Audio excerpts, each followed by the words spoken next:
twist. And that's the main, I would say, rule, right? So we're not going to get a PH, we're not going to Indo or Malaysia. And you guys might be wondering, for those of you guys back at home, who's in seed 1? Who's in seed number 2?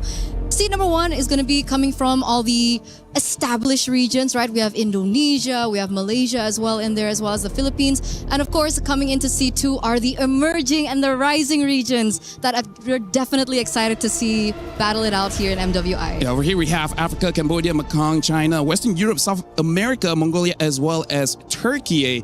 Now, here's the thing. It's interesting that they had to make a special rule just to make sure that neither of us ruin it. Now, here's the thing.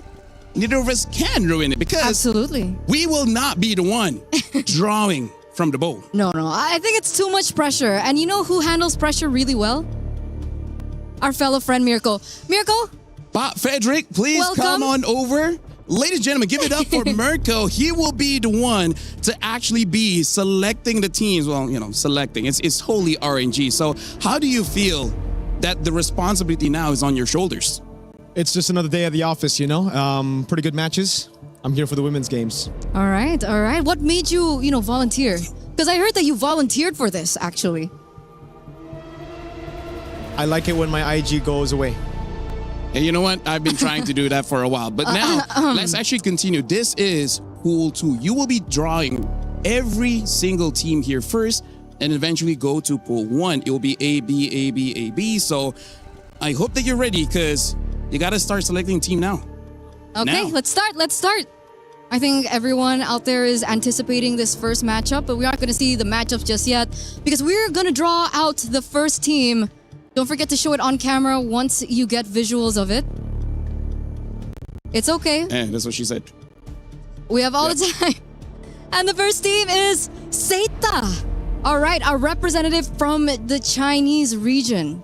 Yeah, so right now it looks like Seita will be the first team from the second seed moving over to Group A. Now the next team you will choose will be going over to Group B. So this one, we're going to be finishing everything from here. Yep. Let's go.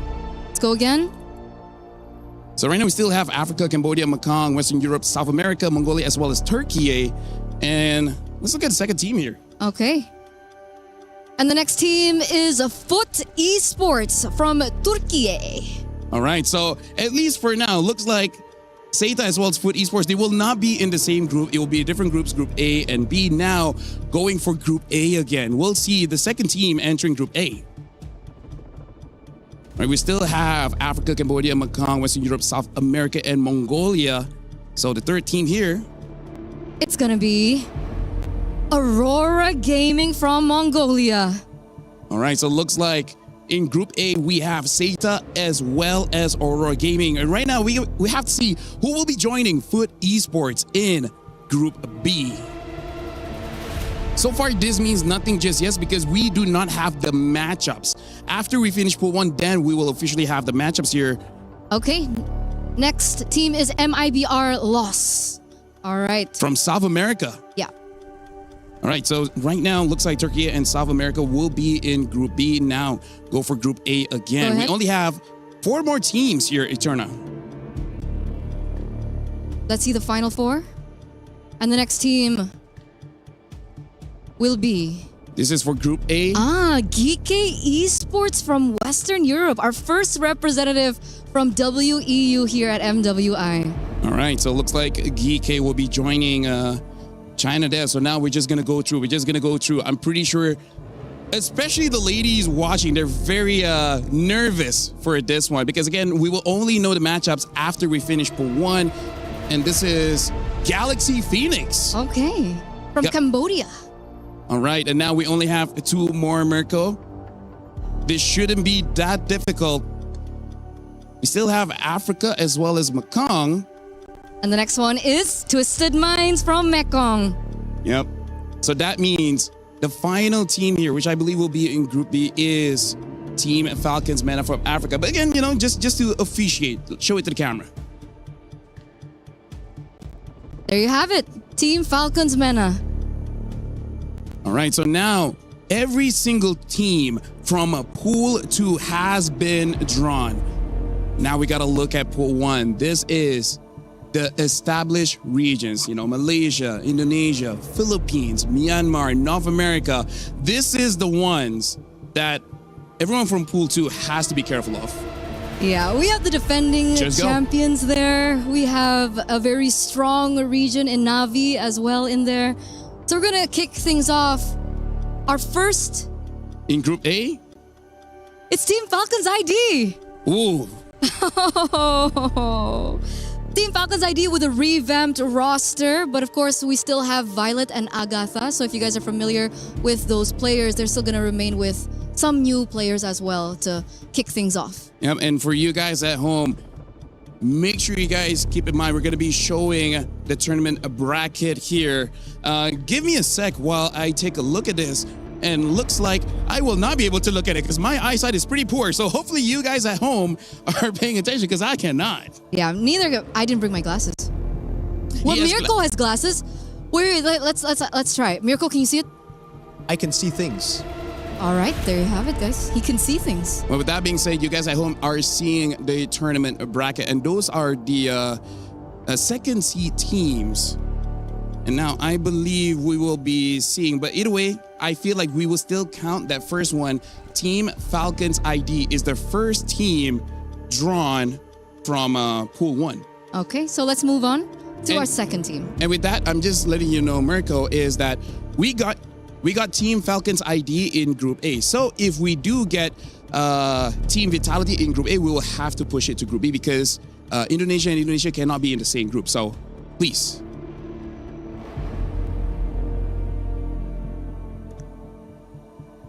Our second team. And this should be in Group B. Okay, we have Gen G Esports. All right, Gen G from North America. Hopefully Group B goes good.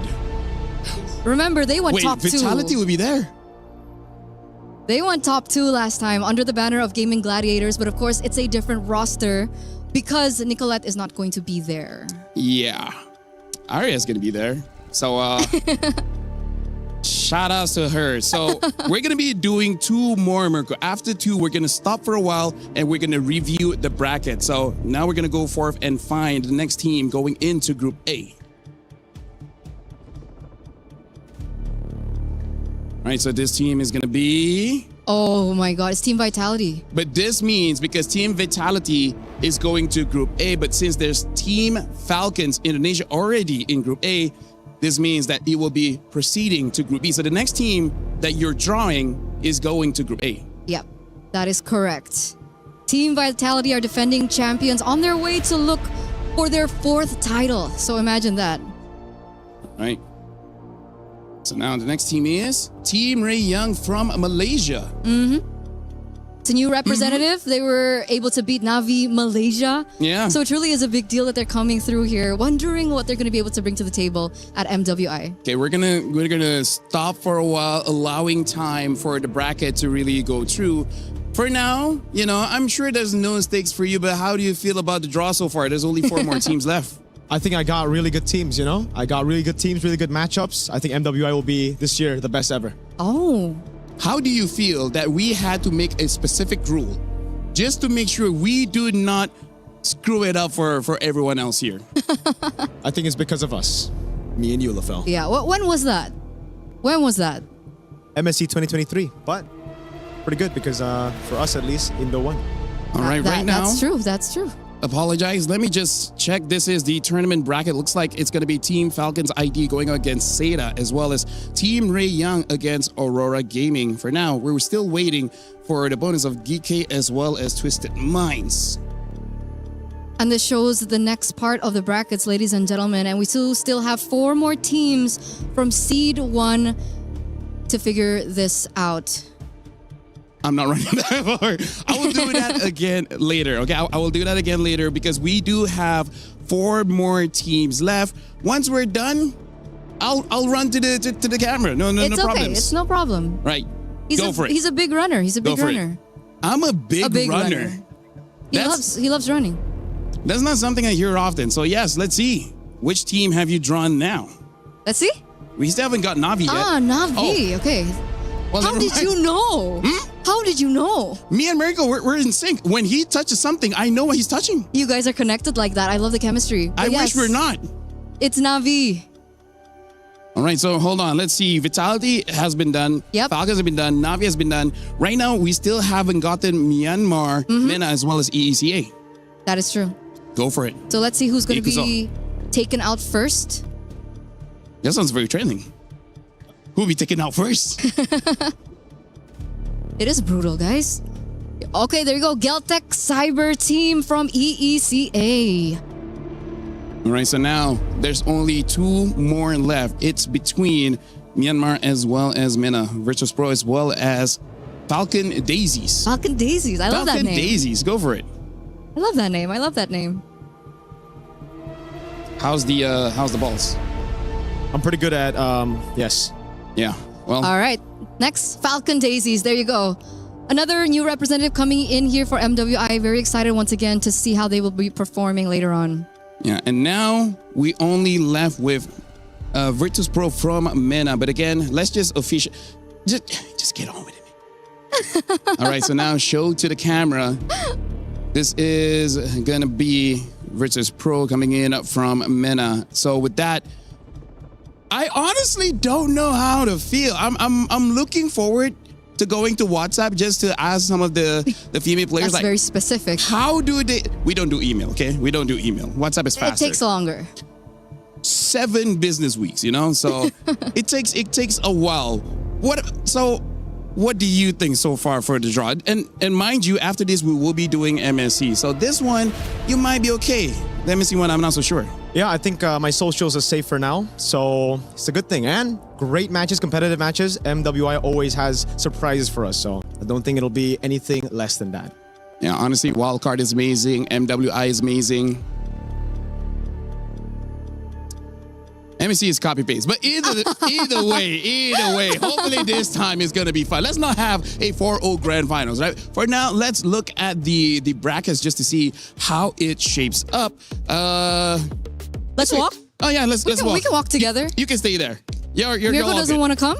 Right, so right now we're looking at the tournament bracket here. It looks like it's going to be Team Falcons ID going up against Seda, Team Ray Young against Aurora Gaming, Caltech Cyber Team against Geek Esport, and Virtus Pro against Twisted Minds. All right, so very interesting matchups that we're going to see. We're looking at some new faces. We also have familiar faces coming back into the fray. So I feel like, I know it's not the wild card, but it's Yeah. definitely going to be wild card results. So just now it was Group A. Now we're looking at Group B. It's going to be Gen G going up against Foot Esports. Later on, it's going to be Team Vitality against MIBR Lost. And then Navi going up against Galaxy Phoenix, as well as Falcon Daisies against Team Falcons MENA. Let me just tell you, Eterna, Arya specifically asked me just to make sure that they're not going to get into this kind of group, not with Team Vitality, not with Navi, yeah. not with Falcon Daisies. So as much as Mirko said is okay, I feel like some people might be slightly upset with how you've drawn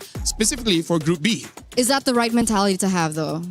If you want to be the best, you got to beat the best. No excuses, no easy matches. So prove you're the best. Honestly, I agree with Mirko. To be the best, you got to beat the best. That's why I keep beating myself. Yeah, because, you know, Self-pain. greatness is earned, right? C'est la vie. Such is life. In the land of dawn, such is life when all that remains are dreams. We don't expect the loss last year, and the result is not like what we want. I know that we were capable of more. But MWI is where barriers are broken and queens are made. Vouloir, c'est pouvoir. To want is to be able. MWI is a chance for ladies to represent themselves because there were no opportunities in our region back then. Çoğu insan Türkiye'nin kolay bir yer olduğunu, biz burada bunun yanlış olduğunu kanıtlamak için buradayız. From heartbreak to hope, from doubt to belief. We really want to take revenge on Team Vitality because they were the only team standing in our way. То, что я нахожусь здесь, уже доказывает то, что мечты сбываются. I think the fourth title will be ours. Who will rise above? 2 champions, 1 game.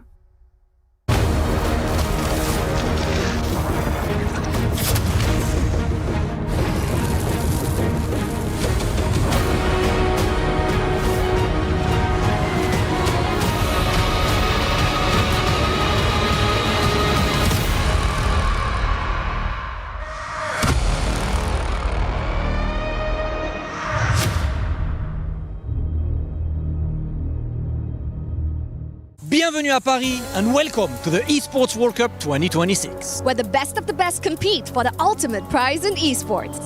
And for the first time ever, EWC is on the road. And we're here in the great city of Paris. And as we all know, greatness doesn't happen overnight. You become one of the greatest when you emerge triumphant at MWI at EWC 2026. And we're all wondering if it will be Team Vitality versus Gen G again in the final, or if one of our talented underdogs will give us an upset.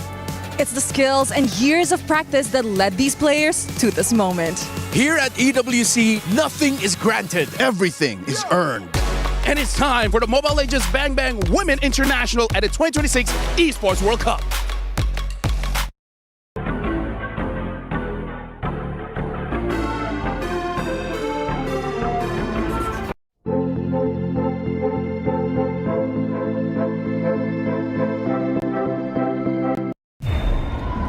$75 million, 25 tournaments, over 200 clubs, only one club champion. The club championship is the beating heart of the Esports World Cup. Over 7 weeks, esports clubs send their players to compete. Every placement, every win, every podium earns points for their club. At the end of 7 weeks, every point counts. The club at the top walks away with $7 million and the title of Best Esports Club in the world. It's not about being the best at one game. It's about being the best across all of them. Depth, versatility, consistency under pressure.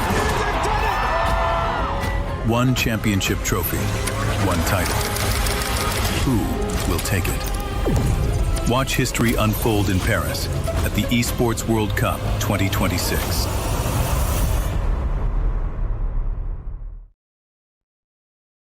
We're here at the Paris Expo for the Esports World Cup 2026, where it has literally taken over the city. Now, we're reporting to you here from Mobile Legends Bang Bang Women's International for EWC 2026. And with that, 16 teams have landed here in Paris. And for one reason and one reason only, to take the crown from Team Vitality, our title defenders. Now, with the target on their backs and pressure on their shoulders heavier than ever before, one question remains unanswered. Does Team Vitality have what it takes to defend the throne and rise above? Let's find out. They turned pain into purpose and left no soul unconvinced of their reign. They're completely undefeated. Team of Vitality. Nothing was granted and everything was earned. I just want to prove that no one can do it better than us. I think that it was meant to be ours all along. Winning MWI 2025 meant a lot to us because this is our first ever EWC champion title. Meanwhile, the base is going to be worked on. She's working on the base and Arya's there. They have to clear out the minion, but she'll take it in her own hands and they take it. We didn't plan for a perfect run last year, but it just happened, so we kept going. The triple forces the flicker out, but she'll get it over the wall anyway. I feel like I have conquered the world in Mobile Legends Women. After that, we went to Paris. I actually feel a little bit pressured because we are playing at the home ground of Team Vitality. Now that we're here, all of our fans in Paris are able to watch us directly on site. Defending it again is the biggest challenge because there are more eyes on us. It has always been our nature to win every tournament there is, but what changed is going into this year's EWC, we have more motivation to get the back-to-back title. I feel confident this time. I know that everyone wants the MWI title, but I will not let it happen. I will always be hungry for the title. If you call us a final queen, we will take it. To all teams, give us an intense game. Don't make us sleepy. Play is in our DNA. Whenever we let it out, it becomes our superpower. Now imagine an entire city being built to supercharge it. Kadir City, powered by play.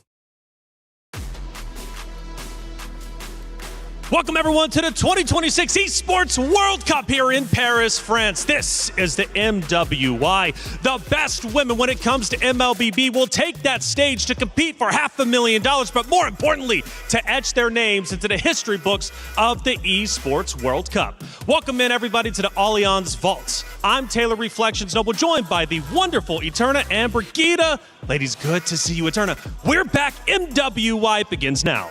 And we are back finally, going back to back, and now we're here for the third time for EWC, and we're here in Paris. Yep, and I still think we are in a state of shock after those statements that were thrown at us during the intro video. It's pretty much laid out there what's at stake, what all the teams are fighting for, and who's the big boss in this tournament. I love tournaments like this. I really do. The ladies, they're passionate, they are talented, and when they take that stage, they are vicious. And it's going to be 5 days of nonstop action here for the MWI. And like I said, a lot of money on the line. We're talking $500,000. Eterna, $150,000 for first. That's a lot. And I keep saying this over and over, but I think even from the first EWC MWI collaboration is the fact that this is a lot of money, especially for the women's teams, because some of these teams, I think even from back in the day, they didn't even have a gaming house to work with. So the resources were very limited. Right. And that's why this is definitely life-changing money. Yeah, and that's like $5,000 to $10,000 difference, especially if you make it all the way to the knockouts, which I think is one of the most crucial parts now that we are entering the first 3 days of MWI. Well, format, it's going to be a grueling, at least road that they have to travel in order to reach the finals. We start in a breakout stage, 16 teams broken up into 2 groups of 8. It's double elimination, so you do get that second life. You go on that stage, maybe you're not ready for it, right? You get a second opportunity to make it into the knockout stage, but that's where things get real. Single elimination, the championship up for grabs, and more importantly, that trophy they might hoist at the end of the competition. And let's also not forget protecting your heart, which is your key, and avoiding it from getting crushed. That's what this whole tournament is about, right? Protecting that key. It is a brutal format if you think about it at the Esports World Cup, right? Especially, right? Because if you get your key crushed, it's never a good sight. Yeah, I think I need to remember how it sounds like, because all I know is that it's super loud. Oh. It is. It's uncannily loud. Like, you think it doesn't make any noise or anything, but back again, it's made of really tough stuff, and it's also same made as the material that, the players are. They're also very tough. That's right. Right? Well, this is Stream A, and we also have a Stream B. There's going to be MLBB action taking place throughout the 5 days of competition. And luckily, we got our Stream B covered. Lafell, Renmar, what's happening over there? Welcome to the first day of MWI here at EWC26 on Stream B, the better stream. I'm Renmar. My name is Afel. Stream A, they're kind of cool. They got a bigger stage and whatever. But we got the better games. We are the better stream. We are the heavyweights. Quite literally the heavyweights. Just look at the talent pool on this stream. But it is debatable to say better games, because all of the women in MLBB esports, they are ready to show you why they are the best in the world. And you guys got questions. What about the schedule? What about the format? And why is the Stream A and Stream B running simultaneously? And that's why we got this explainer video for you guys. MLBB Women's International returns to the Esports World Cup 2026 for its historic 3rd edition. And for the first time ever, the grueling battle heads to Paris. As the one and only all-female championship at EWC 2026, 15 teams emerge through qualifiers spanning over 60 regions. Only one team bypasses the chaos, Team Vitality, returning as the title defender with a direct invitation. 16 elite teams will fight for a staggering $500,000 prize pool, one of the largest in women's esports history. MWI features 2 brutal stages, the group stage and the knockout stage. In the group stage, 2 groups of 8 are each locked in a double elimination showdown. To survive, teams must secure 2 series wins to claw their way into the knockout stage. One loss drops you straight into the lower bracket, where every match is crucial for survival. Lose again, and your tournament life is over. 8 teams will be eliminated. Only the top 4 from each group will advance to the knockout stage. In the knockout stage, the stakes escalate with every single step. Teams start in a best-of-3 quarterfinal before advancing to an unforgiving best-of-5 semifinal. Teams who fall short of the grand finals will be granted the opportunity for a podium finish in the 3rd-place match. Finally, the top 2 teams battling for the title in the best-of-7 grand finals. In this single elimination format, every match is do or die. On the world stage where dreams are shattered and history is made, a monumental $500,000 prize pool and crucial club championship points are on the line. But only one team will rise above. In the first of 2 MLBB championships at EWC, who will be crowned the queens of MLBB? 2 champions, 1 game. This is MWI at EWC26.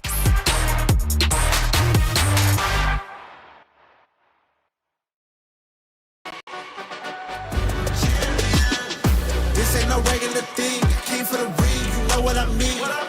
You see my name in the lights, better get right, I'm champion.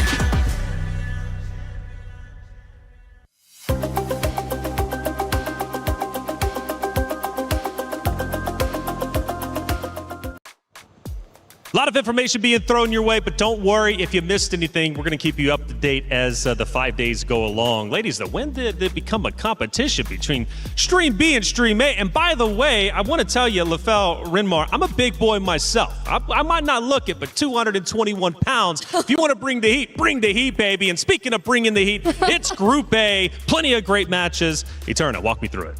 Wait, I just want to say, can I be a part of that? Of course. I look like a big guy. Yeah, you can. I agree. Right? I mean, I will us support combined. you all throughout. Yeah, us combined. So Stream A-list. A-list. A-list stream. Okay. A-list stream.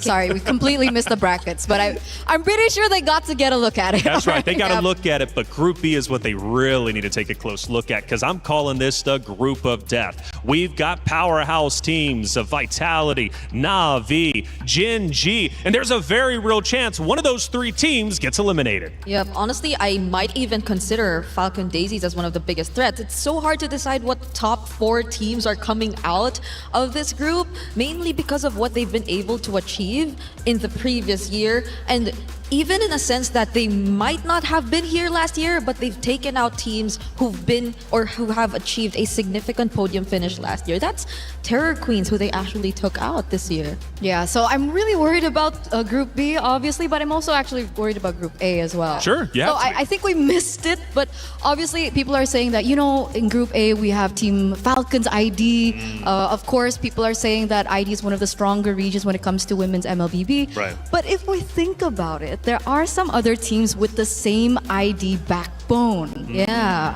Plenty of teams. Actually, there's 18 different countries represented from the players alone, which is incredible. This is going to be our schedule for Group A. We start off with Falcons Indonesia versus Seda Esports. We go down the list, and then Vitality takes on MIBR. Now, that one's going to be a good one. Vitality, the top dogs everybody's looking to take down, and of course, Genji at the end. But this isn't the only schedule. We also have our Group B, which is going to be action-packed, 4 matches as well taking place over there. And we're going to cross-pollinate, have a chance to show both of them. Like I said, have 2 tabs open. Yep. Don't exit out of either one, okay? Have them split screen, get a second monitor, get a second phone. I don't care what you got to do. Watch both streams, because these will be the matches taking place on the B stream. Again, an exciting day of competition. And we, for the Esports World Cup, have a ton of things happening. Check it out. He thinks he can come in here and play my game. Let's go. He knows nothing. Let's go! Tyler Wine, you're done. This is my ladder. You can't climb it. It's better than being hard-suck at Masters. You're going too far now. Your eyes buggy. Your elbows ashy. Is that airline? That's an L airline. Somebody better hold me. Okay, yeah. Do something then. Raw energy. House from blow the house down.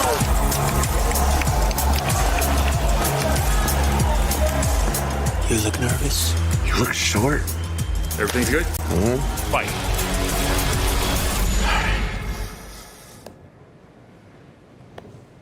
Okay.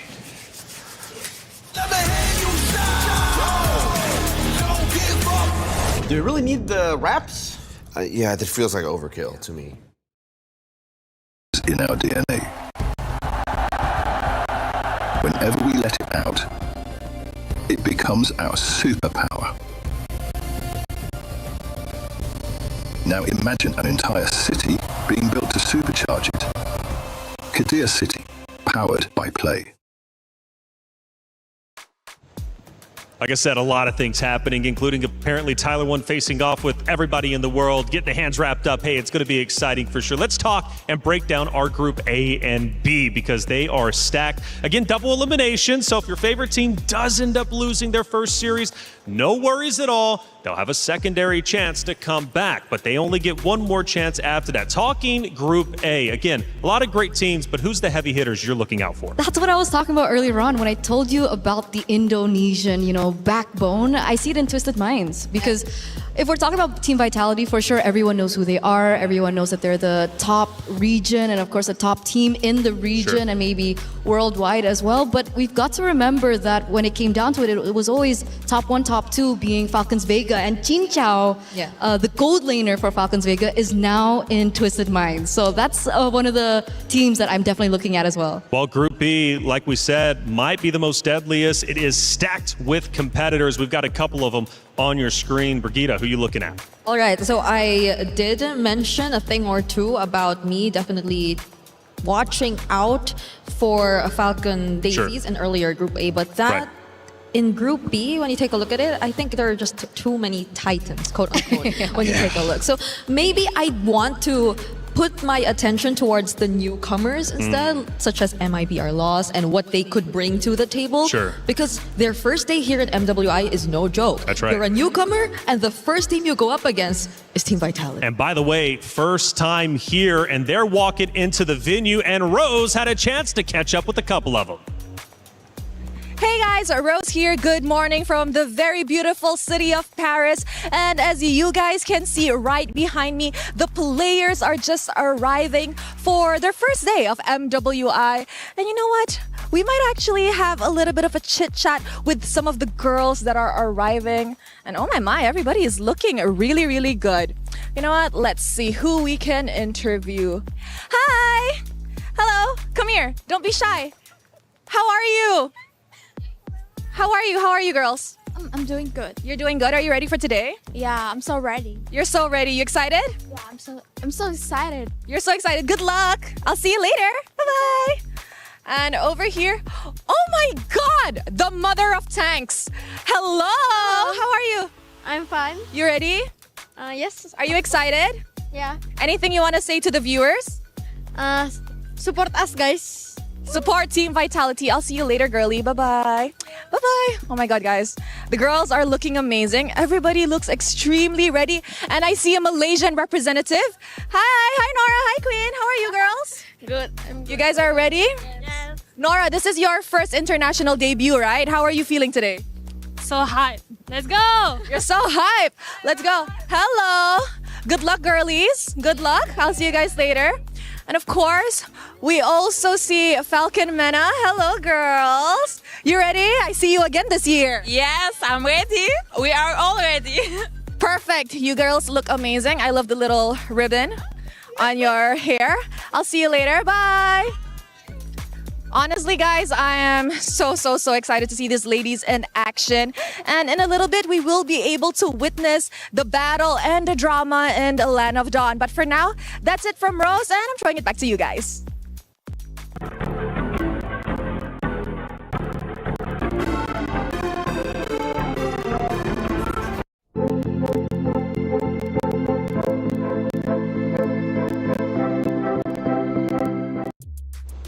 Ooh, the players are ready, and Rose, love the energy out there. Vivian putting on the moves, man. She's like out there ducking and dodging, man. She's the mother of tank. She's looking to go big, of course, representing Vitality. You know, one thing that I really appreciated about those player walk-ins, sometimes you never know what you're going to get, but everybody pretty much had a smile on their face. So they're ready for the competition, and I'm ready for our crunchy story of the day. Now, the question is, who dare challenges the queen? Who dare challenges Vitality? And I've got one that I think is looking for revenge, and that's Gen G. Yeah, back last year, they were under Gaming Gladiators, and they were able to take top 2. It was the Cinderella story, the underdog story. I think everyone was corralling behind this team because they just wanted to see someone be able to beat Vitality finally, right? Yeah.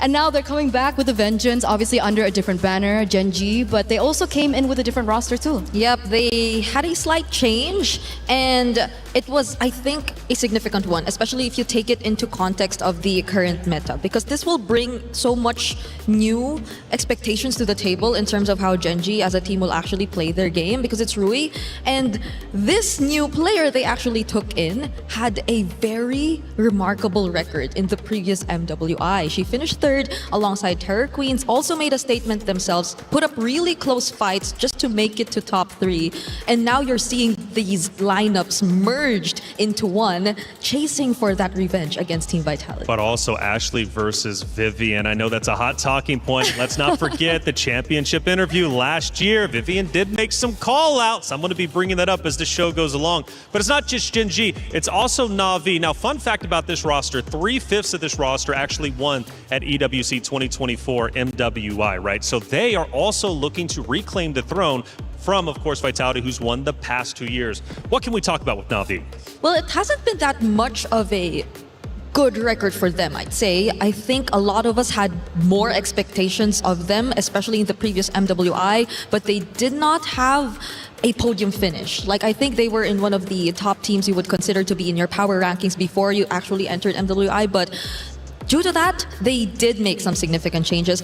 This lineup used to have 5 Cebuanas. For the longest time, they've been together, but they switched up their mid and their gold. And these two players too have a lot of experience under their runs. And I think so far, every single time I see them, they look very comfortable. Like their aura seems very light, and they literally feel excited to enter this tournament. Well, they only dropped 1 game throughout postseason, which is a pretty big deal, right? So clearly they have composure. They know how to win.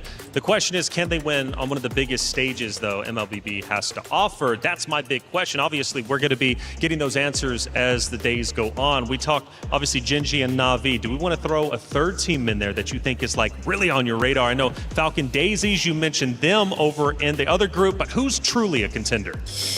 I think I'd also want to include Malaysia. Okay, yeah. Malaysia, right? Same. Because if you take a look at even one of the more recent international tournaments, I think that was SEA Games 2025. Yeah, we don't we don't talk about that.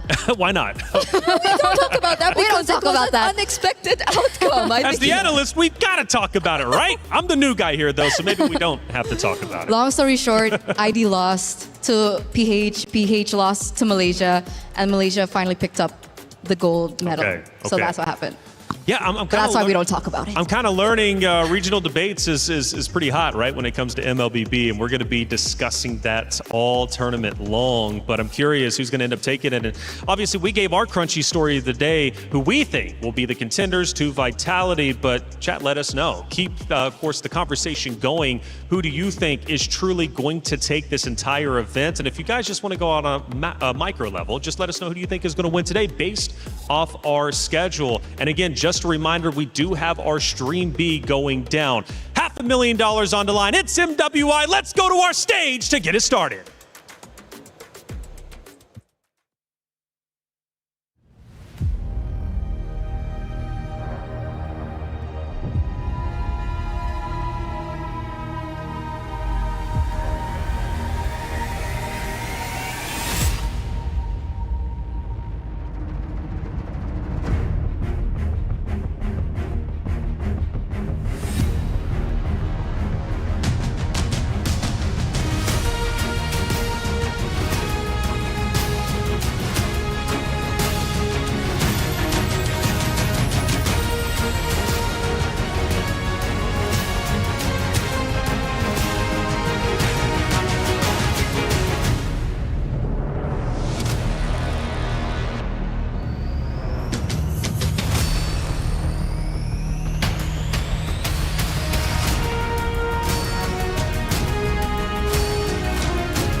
Legacies aren't inherited, they're built.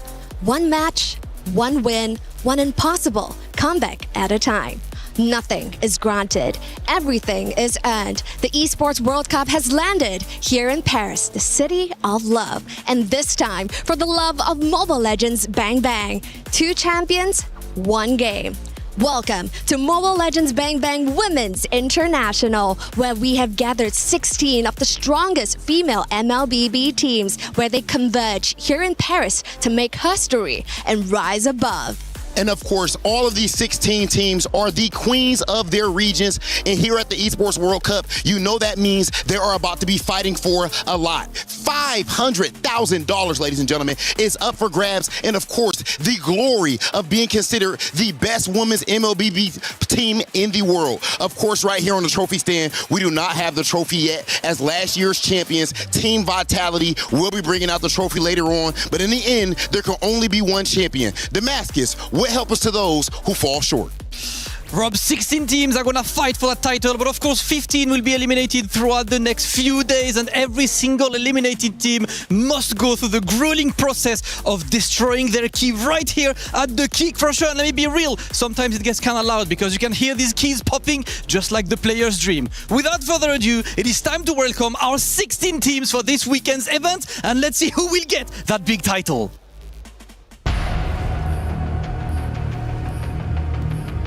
Qualifying out of Indonesia, Team Falcons.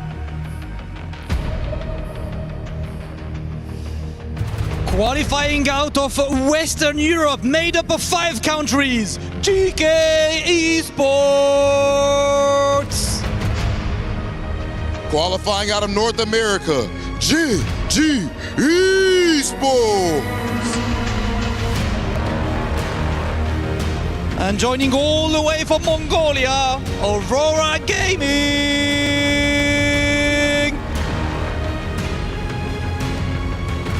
Powered by their jungler, Miss Meow, Virtus Pro. Last year's rookie come back with a lot of experience, all the way from Turkey, Foot Esports.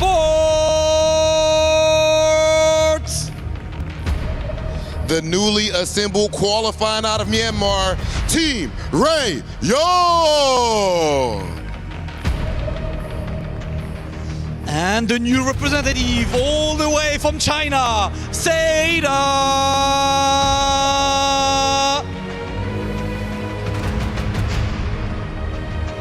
Qualifying out of Cambodia, Galaxy Phoenix.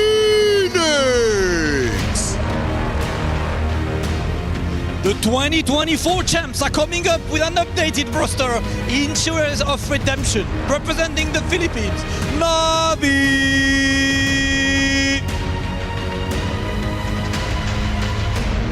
With the return of the Ice Queen, Galtech Cyber Team.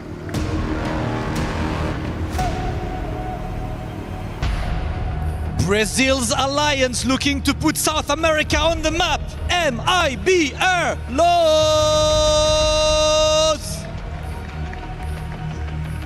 Qualifying from Myanmar, Falcon Daisies.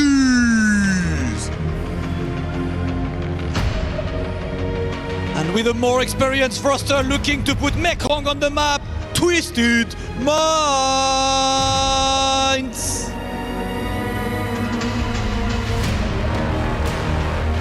Sweeping the entire Africa qualifier. Put your hands together for Team Falcons MENA!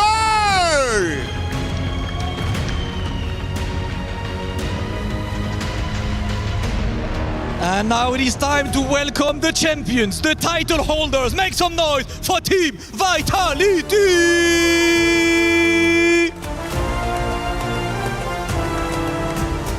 Last year, the defending queens didn't just win it back. They went undefeated. A perfect run. The golden road. This year, the target is on their back, heavier than ever before. Every team came here to Paris for one reason and one reason only: to take the beehive down, and the crown from the queen bees. But here in Paris, this is the home ground of the organization. Pride is on the line. Today, the question isn't whether Team Vitality still belongs at the top, it's whether anyone in the room can actually do something about it. To break it down, let's find out from the studio. An introduction. The ladies have taken the stage. Things start to get serious. And the trophy has been placed in the center by Vitality, looking to protect it. Will they be able to? Well, only time will tell. 5 days of competition. Let's start breaking down our first matchup. It's coming up quick. It's going to be Falcons Indonesia versus Seda Esports. Two dominant rosters going toe-to-toe for the first time ever here at the 2026 Esports World Cup. However, when it comes to MLBB, there's been some big changes. Even since our wild card matchups, let's start discussing our new meta and how things are shifting about. And, well, I don't know. Who wants to take this one first? Okay, I think we start with the first and probably the most important point that we have to talk about here. It's the nerf on tank junglers who have been the kings of the jungle for the longest time in MLBB. We see occasionally some assassins here and there, but just because of this nerf, in terms of their jungling speed, I think this will allow for the assassins who we've all been wanting to see finally step up and take place in the Land of Dawn. And I am so excited to see this because a lot of our female junglers are actually really good assassin users. Yeah, they're carries. They're carries, they're violent in their execution, they're violent in the game. So I do agree with you, Brig. I like that you brought that up. But also when we take a look at this hotfix, we gotta see it coincide with one another, right? You're talking about specific tank junglers being nerfed, and we're talking Baxia, Fredrin, Akai specifically, but also the fact that there were battlefield adjustments that we also need to pay attention to as well. The fact that the purple buff, the orange buffs, and the creeps around your own jungle has gotten buffed when it comes down to how much income you get. It's 20% on orange and 20% on purple, and the rest have been upped by 50%. We're saying a lot of numbers, we're saying a lot of specifics, but what does this mean in the game? It means that there is more room for carry junglers to rise. Assassins will be able to get to their power spikes a lot quicker. It also allows them to not really have to go for the contest for first turtle, so they can play the way that assassins want to play. And hence, if you do still want to use your tank jungles, I guess you need to be a little bit more aggressive in the invades. And farming, like heavy on farming, because you will feel the change. You will feel the difference in terms of your farming speed if you still opt to go for your tank jungle setups. And that will also probably change the way we see the roamers come into play. Like, are we going to see a bit more of the aggressive invade type of roamers or the heavy pick-off crowd control specialist roamers? Because I think that will be also one of the biggest responses to the potential rise of the assassin junglers all over again. But more so, if we're talking invades, if we're talking about all those disruptors and annoying heroes, then might as well touch on a bit of the EXP lane. Because there was this one hero that took a significant change as well, which is Esmeralda. Huge. Lower cooldown, increased damage, increased shield on her first skill, more slow on her second skill as well. So we are going to see whether or not Esmeralda rises in popularity. And I think that's what makes MWI so exciting. Absolutely, and so much to ask, even based off of this, especially with two specific players. I'll ask that when the time comes, especially for the matchup a little bit later. But this one here, Falcons Indonesia, Seda Esports.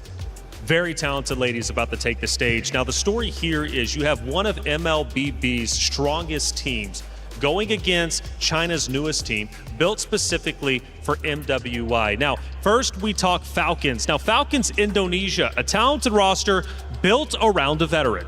Yeah, we have Violet and Agatha that stayed, but other than that, everyone's kind of new. But also, we do still have some veterancy in it, despite them not being from Falcons, right? They came from EVOS Lynx, and they were together 7 years ago. That's Leaf as well as Violet. So I'm excited to see that duo come together, how they've been able to gel with one another. And it's also important to note the fact that they did miss last year's MWI, so I am quite excited to see what they have to bring But maybe missing, sometimes the heart grows fonder with distance, right? And they were watching that and thinking, thinking, I want to be there. Now that they're not going to waste an opportunity. Now, one good thing about them is they have great composure, clearly, because, Violet specifically led her team through 3 elimination matches to get to this stage. Now, that's not easy to do. When you know your tournament life is on the line, you've got to guide your troops effectively. Violet was able to do that. So if they get into a sticky situation, I'm looking at this team to be perfectly fine, and it is going to get a bit, hairy up there at times, right? It's not going to be easy against the competitors you have to go through. Speaking of which, obviously, Seda Esports. I love the narrative here. Newest team built for MWI. Yeah. What does that mean, Bree? I think it's so much emphasis on the word new, because even if you take a look at their qualifiers, there's really not much information that you could get out of this team in terms of their gameplay, in terms of their hero pools. And that is, I think, in a way, a double-edged sword too, because this is where you could probably argue that you could not really find enough information about them to prepare enough about this team. One thing that we know for sure, though, is that they tend to really prioritize the strong laning picks in order to just establish that early game, because they're most flexible when it comes to the mid game. That's where they can either opt for these split approaches or even just rely on team fight as a whole. But what we know for a fact is that they're a very flexible team, and both of them would probably really just fight for that early game advantage. Now, with a new meta, flexibility obviously is going to be hugely important here. Now, I have heard, though, at least when it comes to our ladies, they do like to go with the comfort picks despite of the meta. But I guess here for this roster, maybe they're going to be comfortable flexing a little bit. And by the way, if you want to go ahead and get your fantasy team written up, scan that QR code. There's a lot of players to choose from. Who do you want to choose? Like I said, EWC is great. You have an opportunity not only to be involved just in chat like the traditional way, but also choosing your fantasy roster. See how good you are at building the best team you possibly can. Scan that QR code. But again, going back to the meta discussion, because it changes, do we think Seda Esports might actually have a little bit of an advantage here? Because clearly they have good, at least from what I've been seeing, macro mechanics. They're solid. They know how to break this game down well.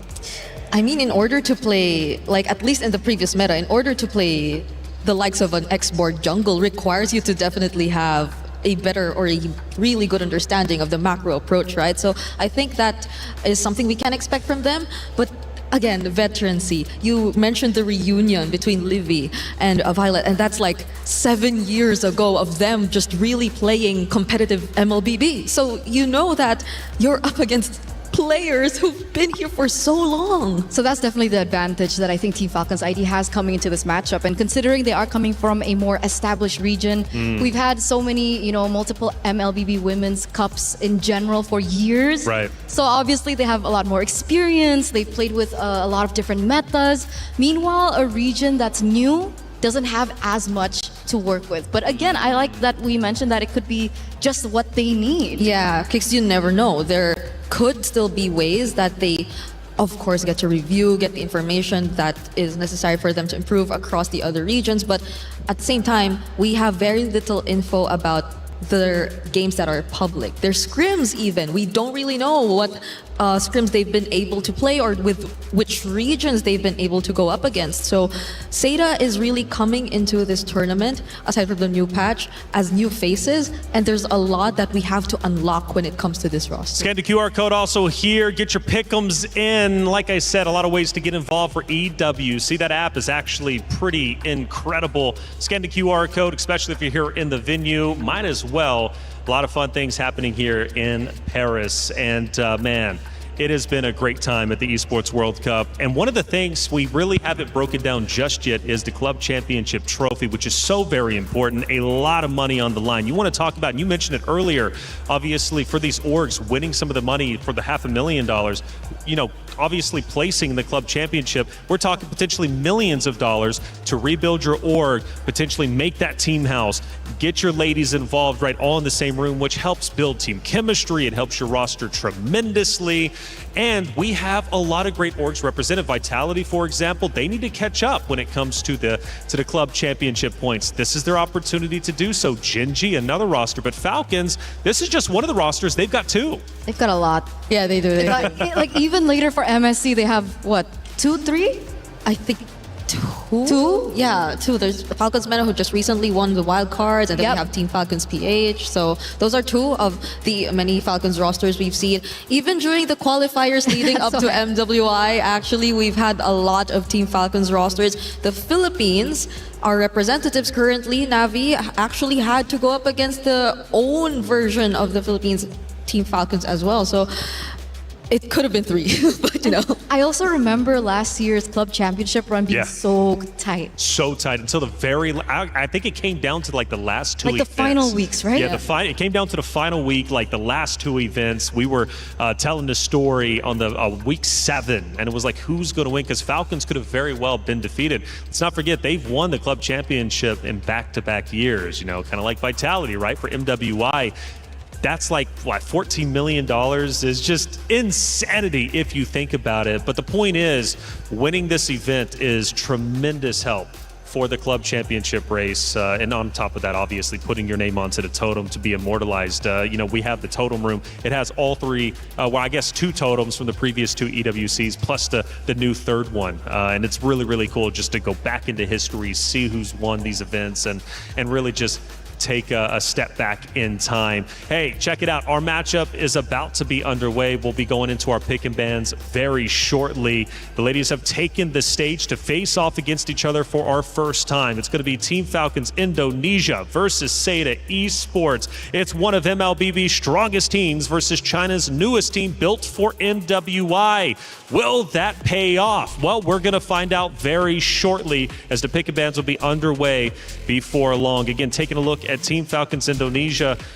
You know, Bree, we got a veteran. Obviously, Violet, we talked about him. The roster built around Violet. Now, that's a huge positive to me, but there can be some shortcomings. If Violet isn't performing, if she's not vocally leading her team, does this team still continue to function?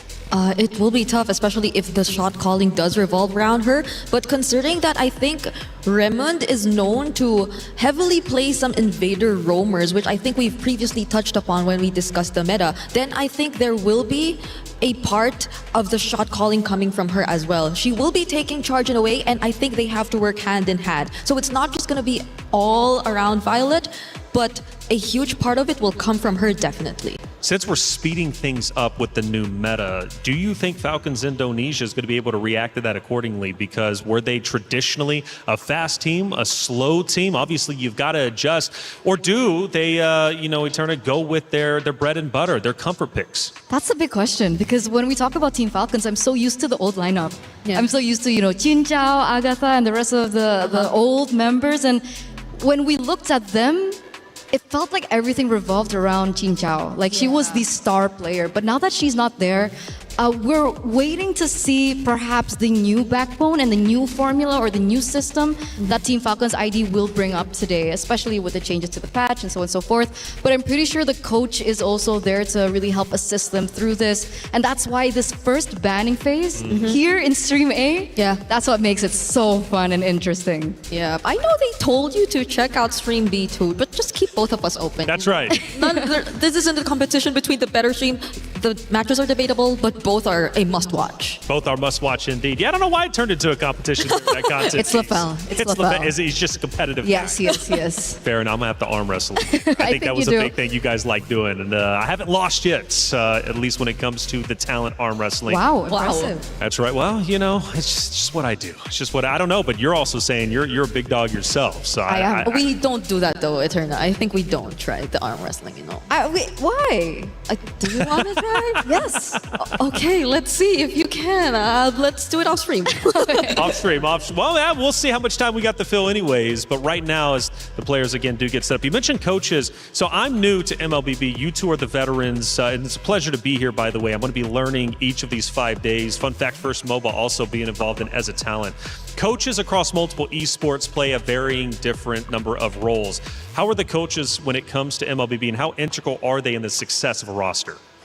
Yeah, a lot of the planning in terms of drafts and really just studying the opponents comes down to the coaches and the kind of system that they set up. It really builds what kind of culture and habits the players eventually have. And I think you just know for a fact that they do like work together when it comes to the drafts, but majority of like the preparations and the studying are going to stem from them, especially when it's a news patch. And we've seen such variety when it comes down to coaches, right? We've seen a variety of coaching staffs. Sometimes there's the head coach, assistant coach, Life coach. life coach, emotional coach. What else is there?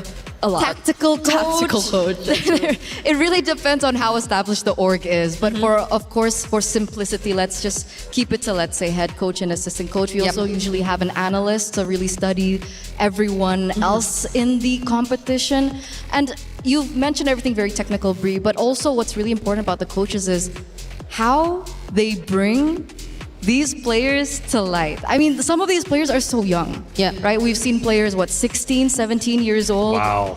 Barely growing up. I don't even remember what I was doing at 16, 17, but they are playing competitively. And obviously, the frontal lobe isn't fully developed. So, of course, emotions are on the table. So that's what another thing that the coaches really have to think about as well. We're talking frontal lobes and everything on the desk. I was a biology student. No way. Ooh. Oh, it's about to get deep up here. Okay, I like it. But coaches seriously do make a big impact, especially when you start talking about younger players. Yep. 16. Who is, I guess, what would be like the age range for MLBB? I think if we're talking veterans, we could say they're around the 20s above. But Hey, we have 33. 33. We do, but we are in MWI. Okay, so we true. don't have 33. 33 is already like 30. That's right. plus. That's He was in the wild He was cards. in wild cards. Well, the cool thing though about that, I mean, it just obviously breaking that down, 16 to 33, you can have a very long career, right? Oh, yeah. And truly build a legacy, build a life in this title, which I love. I really do, and it gives an opportunity for the gamers to, carve a path in life, which I think is so very important. You never know what gaming can bring to you. Gaming is such a beautiful scene that just opens the doors, not only for myself, but just many others out there. And there's many ways to get involved. So from 16 to 33 is a great spread, a good, obviously, age range to have. Now, obviously, Falcons Indonesia, State Esports, we're talking Indonesia, we're talking China. Now, the regional battle has been, from what I've been hearing, really, really tense. Who would be the best regions? Because Indonesia, from what I'm hearing, is at the top of the food chain. Okay, if it's Vitality, then yes. I mean, you won. But we won Smart Omega Empress 2024. once. 2024, but the recent, one out of, sorry, how many MWIs have there been? this is the third. So like Okay, so like 20, how many 25. percent is that again? Sorry, remind me. 66.67. I didn't know the point. I just knew 66. 66.67% For Vitality. and for the Philippines. So then Indonesia. Wait, no, why? Why is it 66.67? That's why, for Vitality, no? Yeah, because they won 2 out of Oh yeah. 2 out of the 3 is 66.67, as you said. Oh yeah. Don't do the 6-7 in the chat. I don't want to hear any of that. 6, No, 7. God. No. I thought you didn't want me to do that. Why did you do it just I'm now? sorry. Intrusive thoughts. But so Indonesia, I mean, at least as of right now, at this stage, seems to be the best region. But who's hot on their heels? But that's why it's so arguable, right? Because in the past, when Team Vitality won their title last year, they were on an undefeated run. So, locally, regionally, international tournaments, like third parties here and there, they've been able to win it all. But this year feels a little janky for me. The fact that they lost the SEA Games. Yeah. What do you think about that? I mean, at the time, it felt as if the mastery that Malaysia was able to show was just really exceptional overall, because they've been spamming. Well, it was sort of the utility meta back then. So we've seen comps similar to the Fredrin Arlot being spammed over time by Team Malaysia. But at the same time, it's surprising because the level of understanding and chemistry that they've shown up against Team Vitality or then Team Indonesia is something you really wouldn't expect, because you would expect the most polished and the cleanest of executions to come from Indonesia. But I guess that shows that there occasionally are some loopholes when there are adjustments that have to come into play. That's the thing. That's what makes me so worried. Because it's a new patch. Yes. I mean, considering this is a different coaching staff, by the way. So in 2024, was it 2024? In 2024, when they lost the throne to Navi, back then it was Smart Omega Empress. It was a different coaching staff. It was under Susu Gajah, Coach Susu Gajah for Team Vitality, and eventually they did a swap in roster of the coaching staff, and it's now under Coach Casius. So I thought that with the change in coach, with Coach Casius now, really holding the helms for the team, that it would be okay if there were changes, but it turns out there's still a chance. There is still a chance. So I think it's just in a way showing that they can be defeated. Yeah. But there are a lot of factors that have to come into play. It's either maybe timing, a bit of course, the adjustments that I think constantly point out, because again, we're in a new patch. But if we think adjustments and just their comfort overall in this new patch, I don't think they are expected to struggle as much. Sure. Well, new patch, I guess we'll bring this conversation forward because it is going to have an impact, obviously, in this first matchup. Ashley, Vivian, there's a big discussion, Mother of Tanks, who truly is it? Obviously, Vivian holds that title at the moment, obviously winning last year, the year before that. But now that the tank meta might not be as prominent, could we see potentially a fall off, not necessarily in skill set, right? But at least just maybe different roles being played. Are tanks going to be as impactful? Obviously, the assassins now truly impactful, more so now in this meta. But how is that going to change the game? I mean, does it speed up? Is it still going to remain a little bit slower like it used to be? I think should speed up, right? Like compared to before where we saw a lot of the 20+ minute games, things should feel a bit faster now if we just focus on those kinds of junglers coming into play. But we're finally seeing the draft. We are going to start. And as of the moment, I'm surprised to see that a lot of the focus is actually going to be on the roamers. It's the Mathilda, Atlas, and the Marcel that have been taken out of the options for now. So this makes room for a lot of the previous priorities.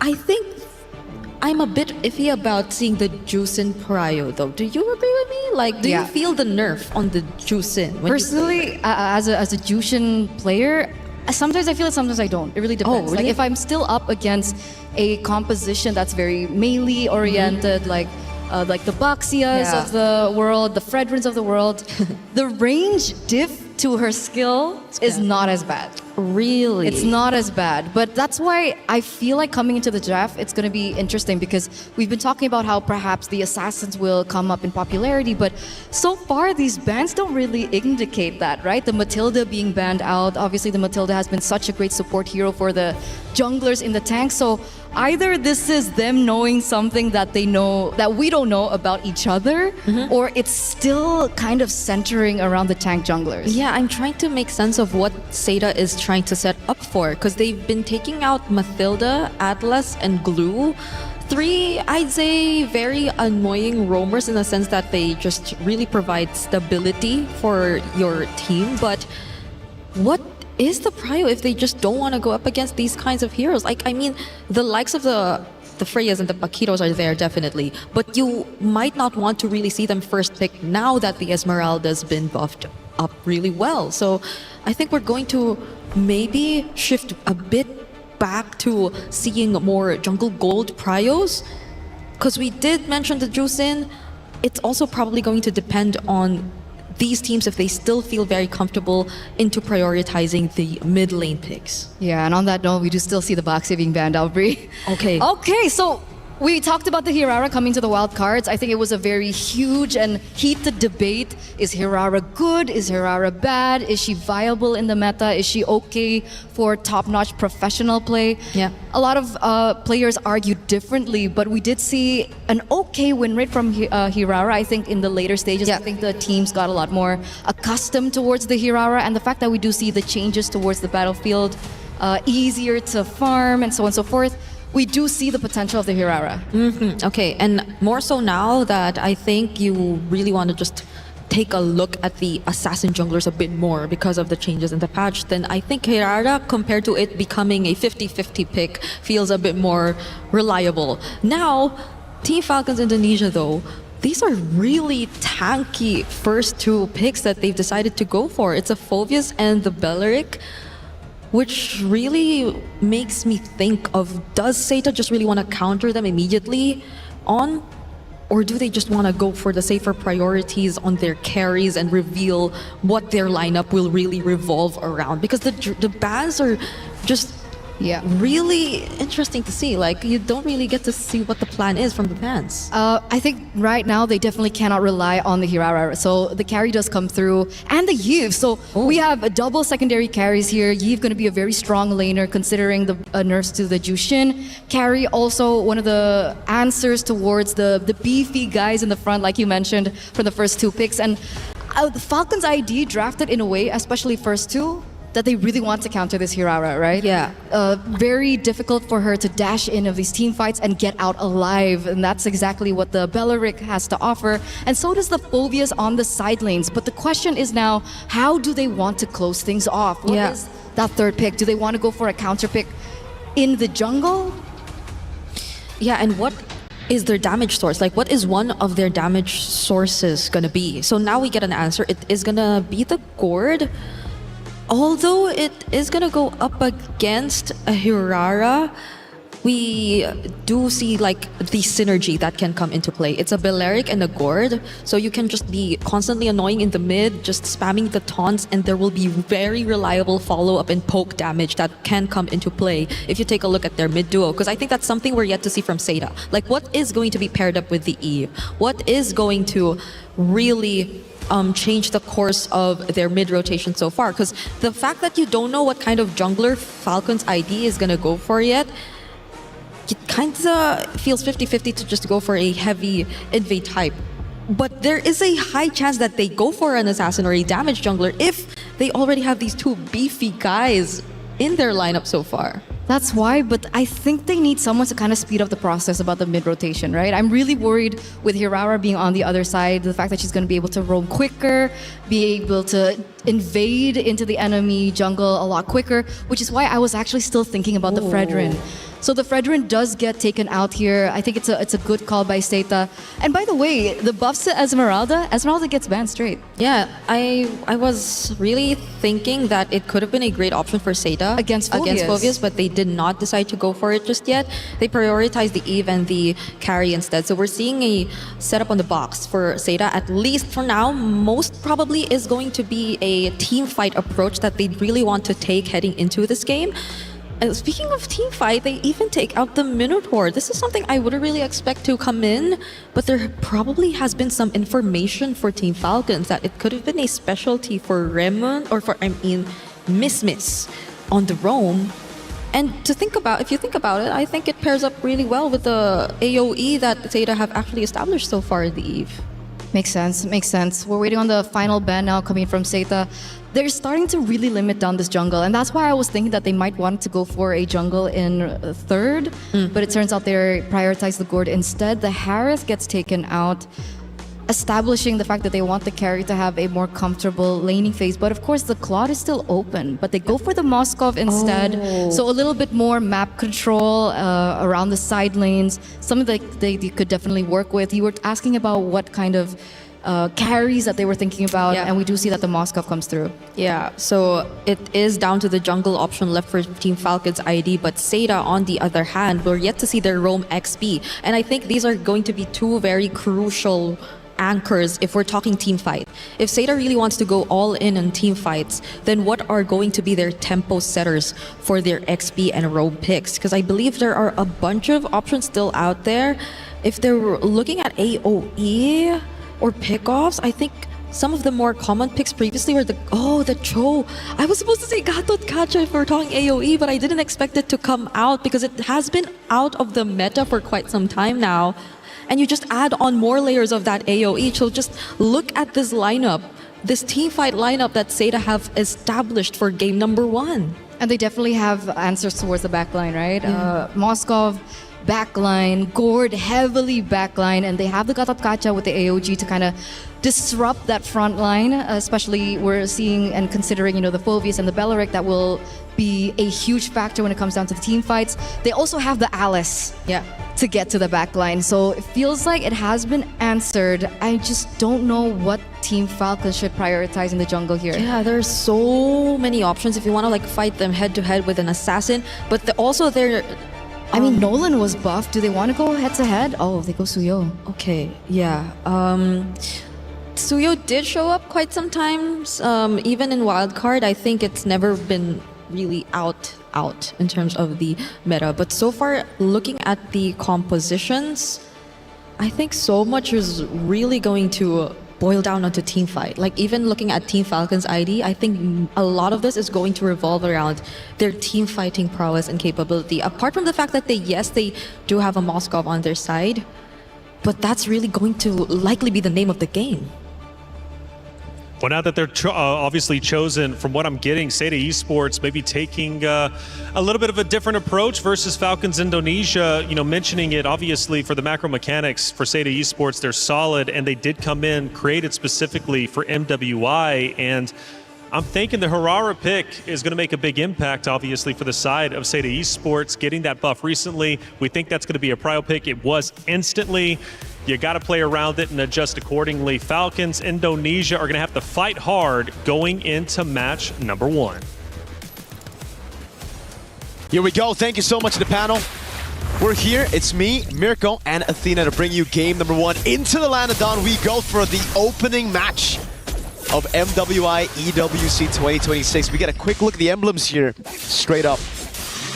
It's kind of crazy that they went for the Hirara, the Yeev, and the carry straight up. Seita, they just put everything on the board, no hidden cards coming into the second phase. And that's the thing, Seda is actually known to adjust their composition quite well, depends on who they're up against with. And with Falcons back here for MWI 2026, we're kind of seeing a different assembled version of them by missing out some of the few seasons a while back, but now they're back for vengeance. And looking at the draft, Eterna and Brigida had discussed that they want to go head-to-head, especially on the jungle. You mentioned the Hirara. Now we got the Suyu back on top here for the Manda or Sev. I don't know about the matchup, dude. The Suyo has really gone down in stocks the last patch after the big nerfs on skill 2, some of those cooldowns as well. But the Hirara, on the other hand, has been finding a lot of success even in the utility meta and wildcards that we saw. Just a few fights here and there. Fun one. Okay, Raimundo will immediately fall down. It's a great answer here for Seda. Setting the tone, immediate takedown onto the roam. Seva trying to go for the pickoff. Will there be a trade? Yes, indeed. Joe with a kill immediately onto Zeb. Now it reflects the nerf onto that Suyo. We questioned it and it's instantly answered. Guy. Great laning phase so far against Liv, but the Suyo, that clearing speed definitely took a hit. And for Zoe on the Hirara, it's just been fantastic. Free Turtle with all the setup they've been given, with mid-prio as well. I think that's one of the main things about the Belleric. You really gotta wait for level 4 before you're actually useful, when you could see with Fanhua and the Gatakacha, it's just playing 1 to 3, getting the prio, and then utilizing and revitalizing that brutal sustain. And that's exactly Seda went for. They didn't even wait for Raimundo to get that ultimate, just taking advantage of the early game here. Meanwhile, transitioning onto the top lane, we could definitely see the rise of the Eve yet again. With a box type of composition here for Seda, they wouldn't have any problem at all in just disengaging or actually initiating types within their framework. And now, Fanwa onto the top lane. There's gonna be some kind of vision here for Falcons. That's why they will not resort onto any pickups yet. And it gets really tough now as we get into the mid game for Falcon ID. They still have a very good team fighting composition, but it all relies on whether or not they can be free around Violet Sev, an attempt at the bottom lane. That's a 3-women setup here, but Jessica66 just chilling around here. Definitely not worth her time yet. So they just want to somehow focus on Zoe farming up as much as they can. And so far, there was some kind of question for a set of division if they can withstand fast-paced tempo disruptors. But looking at the early facing, looks like they got this one on the back. Does look like that's the case. Seita's composition scales really well as well. We're talking about just pure damage output around these team fights.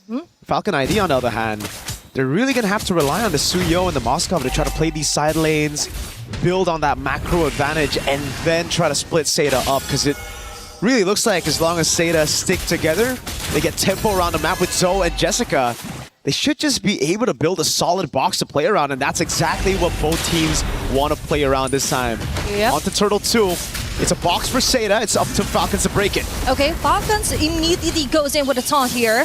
Violet on the other hand, going for the follow-up. Jessica 6-6 onto the back, targeting Liv and Livy as well. Livy falling down. But on the front lane, just dishing out those damages. There's going to be a chase here. Panwa, good free hits for Guy. There's going to be the dark wave, but it isn't enough yet.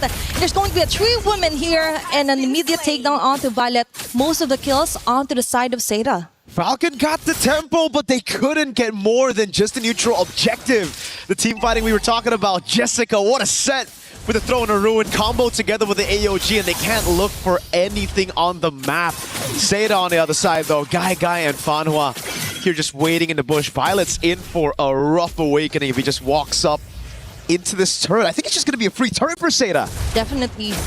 Falcons right now, they can't risk another sudden death like that.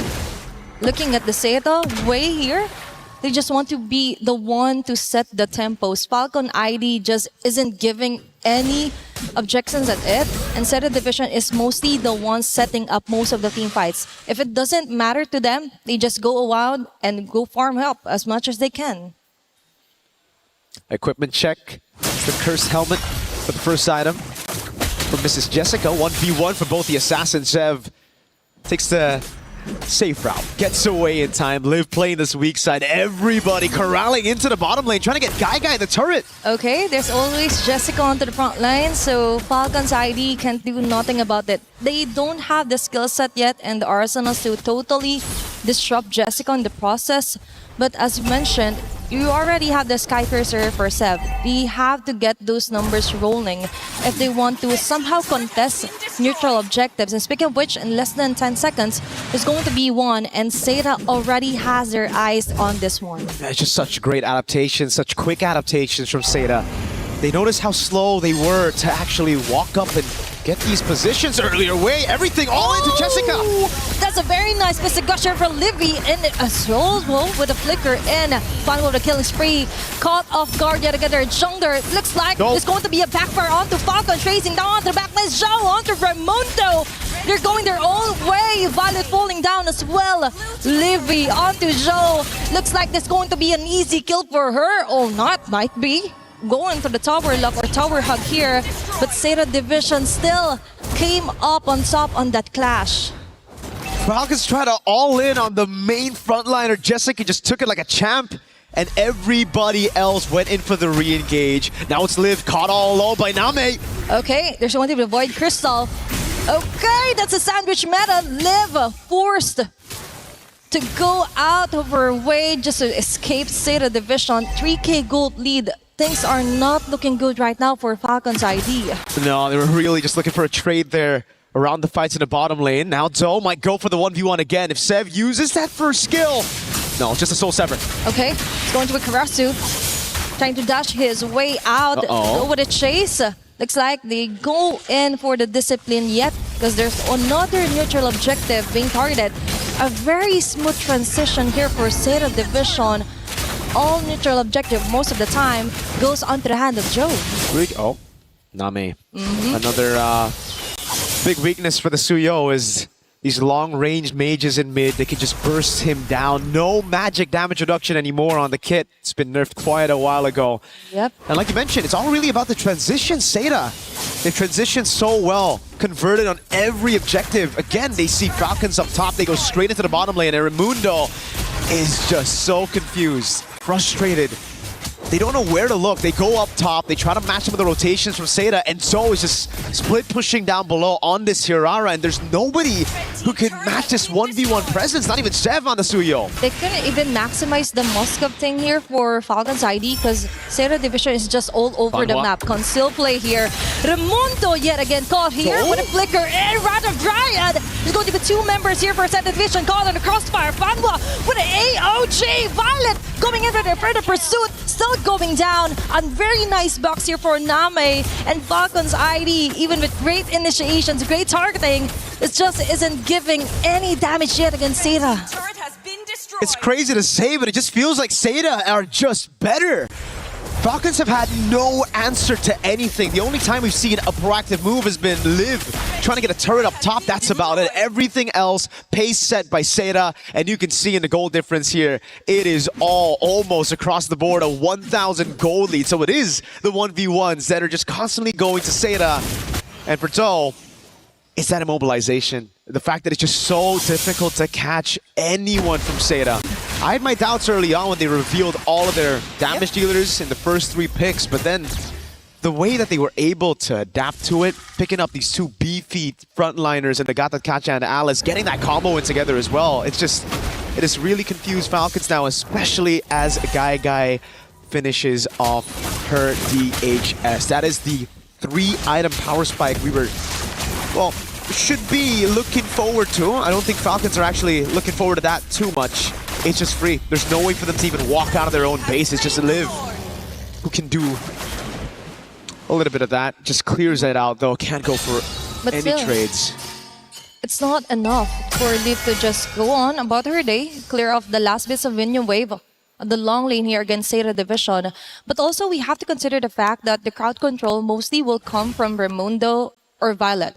Additional crowd control might get from the Mystic Projectile here for Livid, but still isn't enough because the moment they approach, they're easily torn down here by Seda Division. They just don't have that range yet. Damage isn't there for Livy. I just saw her build up the corrosion side, but that's it. Now Seda Division has the Lord. Totally maxes out the outer and inner turrets here for Falcons ID. Now they're left to defend down to their last base turrets here onto their base. They do have okay clear. Still have a Gord and a Moskov in their lineup. But Seda's got really good siege with Jessica. Conceal again? On the Alice, yep. The conceal. Guy's looking for the shots of the turret. Name just looking for an angle to get an RWM to zone Falcons away from this turret. Now Baser down below. Targeted by Seda. Oh, another drone of ruin! 3 members gone here for Team Falcons ID. For the follow here for Fanboy. Jessica26 still on the Crimson Gleam, but trying to run away. Seth going down. Leaving with an answer called. That's 1-for-1 trade up. They're not backing away just yet. Still for Seda Division, I think that was a very fruitful initiation, even though it cost Jessica26 her life. Yeah, no bounties on Jessica. All good as long as they're able to get those chip damage over onto the turrets. It's very low down below. It would have been even better if Seda were able to take that down. But hey, a win's a win right now. You'll lose your frontliner for the price of Zev, who now will lose a lot more time to try to look for farm. Heck, Liv is being given over the orange buff. So this level lead is going to be still a problem as we get into the next Lord for Falcon ID. Zev is going to have to just try to out-retry, predict those red tree battles coming in from Zoe. Yep, because most of the time for Falcons ID, the issue is that for the earlier parts of the game, they weren't even able to farm up as much as they can. And from their coach, they quoted that they just have to go farm, then go kill. They can't even do the step 1. So for right now, it's too scattered here for Team Falcons ID. Seda Division really found the right weakest link here for Team Falcons, which is to somehow get and disrupt the whole jungling pattern here for Sev. Just going ninja here, trying to get her own purple buff while all of them are still busy. But now for Team Falcons ID, there is just so much to catch up to. Gold lead, kill lead, and as well as the map control overall. Chev's doing a good job, yeah, just staying out of vision, finding these holes in the map game that Seda have conquered to try to get some farm. And what a story this will be for our opening match. One of the titans of MWI from Indonesia. Usually when we look at the women, it's the Indonesian teams who've had the craziest records. But now it's Seda, proven to the world right now that they can go toe-to-toe. Heck, they can actually even just be better. Name, poking Violet down. Mid-prio for Liv. Okay, they have to watch out here for Guy. Mystic Gush is ready. Jessica26 with a stopper of the Throne of Ruin. Liv falling down. Joe getting busy here. Liv will slowly back away. Kill spree for Guy. Joe onto Liv with those damages. With Jessica26 onto the front line. A Crimson Gleam out. Livy as well here will go livid. Zev can do nothing but stare back. Seda Division still got the lead. Joe was the survival instinct mode there. but still they want to go up against their base turrets here, trying to finish off the round as fast as they can. Guy with a mega kill. Now they're locking their eyes onto the tower, and it looks like this is it. Sado Division takes game number 1. A shocker of a win. Could be an upset on our first match at MWI EWC 2026. What a way to start things here. Seda 1-0 up against Falcons ID. Oh my goodness. Imagine doing that on your debut against Indonesia's finest. That is how you set the bar high here on MWI. Again, we've known the powerhouses here at MWI for the last 2 years. It's been the Southeast Asian teams, but now Seda, they might be the ones to shock everybody, just like a lot of teams did at MWI 2025. A whole game away from declaring themselves here in an international stage at MWI. What a performance. It was just fantastic all across the board. We take a look at the replay again. This was the final moment. What a call from Seda. They know they depleted almost all the resources from Falcons, so instead of going for the Lord, they go for the bombastic move to go for the siege. They know it's just Liv that they need to deal with, and what a fantastic zone coming in from Fanhua on the Gata Kacha. Zone her under the base, not much to do. And that's it for me, Mirko, and Athena. We're going to toss it back to the studio to dissect exactly everything Seda did in that game. In our DNA. Whenever we let it out, it becomes our superpower. Now imagine an entire city being built to supercharge it. Kadir City, powered by play. Mirko and Athena, thank you so much for game number 1. More games to come, but what a dominant performance from our newcomers on the international stage. Seda Esports came in with a game plan, executed well, and honestly, the competition really didn't even show up. Things are looking quite scary.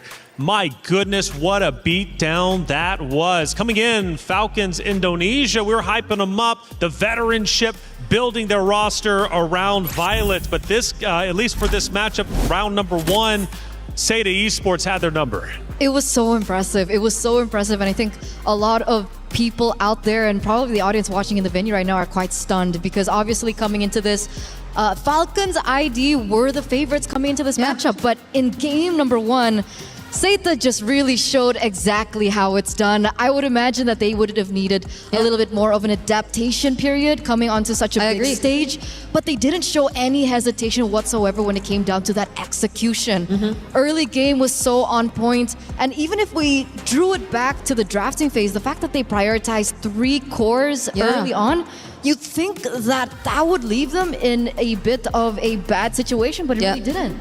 It revealed so much of their game plan and the box that they wanted to set up, but they were still able to set it up nonetheless. Like the entire game, you see them just being very calculated in terms of their engages. And I like how Jessica66 just proved to be the X factor in this game, at least. The way that, yes, she did manage and keep Violet in the lane, which is, again, one of the players we've been really building up for this matchup. And apart from that, just overall really starting the most crucial fights. It's not just her alone. I really loved how we saw such good coordination from these players, all of these players. Their team fight, we expected it, but we did not expect it to be this clean.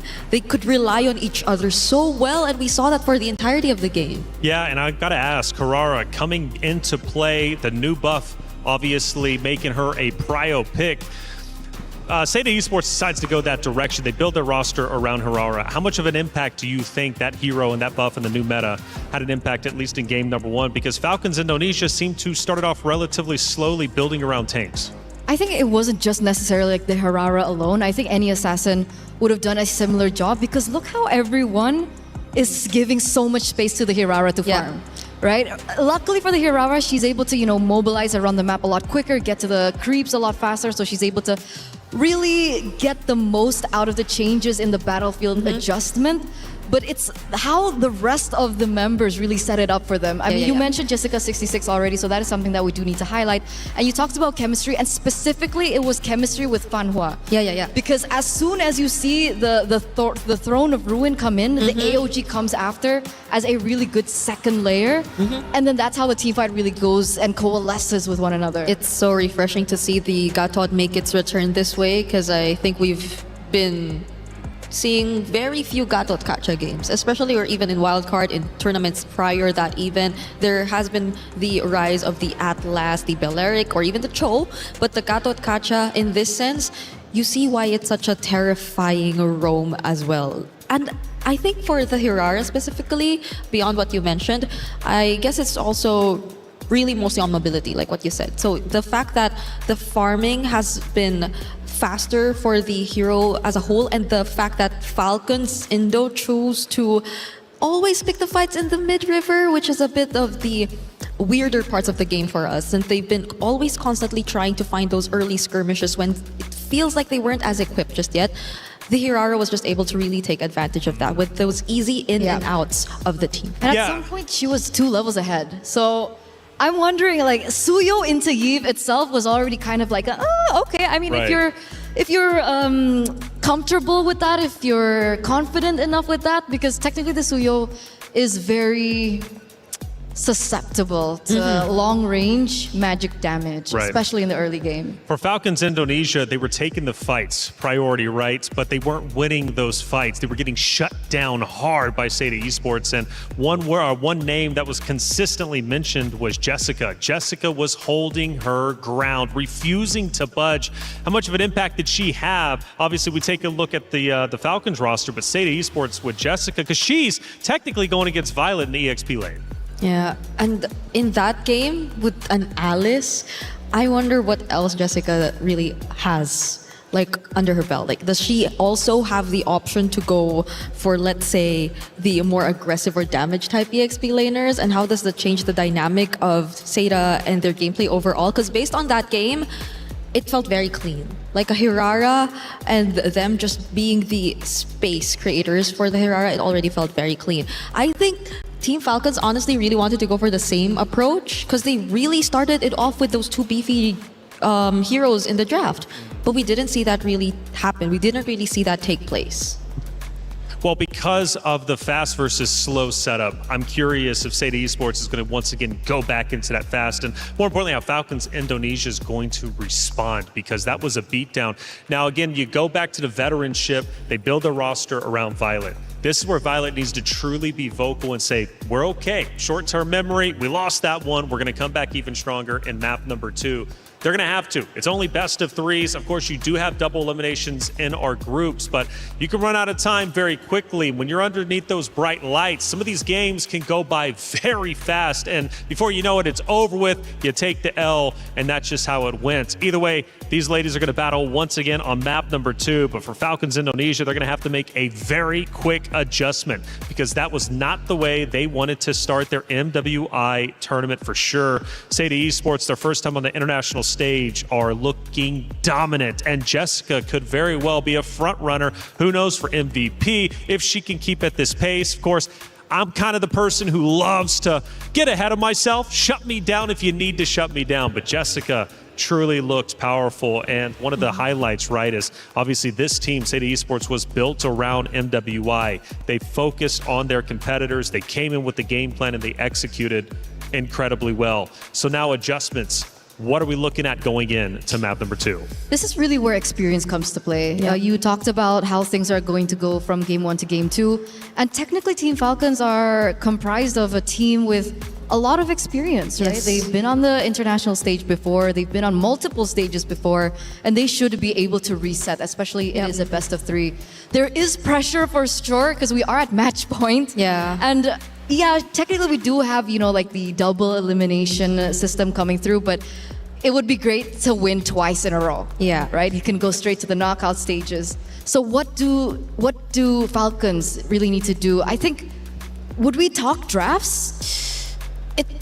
I think their draft honestly wasn't as bad. Like it could have really went toe to toe. Maybe a bit more on the early game execution, because it was, I think it's really what their focus is mostly on. The fact that they're a very tempo-based team. So I understand if they really wanted to go for the aggressive plays, but then it should be a win for them if they just really want to keep it going. So the fact that they went for it once, failed, and still decided to go for it again, and I think failed constantly multiple times after that, really didn't allow them to get any room or to find any room to bounce back. So specifically, we're talking targeting, right? We're talking targeting on multiple occasions in these particular team fights. They wasted so many resources onto the front lines, because I think you mentioned it earlier on as well at Reflections. You were talking about Jessica26 over and over and over. And as we saw the game really unravel, we did see that she was the one that everyone was targeting. Yeah. Maybe with enough firepower, maybe if they had their power spike, it could have been possible to take down Jessica and then look for something else, because technically she seems to be the one to really initiate these team fights and really figure out how these team fights will unfold in the Land of Dawn. But the fact that the Moskov only had 2 items, that too. She was so far away from her power spike. She was so behind as compared to the carry. So they really didn't have the firepower if they even wanted to go for the target on Jessica. Which they wanted to really catch up on, I feel, because we saw how there were a lot of times Liv was just trying to get farm elsewhere or try to farm, or even in a way through map control, since they were trying to attempt to go for split pushes, since that's what we know the Moskov actually specializes on. But the way that Seda have been also very quick to respond didn't allow them to do that either. So it's as if things fell apart one by one, when the moment that they failed their first 2 or 3 attempts in the mid. I think mid-river, really, you need to pay attention to that. How do their mid duo actually decide to play the matchup against the mid duo from Seda, against Name and against earlier Fanhua? Because I think also that was another surprise that we got to see. Fanhua coming in and having a really good KDA, honestly. That was a Gatot who I think had almost 100% kill participation with 0 deaths throughout the entire game. So, as far as speed goes, Falcons Indonesia aren't scared to initiate the fights, get aggressive, get in the face of Seda Esports. But how do you slow things down if you're Falcons Indonesia? Is it worth slowing it down and not initiating all the fights and maybe trying to figure out what Seda is all about, as opposed to just constantly bashing your head into the wall and hoping you break through? I think it goes back to the fundamentals, right? They really need to think about it. It's great to be aggressive, but why are you aggressive? What are you aggressive for, rather, right? That's the question. Like, are you going for an objective? Are you trying to shut someone down? Because it seemed like in the way that they initiated the team fights, sometimes it was just for the sake of. Yeah. And if you're going to commit to that aggression, who can you afford to be that aggressive against? Because earlier, I think staying and being aggressive is absolutely not a problem, absolutely not at all. But if they're just really going to commit to the bit, then might as well make sure that they can really afford to go after these targets, to really take out these targets they really just want to go all out against. And now, I think we're seeing some adjustments from Team Falcons.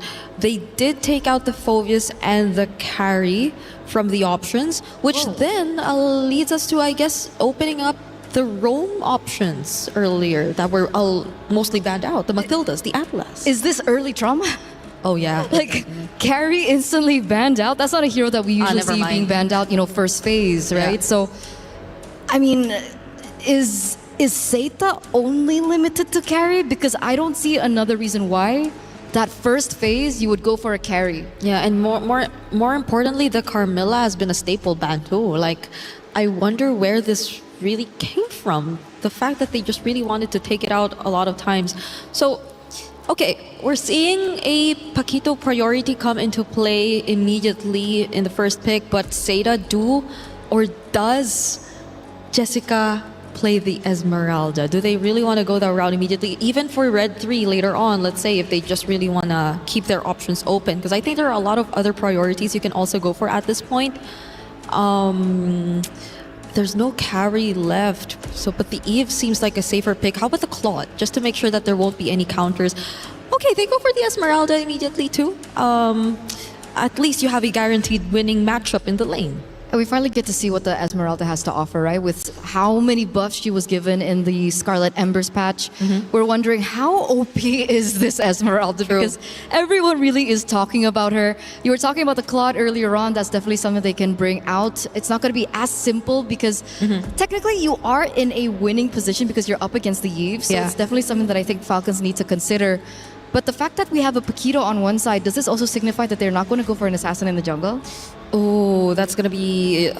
especially if they go for that damage bit of the Paquito, then that'll compromise the sustain of their lineup a bit. Exactly. I am concerned, though, Jessica, being as good as she was in game number 1, going into game 2, a guaranteed win on the EXP lane, especially with Esmeralda, who currently is OP. That is a big boon for this side of Seda Esports, and Falcons Indonesia, in my opinion, are already behind. Oh, okay, this is interesting too. So we might expect majority of the damage to really come from Guy.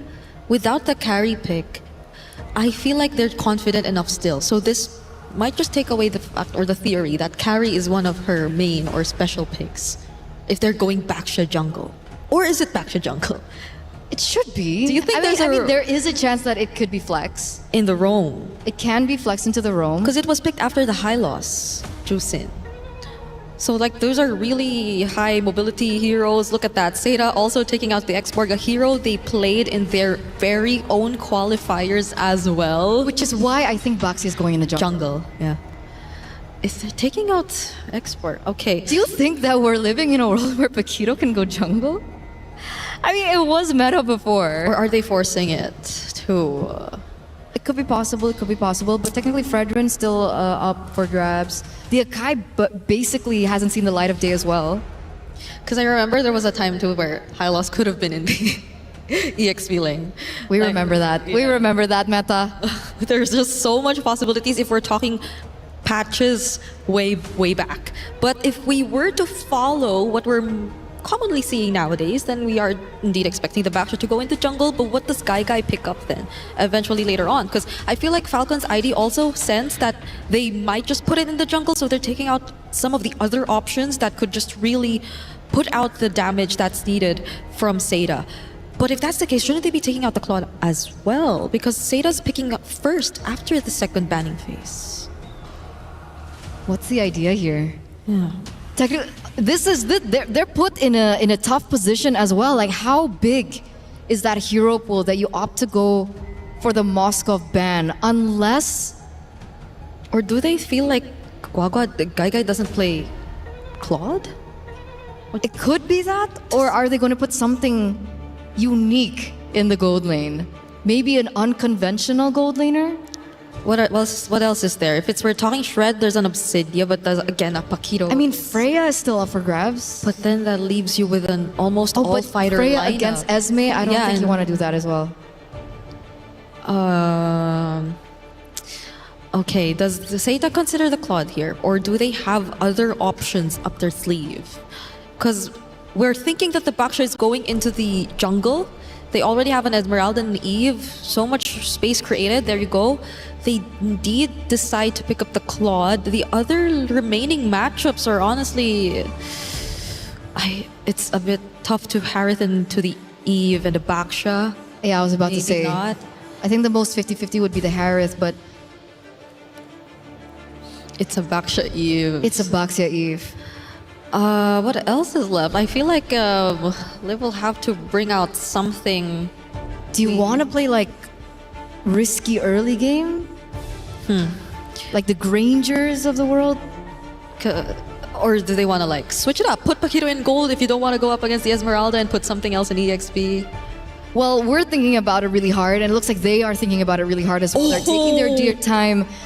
That is a hero that we have not seen in a while. That is Hanzo and the Iritel. Hey. Unconventional drafts. And could this be Falcons Indonesia reaching deep into their bags to try and defeat Seda Esports, who surprised them so much in map 1? I have a feeling there might be a chance because it doesn't feel like a typical Game 2 draft in a best of 3. It feels more best of 1. It feels more... Well, technically, if you think about it, they're already down 1-0. They lose one more, they're That's going true. to lose a bracket. They got to commit everything. It's a do or die for Team Falcons ID, at least if they don't want to go to the lower bracket and have only a single life left. And say to close it out with a Tigreal. Okay, how could you just go in? Yeah, this is going to be tough. I mean, the one thing that Falcons ID have in their cards is the fact that there's really nobody to kind of look around for the Hanzo. I guess Esmeralda will have to be able to look for that. Yeah. Okay, I still feel like Team Falcons ID can definitely play around with how unorthodox their draft is currently. The Irithel in the lane can, I think, manage the Claude if we were to follow like the more previous times we've seen Irithel into a Claude matchup. If it's just laning that we're talking about. But the Irithel moving around these heroes, a Baksha, an Eve, an Esmeralda. I mean, that's she the has tough movement part. speed, right? Yeah. That's the thing, right? If you're playing with movement speed and boxes, Irithel should be able to do it. Well, it's definitely a fun hero selection, and now it's time to move into map number 2. Athena, Mirko, take it away. Thank you so much to the studio. A great analysis so far, man. Hey, yeah, this is definitely an unorthodox draft. Welcome to the Land of Dawn. We're seeing a lot more picks, and this is exactly why we've been talking about the Hanzos, the steals early on, and Zoe, not aware of it on the Baksha. It's already such a slow clearing jungle. Tries to go for the top lane straight up. A level 2 dive or a level 2 gank attempt here.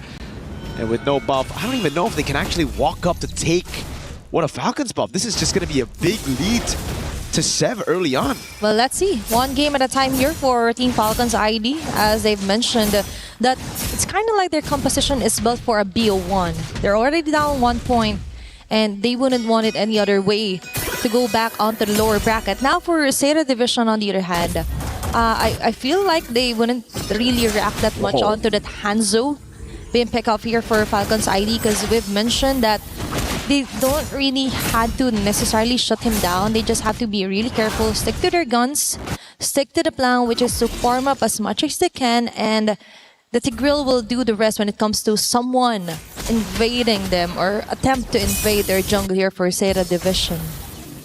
Really wonder if Zoe is actually even going to get level 4 before this first turtle. Guy in the bottom lane, losing out. Liv has actually gone for a very aggressive emblem choice. A Master Assassin down below. Knowing that Guy is weak side, he's trying to punish her even more. Oh. And Zoe will try to rotate down below. She actually did get level 4, so this is A-okay still. You're not losing out on too much, despite that early orange buff take by Sev. Zoe's going to try to go for the shield unity. Oh, that's what we're talking about. That for Zoe, they just have to stick to what they know best. Try to be stoic here for our game number 2. Raimundo onto the front. Flicker was forced out of Name. Fanwa getting in on the right, but the Revitalize activated as well. Trying to survive here is Raimundo. But Zoe with a shield unity in terms of size already activated. But trying to run away, being blocked over the corner here, offered neutral objective.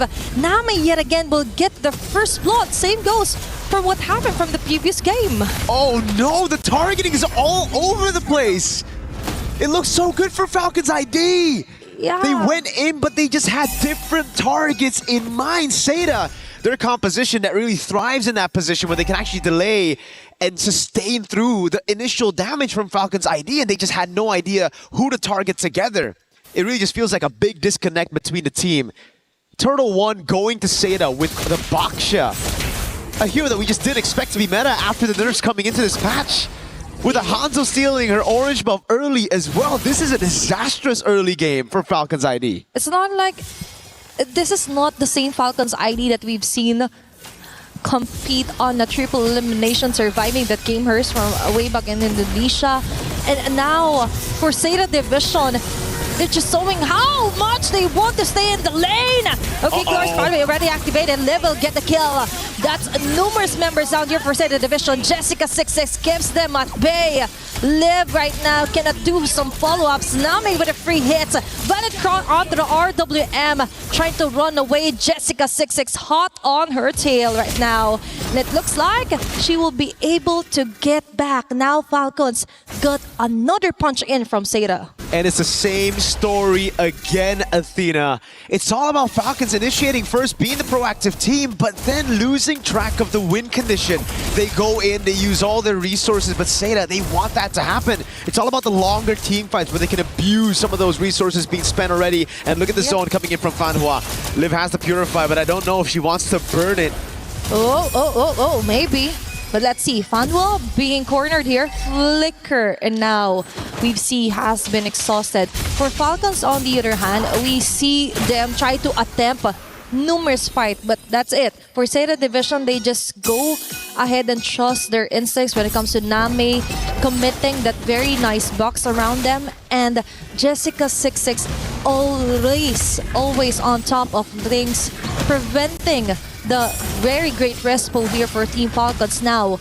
Objective up. Violet. Half an HP left. Violet onto the back line. Targeted Nami. Nami will still survive. Onto the front yet again. Seb with a ninjutsu. Pinnacle Ninja not able to even get the objective. It's Zeta yet again taking the upper hand. 2 red trees, and it's Fanhua on the Tigreal. What? Do a lot of damage with the implosion, and I think it was like 3 patches ago. Jessica, though, there's no one that can actually handle Jessica. She can actually just be all up in there, under turret, no problem whatsoever. So has the Vengeance too. Chef's just tickling her. Look, she's kind of enjoying the attention that Falcon's ID is giving onto her. And imagine, she is considered the X factor for Zeta Division. Definitely she is. With an X painted on her back, she doesn't even care. It's looking rough for Falcons ID. They got to regroup somehow. It's not like they have the best late game too when it comes to just pure team fights. Zeta wants to play the tempo toe with a dive. Okay, that's very nice, Glorious Pathway. Although there was an implosion play here immediately for Fanwa and Joey. Now we see Gaige just going with the free hits. Now the Blazing Duet activated. All those bullets coming in hot here for Falcons ID. It's going to be the Soul Snare, enough stacks, but they have to try and run away. Fanwa onto Livy, hot on her tails. They get the kill. Now Liv is the next target here, but Zeta Division, they already got most of the kills, got an advantage, and Jessica26 goes on her day, just clearing up the last bits of waves onto each lane. They've got all the winning matchups, and they can dictate the tempo of the fights. They started first, and it just creates so much confusion within Falcons ID. Again, we see the targeting all over the place. Livy, Crimson Beacon forward, went onto Guy, but Zev wanted a different target. Everybody is going for their own 1v1s, and it just doesn't look good for Falcons ID, who are already a game down. Zeta are putting Chinese MLBB on the map. Imagine that. First match, opening of MWI 2026, and a win against a Titan. Oh, it's Livian again being caught. What a great setup here for Fanwa. Now we're talking. Now we see why they've built from scratch instead of just buying a whole new set of organization. From building to scratch, now they've got this blueprint. A wonderful standard here for MLBB Chinese, especially on the FE division, right? They're setting a whole new face here on MWI. And it doesn't look like their first rodeo. It's actually looking like a huge contender for the crown this year. Chef can't even deal damage to Fanhua.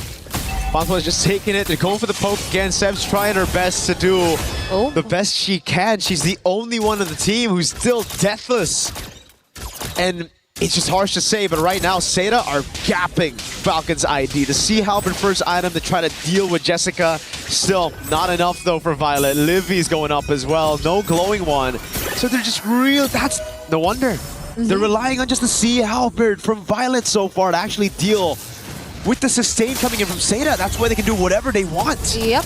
Leaf only has a Haskell. Understandable. And that's why it couldn't even deal a lot of damage here onto Zeta Division. Now they're chasing Raimundo. They don't care. Even if it's the tankiest of them all. They've got enough damage to totally shred them into pieces. Justice Poldron as well here for Jessica26. The problems just keeps on piling up here for Falcons ID. She's dealt with the wave so well. Now she goes up top again. Chev will get a turret, but that's about it. Now it's a 1v1 against Jessica. She gets away with the Pinnacle Ninja. There's just no one that can deal with Jessica. That's the problem right now. All the battle spells are up. We're waiting. This is the calm before the storm. A big one that can actually be Seida's first win of the tournament. A loss to the Titan in Falcons ID. A purple buff take by Zoe, by Seida. They're getting control over. Chev has already used the Retribution, and it seems like Zoe will try to go into the bottom lane. They had vision on a few of those members. Raimundo might just be the sacrifice for Liv to get out. They're willing to commit even with the Revitalize. They just take the bait. That's another additional kill here for Seida Division. And as you've mentioned, Jessica26, the full responsibility was that to somehow zone them out and of course try to spot where Sev will come from. But now she has multiple responsibilities and she's doing stellar at her performance. Now another objective is up. Joe as well is starting off smart here. Violet onto the back, but I feel like it's too risky to contest this Lord up onto the hands of Seida Division. And now Sev with a ninjutsu, Pinnacle Ninja, already exhausted their ultimate. Lure's pathway here for Raimundo. Is that the opening that they want? But Gaigai with a blazing do it, hitting on to the right marks of Falcons ID, slowly crumbling down. Lord as well will be stalling off here by Lev. Violet with a shutdown kill. Is it the turnaround that they need to actually contest this fight? But no, Seida Division has her eyes on the prize. They don't even care if you get that Lord as much as they want to get that. As long as they get the kill and advantage, they'll take it.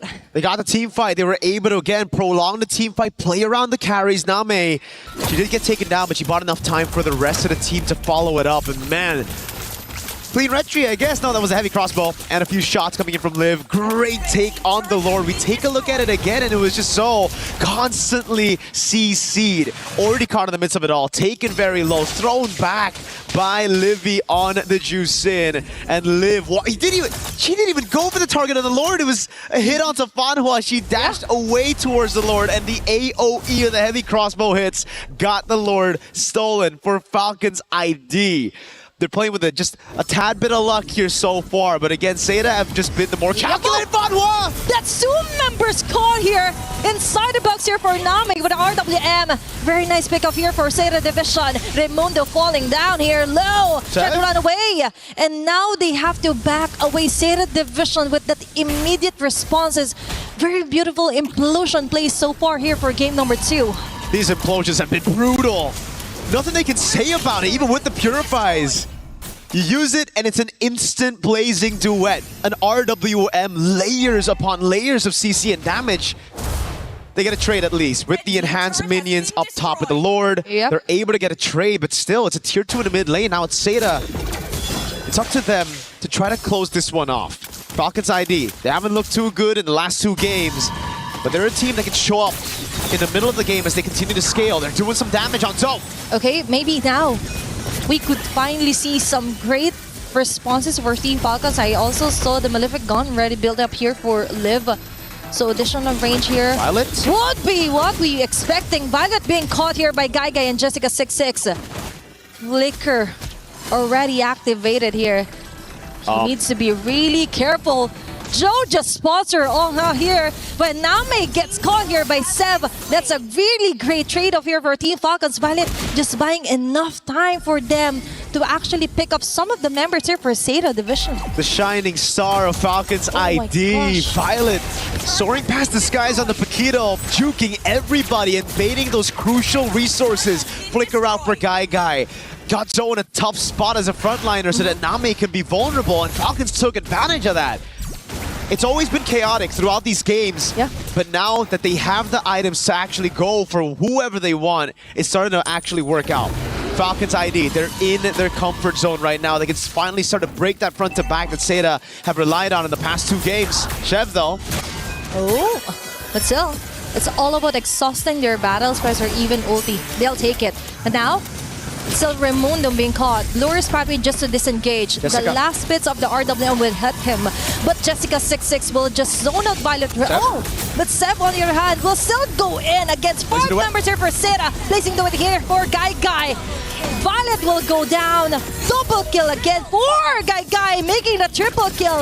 Liv and Sev are the only ones left, but not for long because Jessica26 still has her eyes here on the Liv. Sev is the only woman left here, and looks like Seda Division or Seda Esports wants to finish off this game 2 as fast as they can.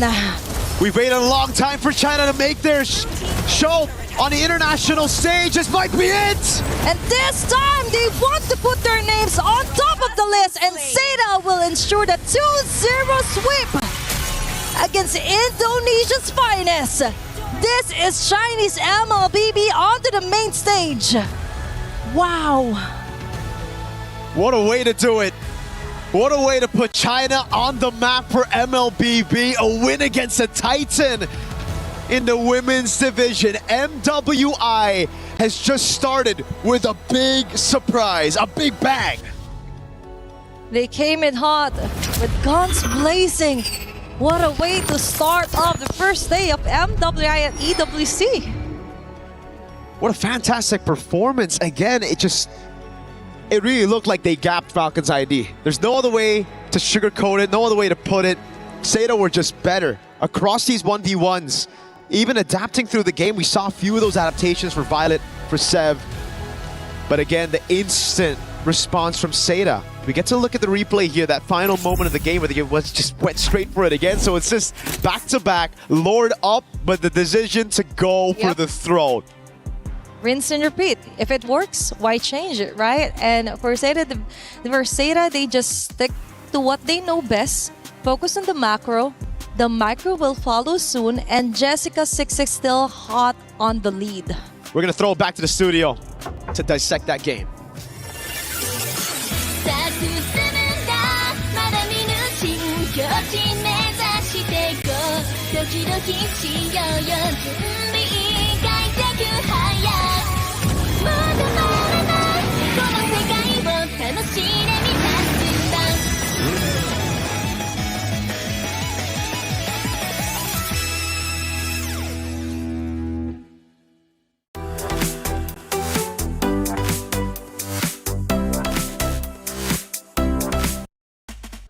Welcome back in. Thank you, Athena and Mirko, for casting that wonderful game. And Seda Esports coming out very, very strong, taking down one of the titans of Falcons, Indonesia, doing it in a 2-0 fashion, making it look easy.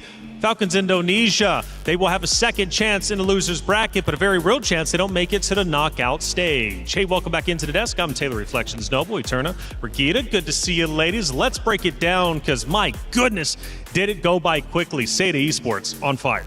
Yeah, it was 14 minutes in the first game. It wasn't too far off in that second game.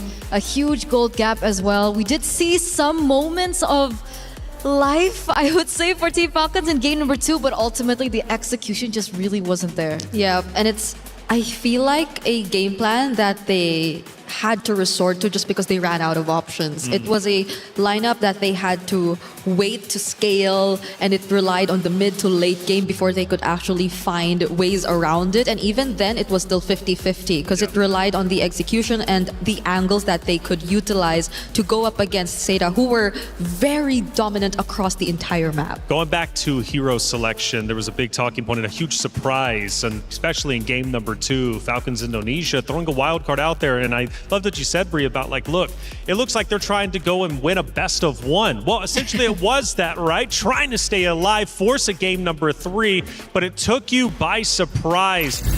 They took a risk, they took a gamble, it didn't pay off. Yeah, and a lot of it, I feel like they tried to address in this game. Like they felt more careful. I don't know if you would agree with me, but in terms of the more calculated team, it's always Seda on top. Like the way they utilize even the Tigreal, one of the probably the kinds of roamers who have very high downtime in terms of the ultimates, very ult reliant. You see how much they understand how to use it and how good they are in terms of space creation. I think that's one thing that really showed up in terms of Seita's gameplay. It's space creation and knowing when to take on the fights. Absolutely, absolutely. Chemistry is also another word that I would definitely put in when it comes down to Seita. And meanwhile, going back to Team Falcons again, we were talking about game number 1 and how their targeting was so off in these particular team fights, and we see the exact same thing happen in game number 2. Again, there were moments where, they got better trades like a 3-4-2, a 2-4-2, so at least they were able to trade back against Seita. But all in all, again, the targeting, is it a call issue? I'm not really sure what's going on, but they're definitely all over the place. If we're going back to the topic about the Hanzo, we did see that the Hanzo was at some point actually a level ahead of the enemy jungle. So a level ahead of the Baxia, so that is something that we can consider.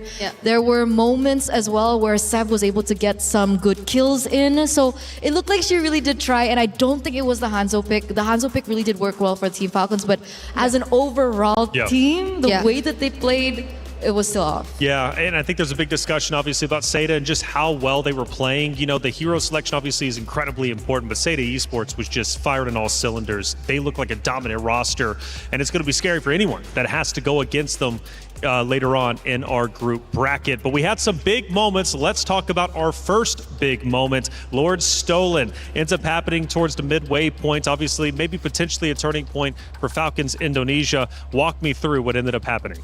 Okay, I think in this moment, everyone was individually just trying to accomplish their job, but it felt like there was a bit of the overcommittal from Raimundo, which didn't really allow or didn't really get the necessary follow-up. It was just fortunate for Falcons that Liv got the last hit on the Lord, but I think that's what I could just really term for that fight. It was just fortunate because everything else wasn't really on their terms. Like, their fight looked very Seita despite them actually taking that Lord. Well, let me ask this. If you take fortune, though, sometimes you get a little bit lucky. Could that have been a big turning point for Falcons Indonesia? Because they did almost turn things around. At least things started looking up. I shouldn't say turn around, but things started looking up. But they just still couldn't break through Seita Esports. Potentially, because at that point in time, we were getting to the power spikes that Team Falcons really needed for their team, right? I mean, Irithel was starting to do a lot of damage, hence perhaps why the Lord Steal eventually happened as well.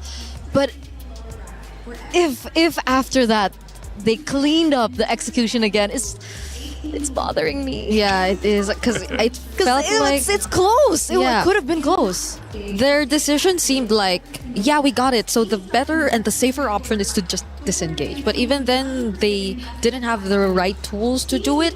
And even so, if they fought back, I feel like it would have been an even trickier situation, because typically, once you lose on that Lord fight, you would want to find the trades. And Seita felt like they still had the advantage nonetheless. So they went for the chase.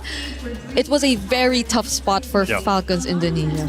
At the end, though, it was Seita Esports dominating, pulling through, and a massive triple kill led to the undoing of game number 2 for Falcons Indonesia. We take a look back at that big triple kill that ultimately ended up ending the game. Yeah, this was another, I think, overcommittal from...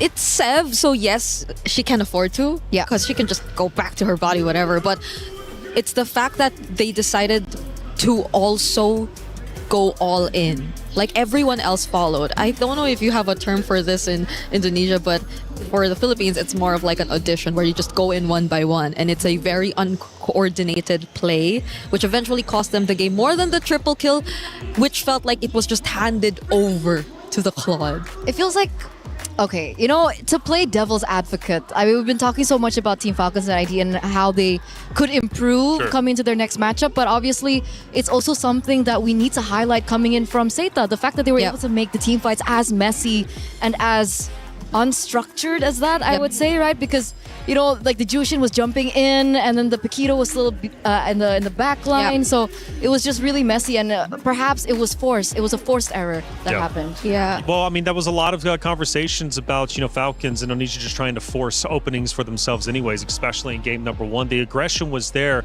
the mindset was there, but the execution simply was not. And one of the key highlights was for Seda Esports coming into this, their macros were clearly at the top of the food chain.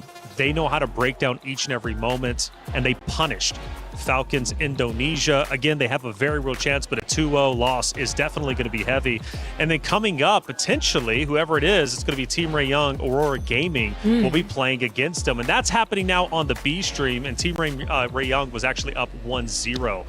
So Seda Esports, let's say theoretically one of those two opponents, I mean, how do we think that matchup's going to go? Because Falcons Indonesia, we hyped them up as one of the best in this group. I feel like I just don't want to assume anymore, you know? But if anything, I feel like if Team Ray Young actually get to secure the 2-0, that will be a much closer fight. Like, I just won't establish that it's going to be Team Ray Young. Although I really would like to say that they would be considered the favorites if it ever will be a Iseta Team Ray Young matchup. So I'm just putting it out there that I still feel like, Team Ray Young. If we're doing predictions, maybe it's a 2-1 against 2-1. if they win this series. All right. Okay, I'll go 2-0. 2-0 for Seda.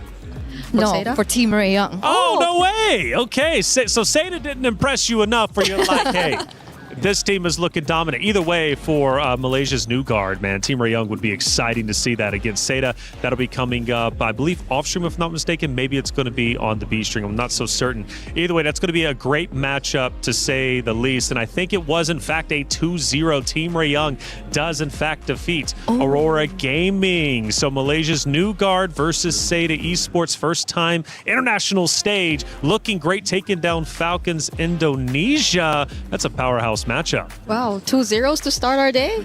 Both 2-0s on both streams. I didn't expect ours though. Same, yeah. Like perhaps a lot of people out there as well would agree that maybe we thought it would be a 2-0 for Team Falcons, but it's the other way around. I love it though. It's an upset on stream A. I love it though. And we love it. That's it. Don't get us wrong. Hey, things are getting exciting and spicy. You definitely got to love it. Chat, get active. What do you think about our first series, not only on Stream A, but Stream B? Did it surprise you as much as it surprised us? Hey, the club championship is being fought for each of the weeks. We're now in week number 2. Trev, how are things shaking up?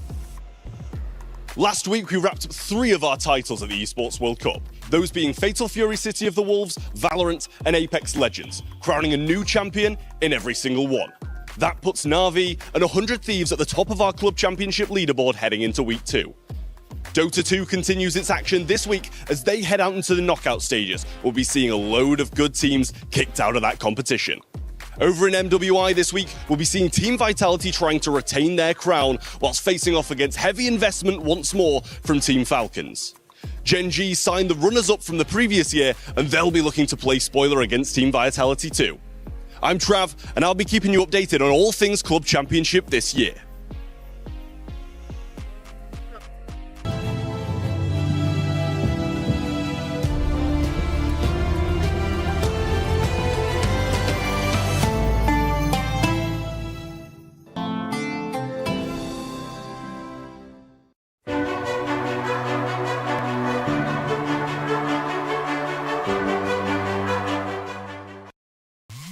Well, the club championship, like I said, being fought for. Trav, thank you for the update. He's going to be providing updates throughout the entirety of our Esports World Cup. Okay, matchup number 2. The ladies already taken the stage, and therefore we got to shift our conversations from Falcon Indonesia, Seda, over now to Geek Cyber Team Geek Esports versus Geltech Cyber Team. 2, again, great teams. And what's fun about this one, Geek Neferia, our only French player in the tournament on home soil. No time zone change needed coming in, and hopefully the crowd are going to be supporting her each and every step. So is this added pressure or added confidence, right? Because it could go both ways, but I'm definitely really excited for Geek Esports in particular because this is our first WEU representative. So I love that about MWI. Each passing year, we get more regions, more faces to look at, and of course, more strategies as well. And it's no joke, because these are like 6 players from 5 different countries, which brings you the question,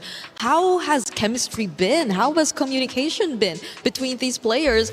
And how are they making it possible? Because they've already made it possible just by the fact that they've made it here to MWI. That's a great point, because, you know, when you think about teams coming together, especially GK Esports being our most diverse roster, language barriers, are there? Probably not. I mean, they made it to this stage, right? So clearly they know how to communicate and everything is on par. But what do we know about Geltec's cyber team, right? Taking the stage. Kyoe is back.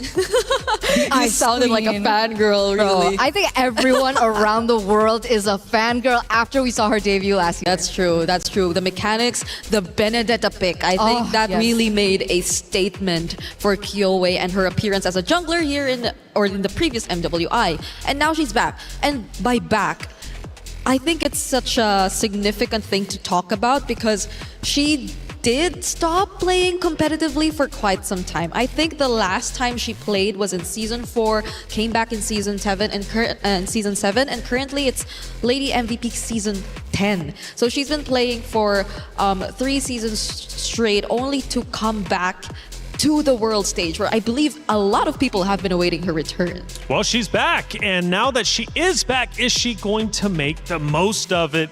As soon as I mentioned Geltec Cyber Team, you guys didn't see it, man, but our panels, our analysts, Eterna especially, like, put the finger up. I was like, I'm ready to talk about it. So, all right. Let's gotta hype her up. Of course, you have to, especially if she's coming back. She made a big impact last year.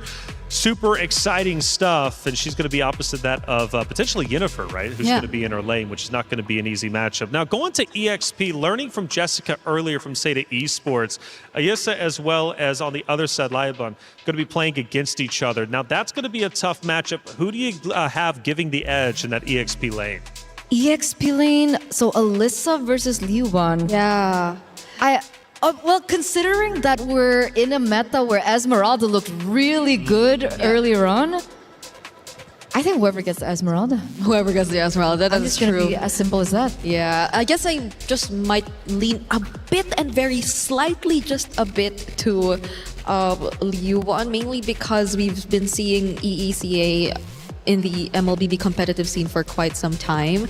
Western Europe, again, we did mention that it is one of their first appearances in the international stage, and they probably, or at least for a Geltec Cyber Team, right, they have a bit more exposure and they get a bit more information from the people around them, even from maybe their counterpart, the men's teams in EECA, and in terms of their gameplay. But remember, GK Esports, they're comprised of these Egyptian players. That's right. We have Electa, we have Yui, and they are no stranger to the international scene. We've seen them time and time again. Yeah. It's always been them and, you know, the Egyptian girls. The connection. Right. Yeah, they have that connection, and they've been also dominating so far whenever they do have an international appearance. So that's true. I think there are multiple international influences that we can expect from both of these teams, apart from the fact that they're very diverse in terms of their lineup.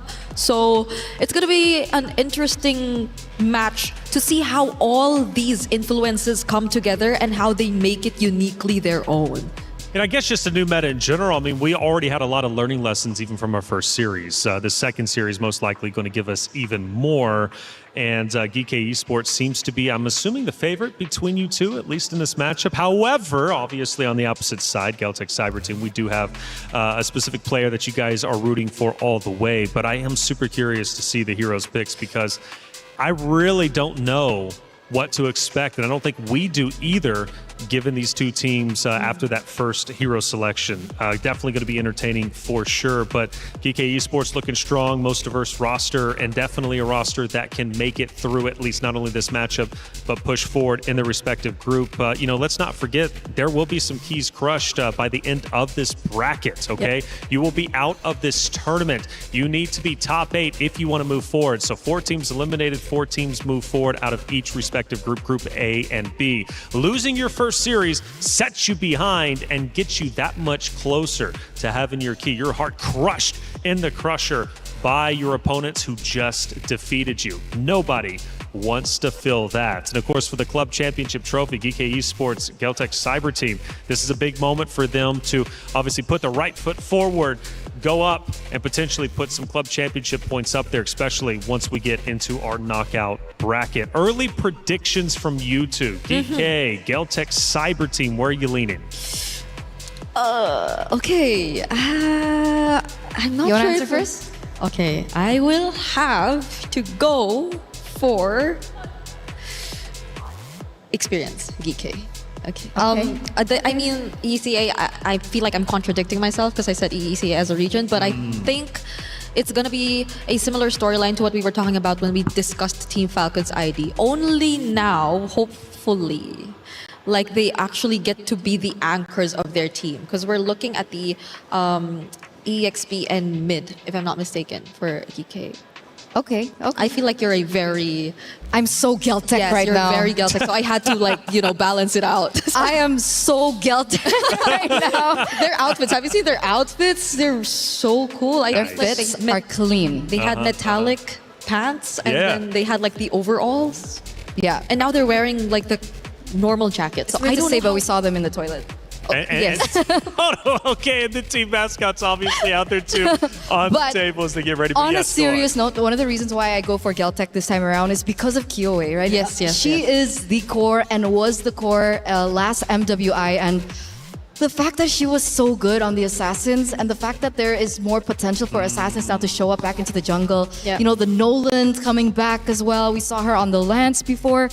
Hayabusa Fanny as well, very high ceiling kind of player. I think this might be just the meta for her. Could be. Chat, what's your predictions? I'm going to bow out. Maybe I'll give mine in just a little bit, but it seems, at least for my two analysts, they're kind of split. One's going one way, the other. So you have to choose. Okay, but before I do, let's go ahead and toss to our EWC app to keep everybody informed on everything Esports World Cup. He thinks he can come in here and play my game. Let's go. He knows nothing. Let's go! Tyler 1, you're done. This is my ladder. You can't climb it. It's better than being hard stuck at Masters. You're going too far now. Your eyes buggy. Your elbows ashy. Is that airline? That's an L airline. Somebody better hold me. Okay, yeah. Do something then. Raw energy. Blow the house down.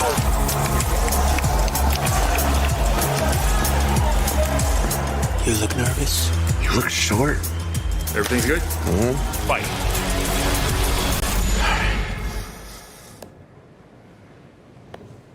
Okay.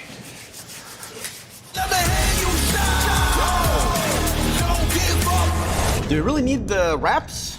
Yeah, that feels like overkill to me.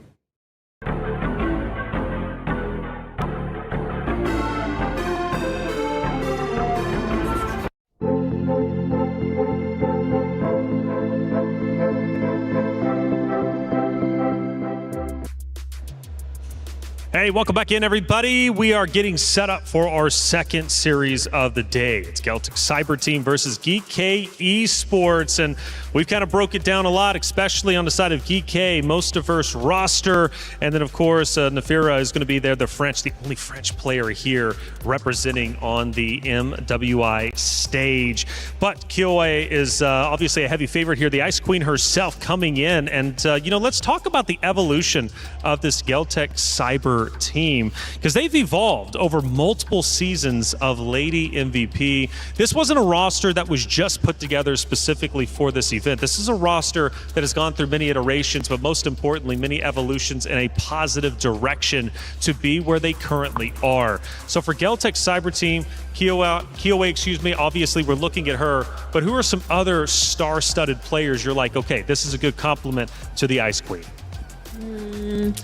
I think we're all eager to see like the quote-unquote debut of these players, because it feels like a revamp in a sense from the last time that we saw Kyoe alongside these players, because again she herself took a break, like a 3-season break before getting back into competitive gameplay, and was under a different banner too. So this is I think one of the questions that we are also having before the start of this game. It's the fact of whether or not this is a lineup that gels together much better than the last time we saw. Because I feel like it'll be great to see another standout gameplay where Kyoe shines, but it's also great to see the same level for the others, where it's more of like a team effort that we get to see from them. And team effort indeed is needed because our club championship is well underway. So much money on the line. And if you don't know what the club championship is all about,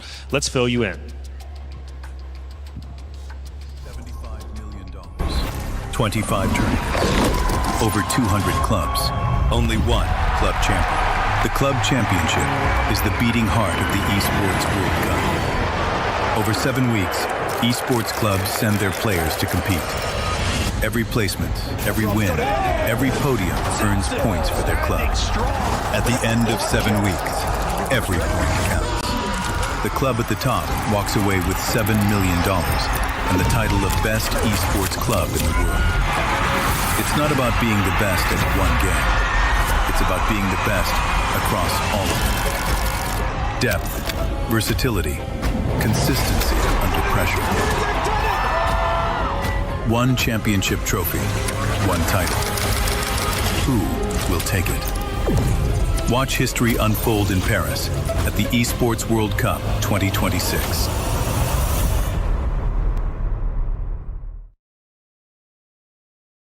There. For every click, every clutch, every respawn. We were there for the years of grind. And we're here. Now. The proud founding partner of EWC. Powering the biggest event in gaming. Shoulder to shoulder with the world's best. Making history. Greatness deserves a stage. Lenovo Legion. Reach your impossible.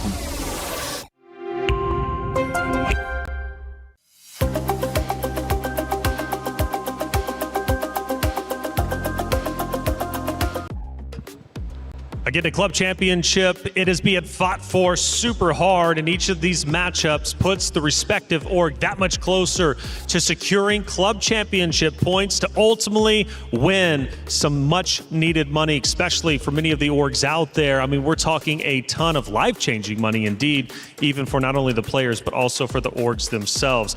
I mentioned coaches a little bit earlier and how much of an impact that they can truly have with each roster. For Geltec Cyber Team, they've got a guy called Coach Osprey, who has a long lineage in the scene of just competitive MLBB as a whole. Coach Osprey, like how much of an impact has he made for this Geltec Cyber Team, and how do you think he can lead the charge for these ladies on that stage? I mean, on the way to MWI, definitely Coach Osprey had a huge role to play. I think we'll just really have to see whether or not he's remaining active alongside Frost, or has Coach Frost taken over. I think we are yet to confirm, but if we know one thing for a fact, it's that Osprey and his experience as a coach is undoubtedly one of the longest running EECA coaches who's had lots of international experience as well. Yeah, he's definitely not an unfamiliar name, especially if we've been following the international scene. So if we take a look at how everything has really unraveled for Geltec Cyber Team, especially during their qualifiers, I would say huge, right?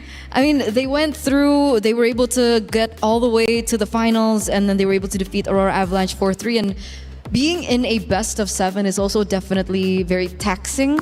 Like, you would need extra mental fortitude, and I think that plays a lot, and it requires a lot from the coaches as well to kind of guide that through. Yeah, that's why we listed down the names and kinds of coaches that you tend to have when it comes to an MLBB team, because really there's so much. There's definitely a lot, especially for I think our players who are currently part of MWI, because how often do you see them given an opportunity to just come together and compete internationally? I think the most significant is definitely this, but other than that, it's like we rarely get to see them meet each other on the international stage. So these are like one of the few times they can really just show up and really prepare for and make a name for themselves internationally. So they definitely just really wouldn't want to miss this opportunity. For sure. And for GK Esports on the opposite side, they are obviously debuting here for the MWI. Now, that is a big deal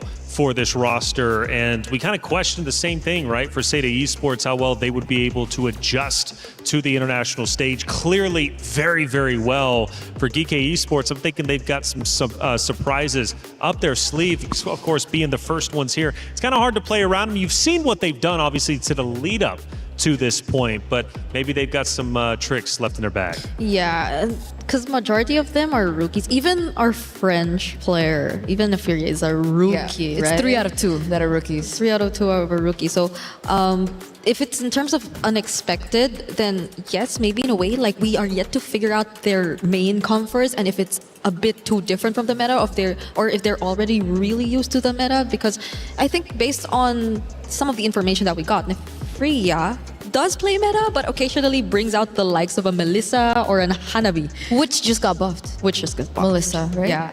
A Hanabi, we're not so sure because there's an Esmeralda, so maybe not, but the Melissa, maybe, just maybe. She also has other stuff we are not that familiar with just yet.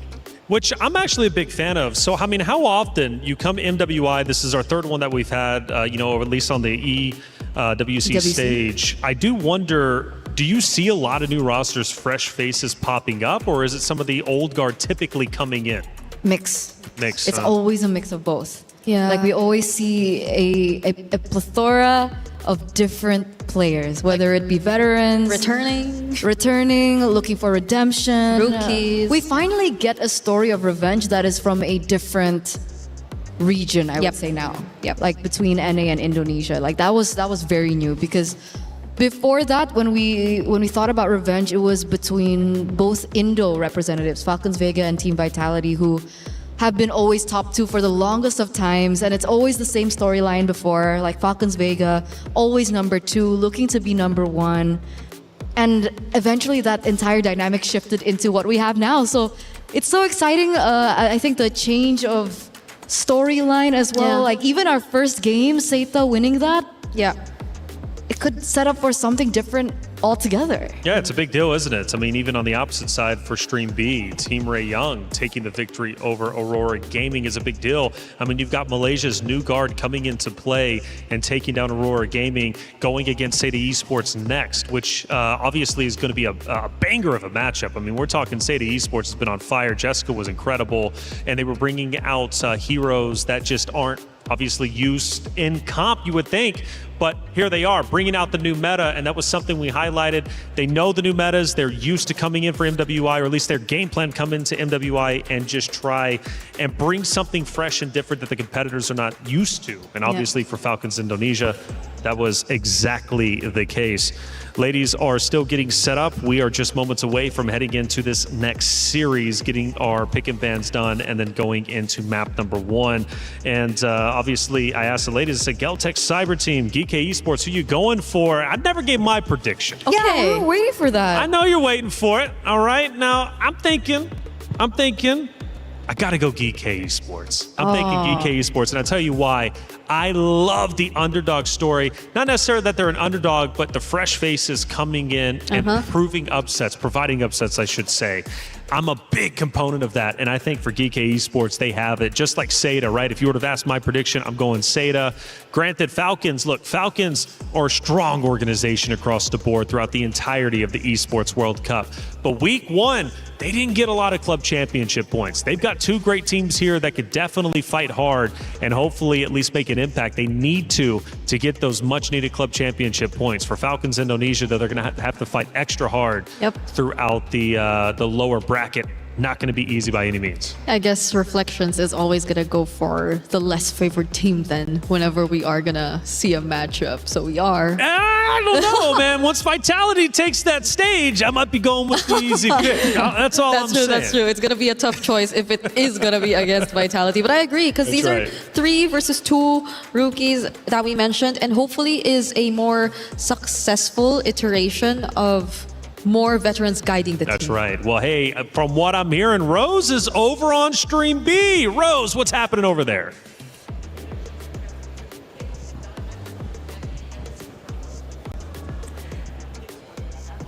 Hey guys, Rose here live from the secondary stages. We have just recently wrapped up the first match of the day in Stream B with Team Ray Young winning 2-0 in a dominating fashion up against Aurora.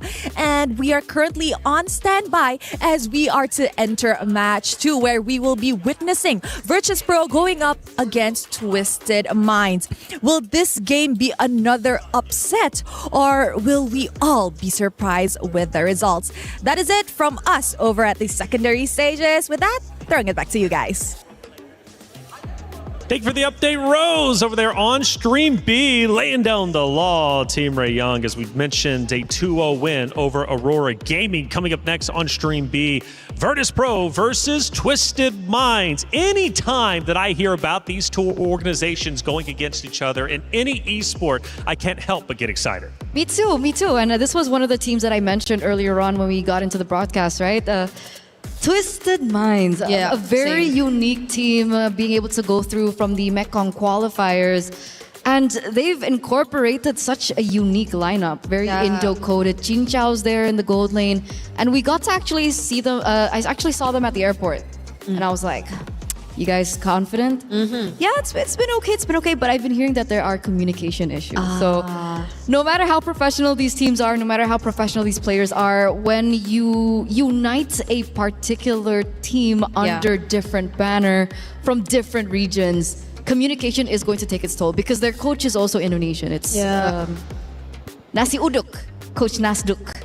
On paper though, they seem like a very terrifying lineup. Like their mix of players consists of players with very remarkable experience. So you know for a fact that Sa, she's also made waves even in previous MWI. Jin Chao, again, we're so used to seeing her rivalry within Indonesia, but now she's exploring outside. Jin Chao and Shell. Yeah, that's another layer to the story that we're currently talking about. And the other players as well, Mei Lane, Daisy, Kao, every single one of them, and the kind of flavor that they bring to this lineup and the difference that they make. So I agree. For sure, for one, communication might be likely an issue, but it's nothing that cannot be resolved completely. I feel like even for adjusting imports, there are just really like common and basic go-to terminologies because the fundamentals are pretty much already established. Like you know the structure of a game and how it normally goes. It's just the team and their unique approach that they usually have to deal with eventually. But we get to figure that out later on. That's a Stream B thing. So again, you guys are watching, please. That's a Stream B problem. That's a Stream B problem. Stream A don't got that problem. We have a different... we have Vitality later on. That's right, Vitality, and then also Geltech Cyber Team, GK Esports, and Kyo obviously getting a lot of attention over here, especially from the side of Eterna, right? Being a big fan. And you know what?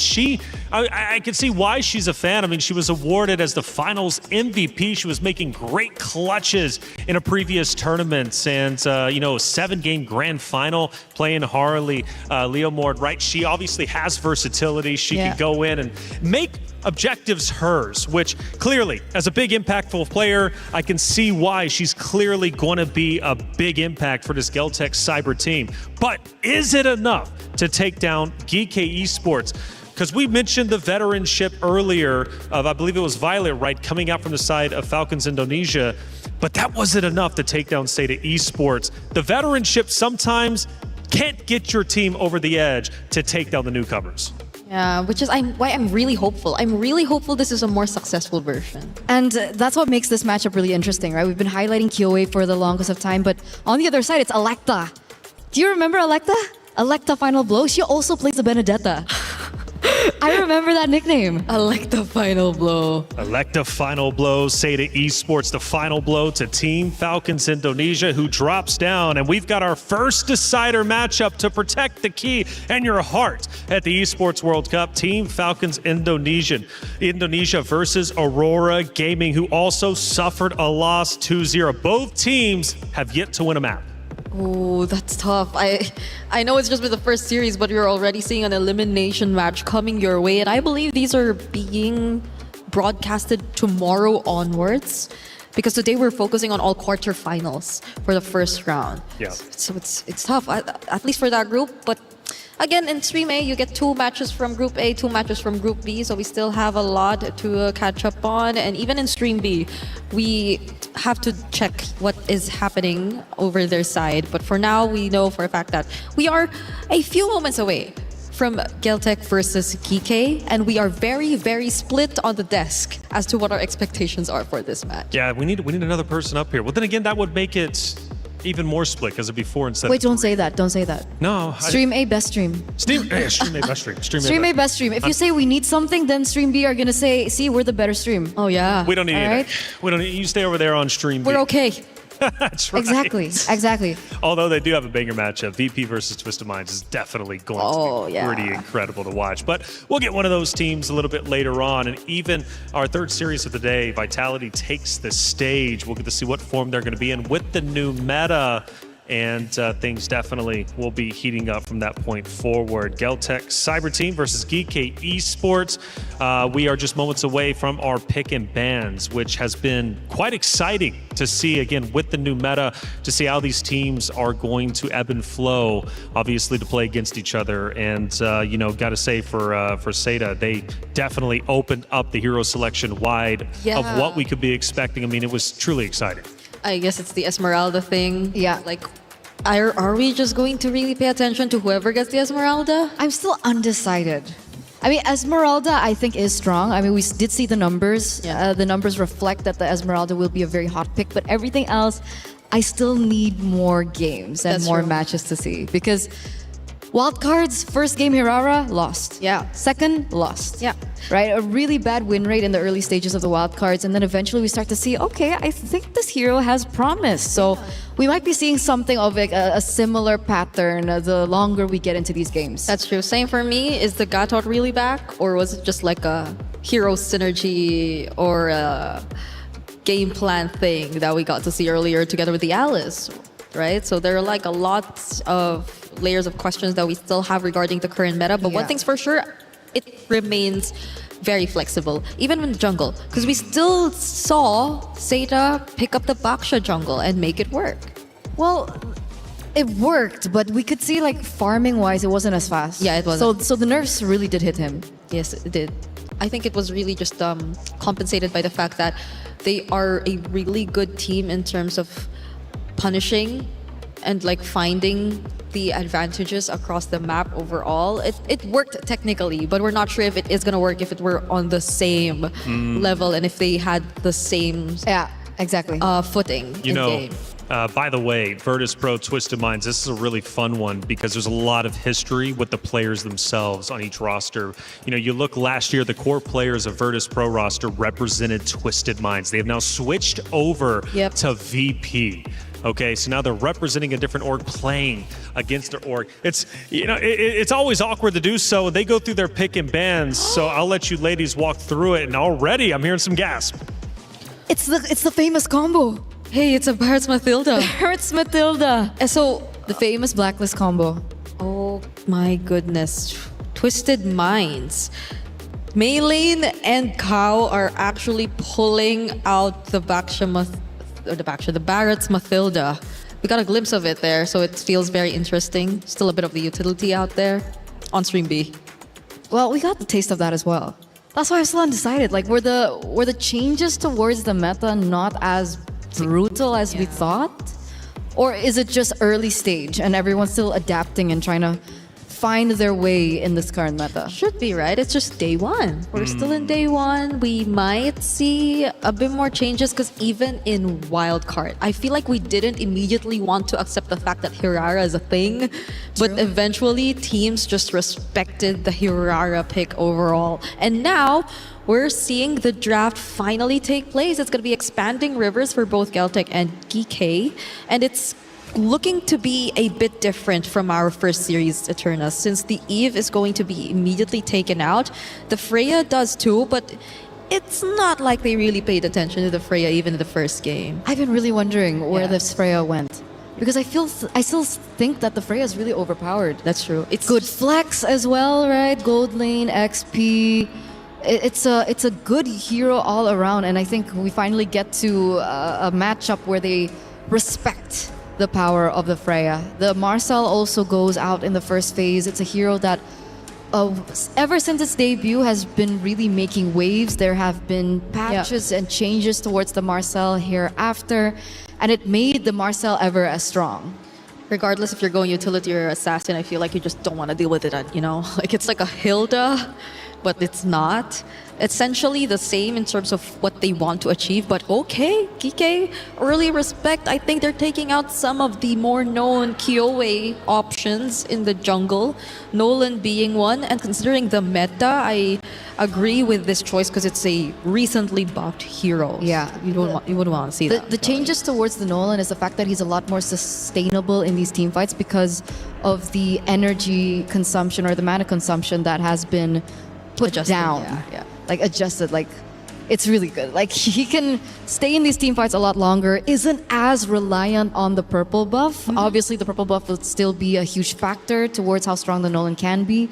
But the fact that the Nolan can rotate very fast in the early game is definitely a hero that we are looking out for in this current meta. Yeah, similar to the Hirara in a sense, which by the way gets picked first by a Geltec Cyber team. We're seeing Kyoei Hirara in as early as game number 1 in this best of 3 series. Probably the closest to a Nolan that you could get since it's been banned out. But for Geek Esports on the other side, Jusin, Eve out for the options, but they do secure the Esmeralda for themselves. Another Baksha game. Immediately prioritized for Geek too. So we're seeing a pattern. Yeah. Right? Hirara heavily prioritized. Claude is still definitely in the meta. Gold lane as well. Atlas Roam is also something that we've been considerably accustomed to even pre-MSC wildcards. A very quick Valentina pick though. And is it purely for the Fatal Links? I think Valentina might just be next in terms of the mid prio if we're talking about the mid lane picks that we actually really want to prioritize in the current meta. Since the Jusin and the Eve are out, Valentina might be their next best option, aside from the fact that yes, Geltec have already secured or shown us a roamer which could provide a really good option for their IMU ultimate. So now they take away even the Gourd and are just probably really making sure that Yui will get the better matchup in the mid lane, because things so far are looking great. They can expect so much help from the rotations of both the Esmeralda and the Baksha. These are really fast rotating heroes you're seeing from Geek so far. Which is scary. They need to figure a way how to slow things down just a little bit for themselves, right? If we're looking at the bans, it does seem like Geltec is heavily prioritizing the gold lane matchup. Clint goes out. Wow. I'm wondering if they want to go for their Harith ban next, but I guess they can't go Harith because of the Esme. Do you think it's too much magic damage? I think it'll be the safe option, but it also, yes, might compromise their damage spread a little bit because they've also already went with the Valentina Esmeralda, and we are yet to see where the physical damage is gonna come from. Okay, you know what, let's skip physical damage and jump straight to true damage. And this is a very interesting pick because back in the day when Claude was the most number 1 priority pick, which is kind of similar to as it was now, Leslie was the counter pick towards the Claude. But with so many changes to the Claude, with so many changes to the Leslie, is it still the case? I just played Claude into Leslie yesterday. The laning is still not fun. If it's the laning.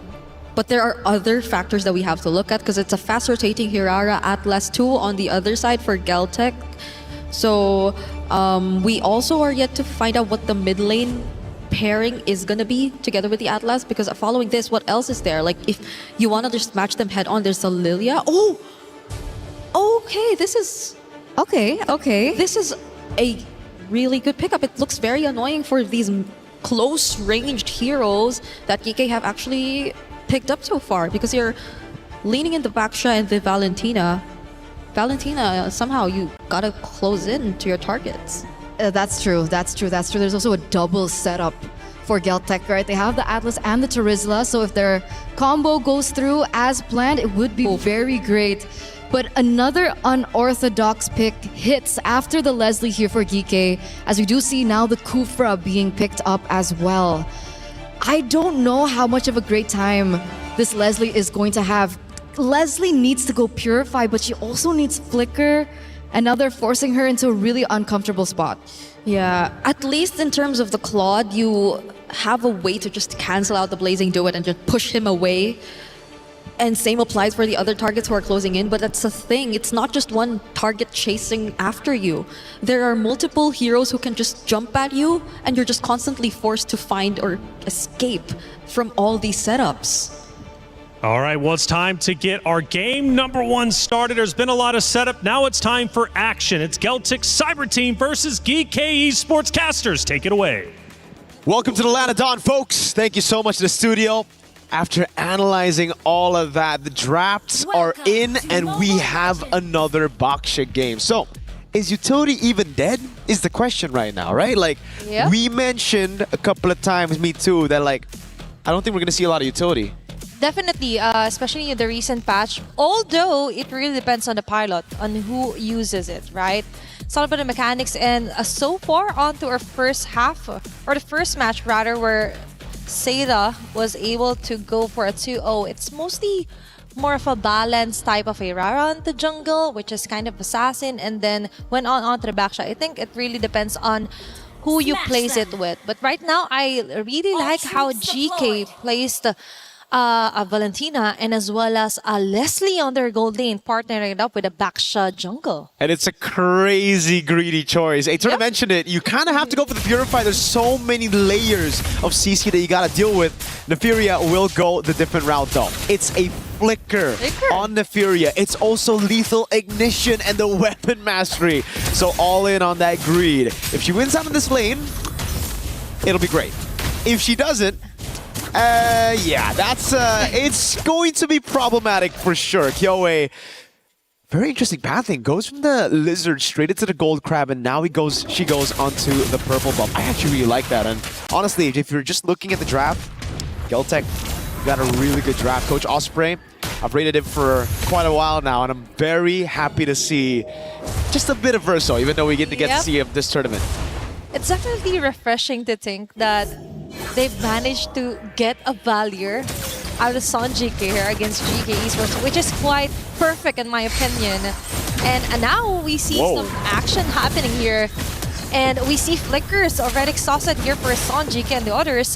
Neil for GK, they're just not yet ready to get into any skirmishes so far, because as we've mentioned, they will be having a hard time. A wild composition, but let's see how will they work this thing out here for game 1. I mean, speaking of just pilots, you know, in general, you said Baksha, utility jungle, depends on the pilot. I think it's the same for the Claude.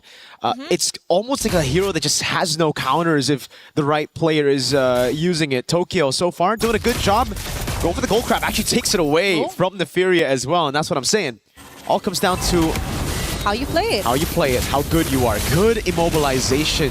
Great start here as they get tempo and they go straight onto the neutral objective. Kuejo straight down below as well. Liuban already level 4. Oh, very nice zone out here for Kuejo. And as well as placing out the Frigid Breath as early as possible. Eliza with the jump. Sonjika will be able to back away. There's going to be Searing Turns here. Get a first blood here is Yui. Meanwhile, Sonjika with a trade-off of double for 1.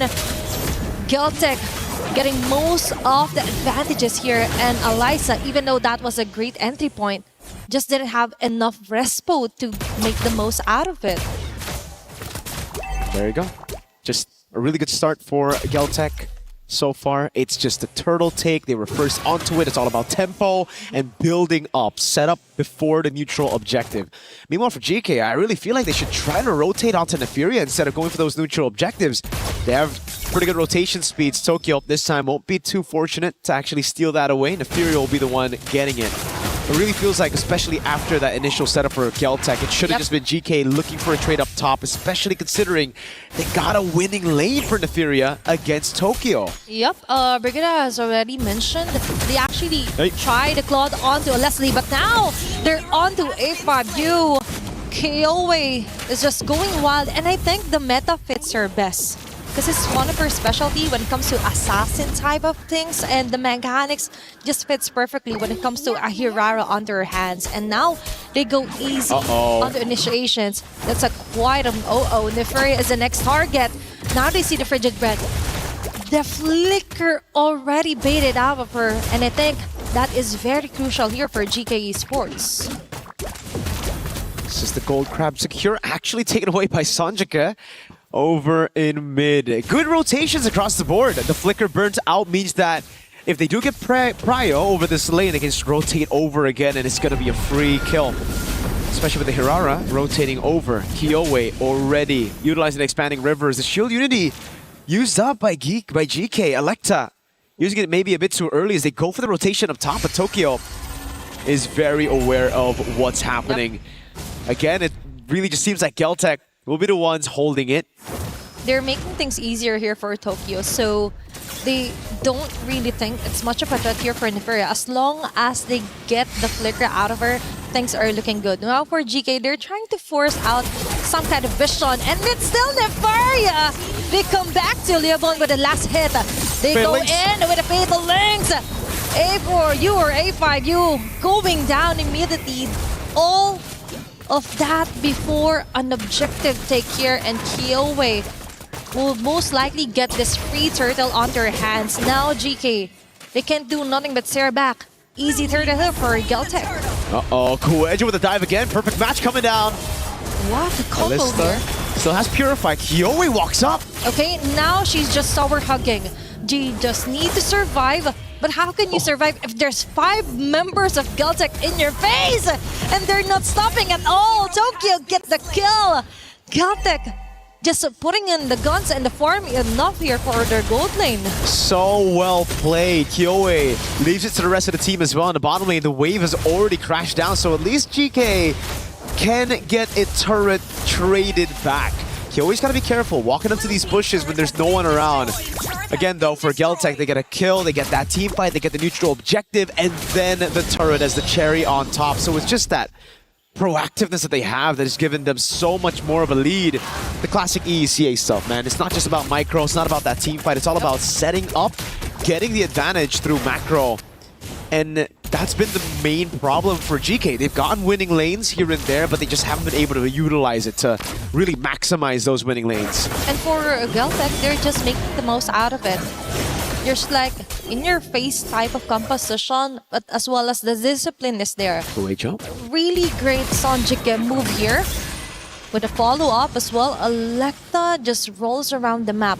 Kiowe is getting the most out of it, farming as much as he can before another objective take. GK on the other hand, we just saw Falling Star Moon out of Alyssa. Just one girl here, and the rest of Geltec, they're just really relaxed when it comes to like finding the right targets, but if it doesn't work, they don't force it out of GK. Tokyo's did such a good job playing that weak side. Now is becoming the strong side of the map. Just everybody rotating towards her as Kiowe is the one sent to clear Asa. Oh, now they get Kiowe with a follow-up Fatal Links as well here for Yue. Kuejo trying to run away in Frigid Bread. Flicker is already exhausted as well. Now we see a big play here for GK Esports, and now they finally get their hands onto a neutral objective, the last turtle for game number 1. Solid stuff. Finally, signs of life for GK. Finally, they're able to catch Kiowe here, and it seems like Asu wants to go for more. Up top with the flicker as well onto Liuban. I don't even know if they had the resources to kill her. Even if that Tyrant's Revenge landed, Kuejo knows the flicker is down, but doesn't have the Fatal Links. It'll just be now a slower game. Tokyo, everything given over to her. It's all about her being the main carry now as we move into the mid game. Tokyo with the Golden Staff, Neferia a bit behind. Kiowe goes for the War Axe here, right after the Hunter Strike. A bit more of a safe approach. No Sky Piercers for the Hirara so far in MWI. And it's the rush for Electa onto Radiant Armor, which is quite interesting. I understand, you know, Sanjika's been a big threat, but Tokyo and Kiowe, I thought, were going to be the main ones that you have to deal with as a frontliner. I think that is somewhat a tunnel vision here for Electa to just solely focus to the defensive build, but now for GK Esports, maybe that's the plan. They go for the mental mind games. Alyssa forced out of her Purify, and now Geltec just focus fires onto taking down a turret here. Falling Star Moon just to clear the last bits of minion wave, but that backfires on your face. I think this should have just gone out and back away, given that it's already obvious that the turret will be taken down by Geltec. Now they go for the mirror move here onto the top lane. But for Geltec, they still have this in the bag. Advantages, most of it is on their side. Yeah, Kyoe wants to get a bit more into the bottom lane. Asu's getting chunked. Okay, Rigid Red. No can do. Electa just slowly rolls away. And Kyoe deals with the wave in the bottom lane. That's a holy shield taken before the first Lord even spawns in the game, which means, hey, if Geltec gets the Lord, this could be a free base turret down below. Depends on how they siege it down, right? They have great zoning with the Terizla and the Atlas. Kowejo with a face check. Tokyo forced to back away with the BMI. It's all about mid-control right now. Alyssa's trying to form a slow push down below. Kyoe just farming again. Alyssa's got to be careful, though. Purified down for another 20 seconds. You don't know where Kowejo is. Ryuban's going to handle the wave up top. And it's all up to Tokyo to utilize the expanding rivers. So for GK, they see the claw down below. Do they try to go for the Lord straight up? I think they want to rush this one. Alyssa. Okay, now they see Kowejo with Alyssa going all in, frozen as well. But Kowejo caught off guard with a fatal lace in your face here for GK Esports. Will they get the trade? No can do. Alyssa falling down. A5U as well. Nefrir with a shutdown kill. They're trying to chase down Yui as well. Tokyo with the last hit of the bullet. That's 3 members down here for GK Esports. And right on time, Tokyo even manages to get 1 kill out of them. GK are playing it well. They've gotten some great initiations. It's just they don't have enough damage. It really just seems like they're banking on the Furia to slay these guys up front, and it's not working out. Everybody's going back and forth so well for the side of Geltec, and there's not much they could do about it. They're just going in back and forth. There's that untargetable skill from Kyoe as well. Tokyo's going back and forth with the BMI, and so many more initiations you gotta deal with those penalty zones, the fatal links coming around your way. I understand what the composition is meant to do right now, but it just seems like these back and forths and these angles that Geltec are using to initiate on GK, it's a bit too much for them to handle. Exactly, because for GK, they weren't able to actually use their own crowd immunes here. But instead, it's them using it just to escape from the wrath here of Geltec. You have plenty crowd controls here. You have the Falling Star Moon. You also have a very nice transition with the Titan's Rage, Titan's Revenge for A5U, but that isn't happening because the moment they're seen on the map, Geltec just goes assassin mode immediately. And now, Conceal play yet again. Lord onto their hands, slowly making their way here onto the bottom base turret. A5U with a jump. Now on the different angle, it would look like a great initiation, but no! Kowejo with a fatal lace gunning. 2 members here, Tokyo with a blazing red follow up, and the rest of the gang just gives it their all. Very nice return and bursting fireballs here for Son GK. Geltec immediately, as you mentioned, takes down the base turret 12 minutes into the game. The objective conversion of Geltec, fantastic this time around. 12-3, but it's how they actually managed to get leads across the board. We get to see the replay again with the Holy Shield down earlier, set up by Kyoe. They can just brute force their way into this turret take, and what a play by Kowejo. Baits out the Purify. There's another fatal links coming around by the IMU of Yui, but it's just not enough to deal with him. And again, we see the same problem for Nefiria. She's doing damage. She has some of the items ready, but it's single target. These guys, these women from GCT, they're able to go back and forth so well that that single target just does nothing in these team fights. And for Geltec, they just have to like juggle around on who will get the first bullets from Nefaria, and that's it. And then another one comes in like Liubon, and the rest for GK Esports can do nothing about it. This is the thing about being too tunnel vision. Linear damage as well is a problem here for GK Esports.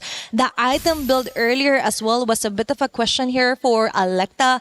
But now we finally see an Antikythera onto her arsenals. And for GK Esports, they just need to hold on. For Geltec, we see Kowejo as well. Planning another fatal links onto A5U. Electa on their front line with a shield unity. Her sun's activated as well. But look at Liubon and Kyoe as well. ensuring those bullets and the fans hitting her in the face.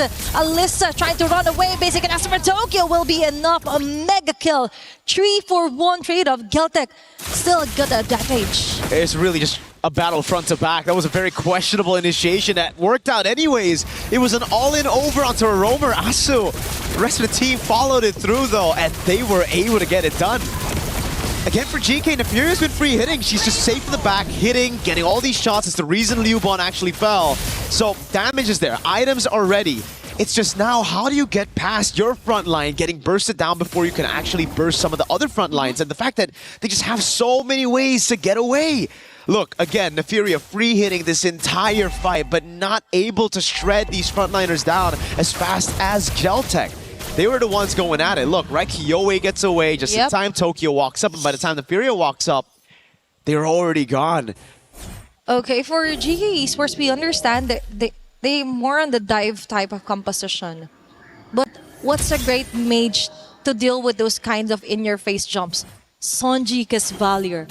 She just pushes them away from the targets, and then the bursting fireball. Man, that's so wild. So GK on the other hand, now... Oh, Divine Glaive and the winner crown! Oh my gosh, now they're getting ready for the final battle. Okay, there's a Kuejo yet again. No fatal links connecting onto anyone. Now there's their time to punish them. There's bursting fireballs here in turn all over the place. And Neferia with a single bullet shots here will deal a little bit amount of damage, enough to shoo away Geltek here on the process. That's the thing. Neferia is starting to really hurt. Damage dealt ranking #1 in the game. Those free hits, those small wins have been paying a lot of dividends to the team right now. GK, they formulated this composition to play for the hyper carry in Neferia, and so far, it hasn't worked out well. But right as we got to that 15-minute mark, we finally get to see how much damage she can actually output with the right items now in her pockets. Great reaction by Neferia. It could have been a real bad situation as Kuejo went in with the fatal links, but again, brilliant reaction. GK are going to have to handle that. They're going to have to rely on Neferia constantly being able to flicker out of these engages from GCT. Because if Geltek get just one big penalty zone, followed up by a fatal links on Neferia, all of it goes down in shambles. But that's the thing. Kuejo. It's kind of scary to put all your bags into one basket here for Neferia. It is. Because the flicker, that's too much of a CD. And for Geltek, they could just time it perfectly so that they will be able to jump in from the back here for Neferia. But that's the thing. Now, they just focus on to somehow make scarcity, make the jungling harder here for GK Esports. We're approaching the 17-minute mark, which is kind of good here for GK Esports because they're slowly building up their items that they need. Aside from just solely relying on the damage of Neferia, they have to be tanky enough to just go on the front lines, let Neferia go for the free hits. Now for Geltek, really need to be careful on who they will be targeting here. And when it comes to finding the right spots, and now the Lord available to be grabbed. A5U and Yui actually has a very nice position here. But Kuejo already having the frigid breath. Advanced thinking. They spot Neferia. Now they go. Wow! Then the Fatal Links connects. Now they know there's no more flicker here. GK slowly crumbles down. Kiwi with a chase. A5U on a hot spot as well. Kuejo with a double kill. Tokyo with an unstoppable kill. All those bullets targeting onto the faces of GK Esports. That's 4 women down. Now they have a single catapult minion wave here. They've tried to finish game number 1, and that is it. Geltek with a very dominant game win. That's the gamble you play with when you go for the Leslie and the flicker. Eterna mentioned it in the studio. If you're a Leslie, it's a gamble to take flicker. It would have been a gamble to take Purify either way just because of the layers and how many of you can just walk up to the Leslie. Still great reactions, but the flicker, and my lord. Just the vision to walk past everybody. To see that, yes, there's only one carry. There's only one person we got to deal with. All these frontliners, all this peel, you don't care. Won't be for anything if the main damage is down. The vision to look for that play, fantastic. Fantastic, and it was actually just that secured them the win. Could have been maybe a comeback for GK, but Geltek, They sealed the deal real quick right there. We get to see the replay again. Kuwejo, my MVP for sure. We're going to throw it over to the studio to dissect it even further. Maybe talk about that crazy dive. It was a Hail Mary, but it worked out. Neferia could not handle those many girls coming at her. Thank you very much, Athena. Mirko casting is electric, I gotta say. Game 2 will be underway very shortly between these two wonderful teams, but my goodness, what a start for Geltech Cyber team, dominating GK early on. Big early kills led to 2 early turtles, and they just spiraled from there. Yep, it was a game of whether or not Neferia could actually find the targets in the space. Because especially when, Wait, hold on. Is going Actually, on? did you change your pants? Why'd you do that? I got so excited as I was watching. I spilled coffee all over my pants. So I don't want to talk about it. But I did a wardrobe change. Yes. It looks great either way. Whether It it's does. white, whether it's jeans, hey, you're crushing it out there, okay? Hey, they're quick. A lot happens in a map. Not only the gameplay, but also in the wardrobe changes. It's quite wild up here. Hey, it's been a lot of fun, though. It's been a lot of fun. It really has. And I've been learning from you, too, and I really appreciate it. Again, first time entering into a MOBA. MLBB is incredibly exciting. I'm really enjoying the action and the gameplay. And Geltech Cyber Team truly took advantage of their hero composition, specifically, right, Atlas, as well as the Valir. You mentioned controlling the mid lane. I felt like they did that very well. That ultimately, like I said, led to the Turtles, which gave them a gold lead early on. Like I said, I'm trying to learn. If I sound dumb, give me some leeway. We're going to get there by day 5, okay?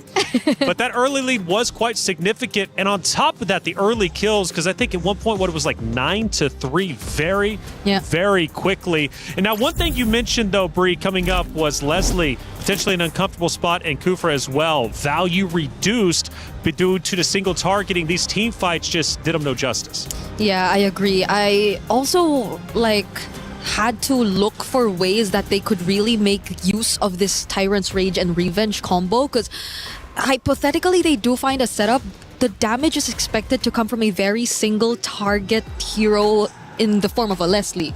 You do have a Valentina, but the Valentina at that point had very little scaling accomplished due to the fact that they had to manage the matchup so much. Like the laning or the mid control, as mentioned here by Reflections, hasn't been as easy for their mid duo compared to what we saw from Geltech Cyber Team. Well, we set up not only this match, but also Stream B. It was Virtus Pro going against Twisted Minds. Rose, how's that series shaking up?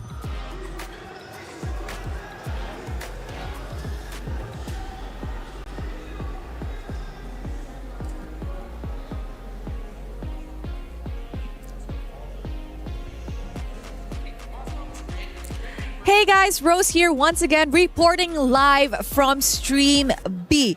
Just to keep you guys in the loop, Twisted Minds has just won up against Virtus Pro in a 15-minute game. And as we enter Game 2 in this series, will Virtus Pro be able to equalize the score, or will Twisted Minds sweep their first match this MWI? That's it from us in Stream B. Throwing it back to you guys.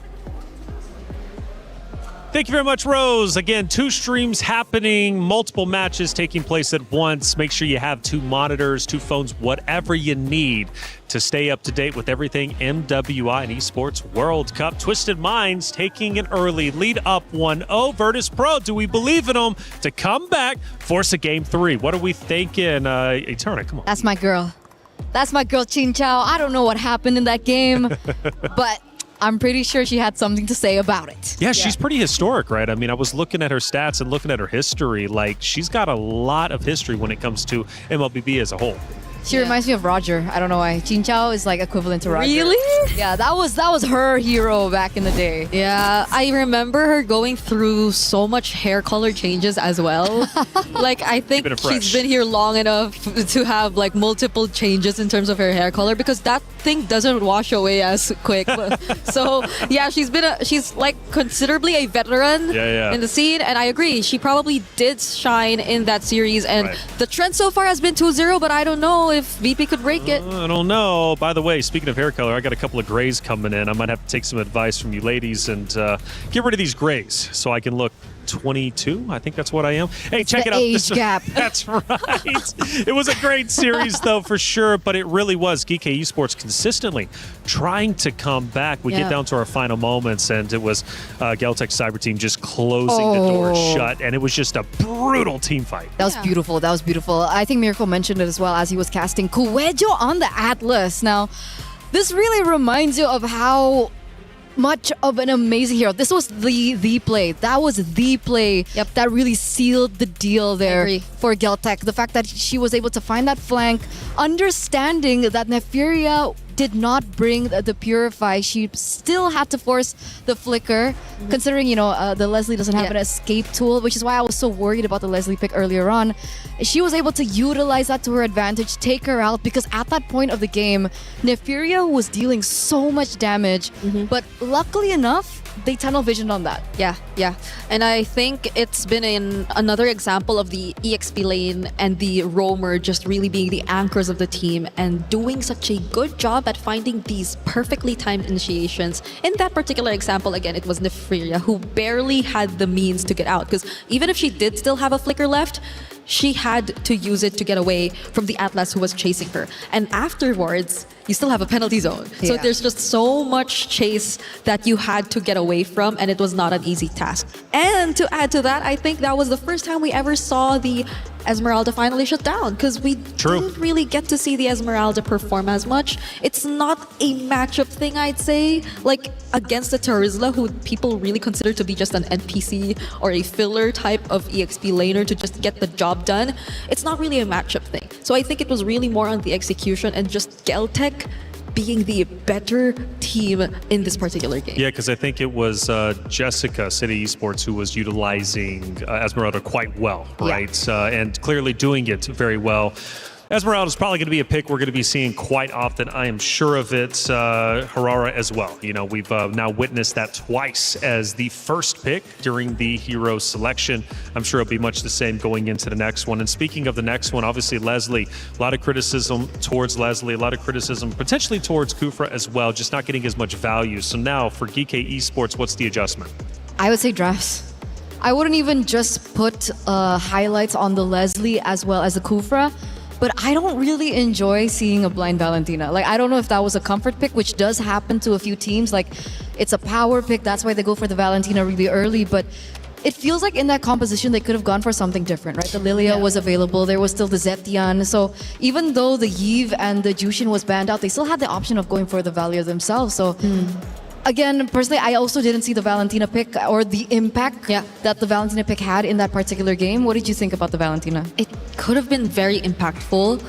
I understand it was a blind pick. Not a lot of us are fans of Valentina blind pick, but at the same time, it felt like the next best option since the Jusin and the Eve were already out, in terms of the current meta at least. But the fact that they decided to pair it with a Kufra, I think it was very limiting in a sense of how aggressive they could play the mid river, like the mid duo, like their combination together. Because Kufra is a roamer, you just expect to really catch you by surprise, go for the setups. It's not the type of roamer to play aggressive, and it's not the type of roamer that's in your face who's just constantly trying to annoy you every single time. So the Valentina pretty much had to do a lot of work by herself instead of her being coordinated alongside a reliable roamer in that sense. Do you know who would be then the shot caller for GK Esports to get them on board with the same strategy? I mean, because if you look at them, obviously you're getting into these team fights, it's not working out well. You're then trying to potentially send out a solo hero. That's not working out because you're getting shut down, because Geltec Cyber Team, they're staying together, right? And they're not moving. It's tough to take those individual solo fights. Kufra, again, not getting that value going into this next hero selection. Gonna have to think it through.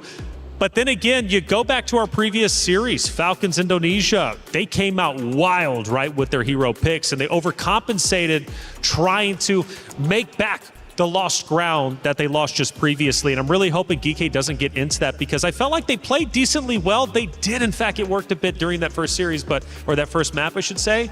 But I don't think they're so far behind to where they just need to break the mold and just go into an uncomfortable hero selection and just try something wild. I get it. I understand. It's us. If we're going back to our wild card mindset of hopefully teams just simplify their approach, you know? Like they just don't overcomplicate things to a point where even they themselves have a difficulty of pulling it off because of just how demanding the lineup eventually becomes. Yeah.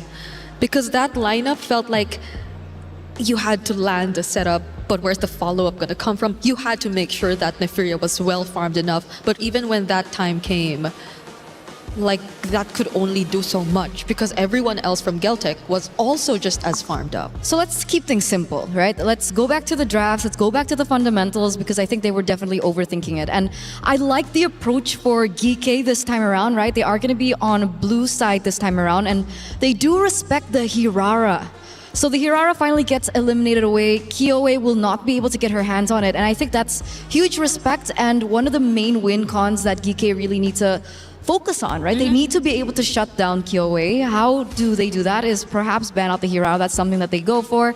You see the Yves being banned again, Phoveus banned, Freya, Zushin, and the Marcel. So what will be the priority here for Gike? Do they want to go for something a lot more safer, like pick up a Claude in the gold lane, right? Win that lane for themselves. So they go back to the fundamentals and they find a winning lane. Simplify it and make sure that it's at least a power pick or a winning matchup. But I think they will go for the simpler yet safer route as they decide to prioritize a Harith first pick. But apart from this, I think the Nolan remains accessible for Geltec Cyber Team if they ever want to consider that, considering that that's the Hirara that's banned out.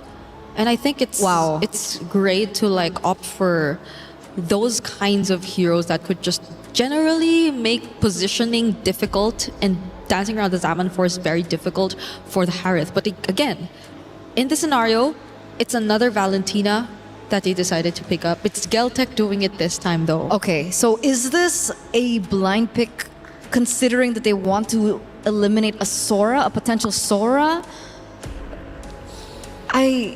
It's an interesting early emphasis, I would say, for the Valentina this early. Yeah, I think the Sora Valentina matchup has been a couple months back. It's been a couple months back since we last saw something of that sort.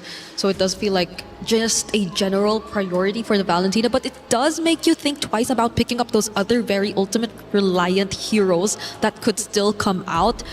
So Gike, I think generally their first three picks have been very safe in a sense. Like in this regard, if you do expect the Esmeralda to come out, which Geltec will not let past, they still have an option of further limiting Kyoe's hero options, since they did opt to go for the Esmeralda. Because either way, they could have taken it out since they prioritized the Paquito and Harith, but this is looking a bit too dangerous for them because they've already picked two heroes who are very reliant on shield generation. At this rate, I think they need to do that. I agree with you. And they also need to consider how... That's why they went for Hylos. Okay, technically Hylos has a point and click stun, right? So even if, let's say, Kyoe goes for something assassin heavy, like, let's say, a Harley or a Nolan, there is some catch coming in from the Hylos. And that's why maybe they picked up the Paquito themselves. I know they picked up the Paquito, understanding that there's still an Esmeralda on the other side, but they also need a source of burst after that point and click stun hits. But can they reach that point where they'll have enough burst? Because it's looking like they're going to be forced to play a bit passive, considering just the matchups so far. It's a Harith Claude. It's manageable, but based on Geltec's rotations in game number 1, it feels as if it will be a bit easier for the Claude to get away. And this time, the Esmeralda is going to lane up against the Paquito. And the Hylos isn't really an aggressive type of roamer per se. So now you'll have to expect how they compensate for this lack of proactiveness in their last two picks. Which is why, if we take a look at the bans, you see Geltec being very particular of who they're banning out. They're going for the Gord, they're going for the Kimi, because they also understand that they need to be able to limit the rotations from the mid lane, right? So what are we left with? Zetian is an option. It's not as safe. She still does have the passive to work on to protect in the Harith, so they can roam around a lot faster. But I think safe Lilia. Do they want to Valir themselves? Because I don't think it's ideal considering how annoying the mobilities we're seeing from Geltec are so far. It's an Esmeralda and a Claude. and you don't know if it's going to be like a sprint or a surefire Esmeralda so far, because based on GK's lineup, I don't think there's much threat in terms of crowd control. I feel like even the Claude would have a much easier time. Even Tokyo might have a much easier time if it's just that, because even GK took out the Atlas themselves. So right now we're looking for their Rome and I think it's their jungler. So Kyoei, Nolan's gone. Some of the heroes she recently used in the qualifiers include the Harley and the Leomord, but are they actually options in the I don't think Leomord, but maybe... Kyoei special! Hayabusa comes back into the fray, a hero once again that we don't see quite often. I think we saw it once though in the wild cards. Yeah. And it won. I think it was 50-50. Falcons 50-50? Mena once. Or no, I think it did win because the other team that they went up against was just another Hayabusa specialist, but we didn't really get to see it come out. Now it's looking very tough for a Harith. Yet again, just because of the additional layer of threat in terms of the ganks, like the Hayabusa being there, you want to use that momentary stun on who now? Like, is it the Hayabusa?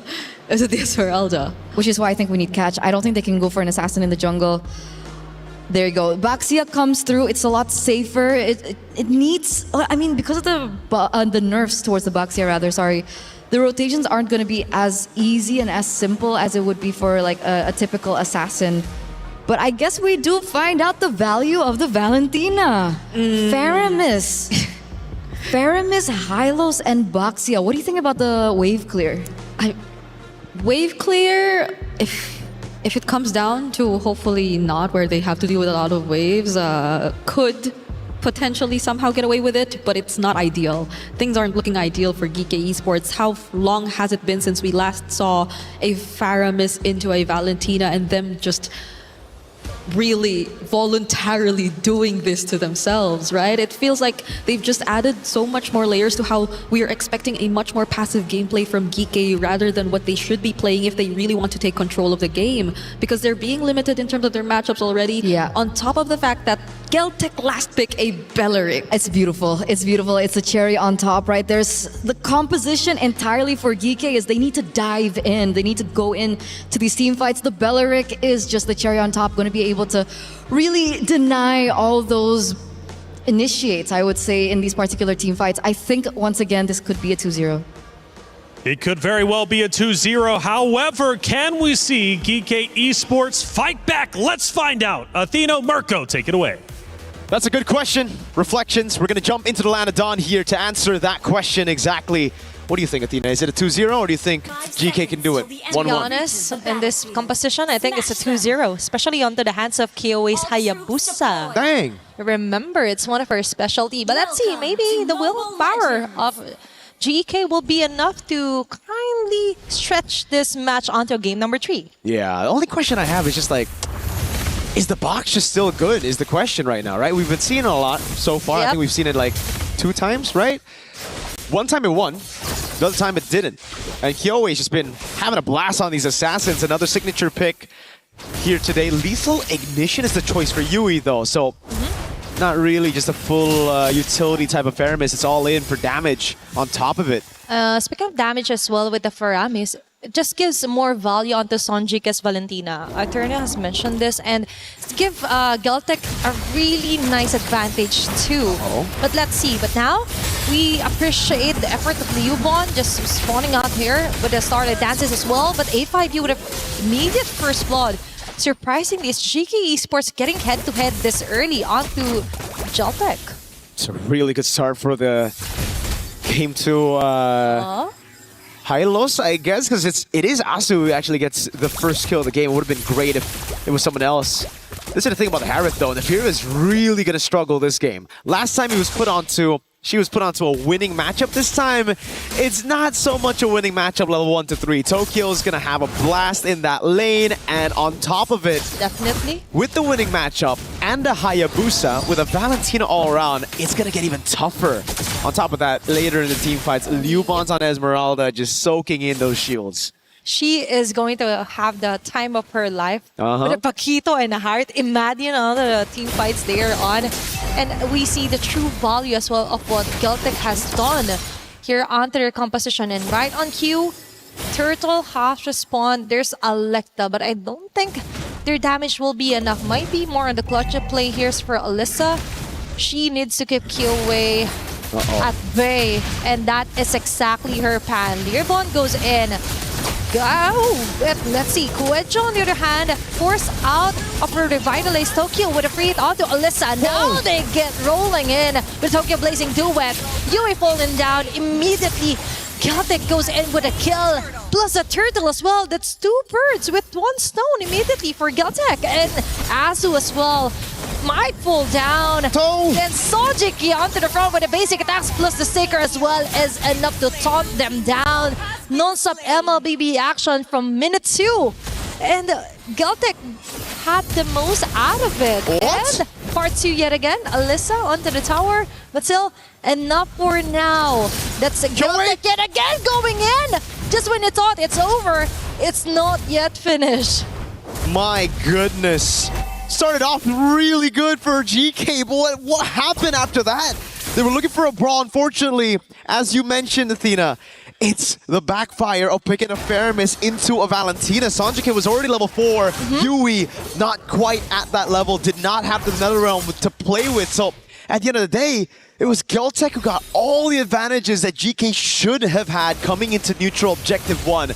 It's a sustain, it's just battling it out, and also a whiff on the flicker for Alyssa that gave way for the rest of the team to collapse on her. Now it's Asu Khan and the Wrath of the Dryad. And Asu can do nothing, even with a glorious pathway. That's what, almost 1/4 HP left for her. And for Geltec as well, we've mentioned that this is going to be a total massacre. Starting it off with the Esmeralda being prioed, and Son GK with a prio pick of the Valentina as well. We see GK kind of struggling. They do have somewhat of a game plan here. Just let Neferia and Alyssa snowball, but that isn't happening because most likely for Geltec, that's the next course of action. Target and shut down Neferia as early as possible, and all they have to do is just wait for them to actually take the bait. And Tokyo, right now, might have a hard time, but all she needs to do is just clear off the wave, not really putting herself onto the line, and Sonjika onto the back. Now we see some kind of a sandwich method.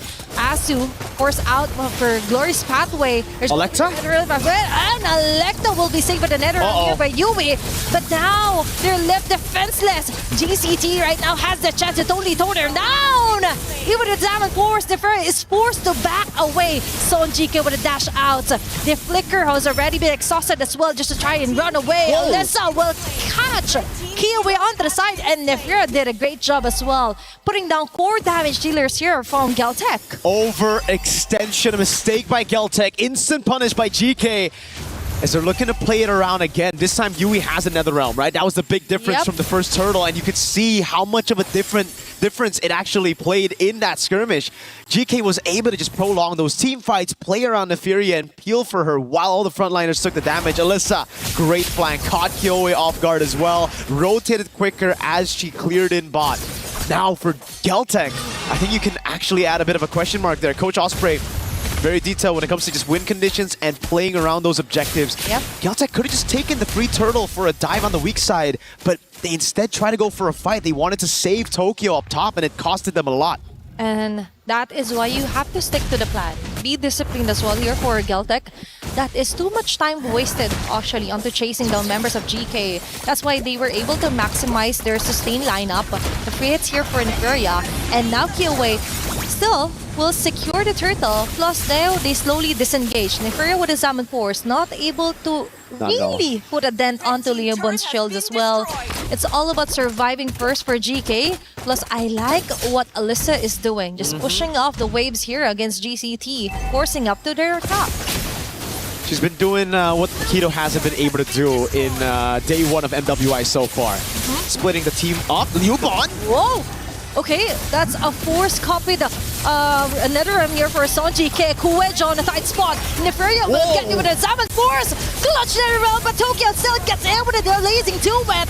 Now Alyssa goes in with his punches. But now for GCT, they slowly retreat back. But Sonji is still alive with Kyoe. dashing in through the members of GK, but that is 2 members immediately down here for Geltec. Sonjike with a clutch of flicker just to escape on that impending danger from GK Esports. Now they target the mid lane turret. Geltec caught off guard there onto the jump from GK.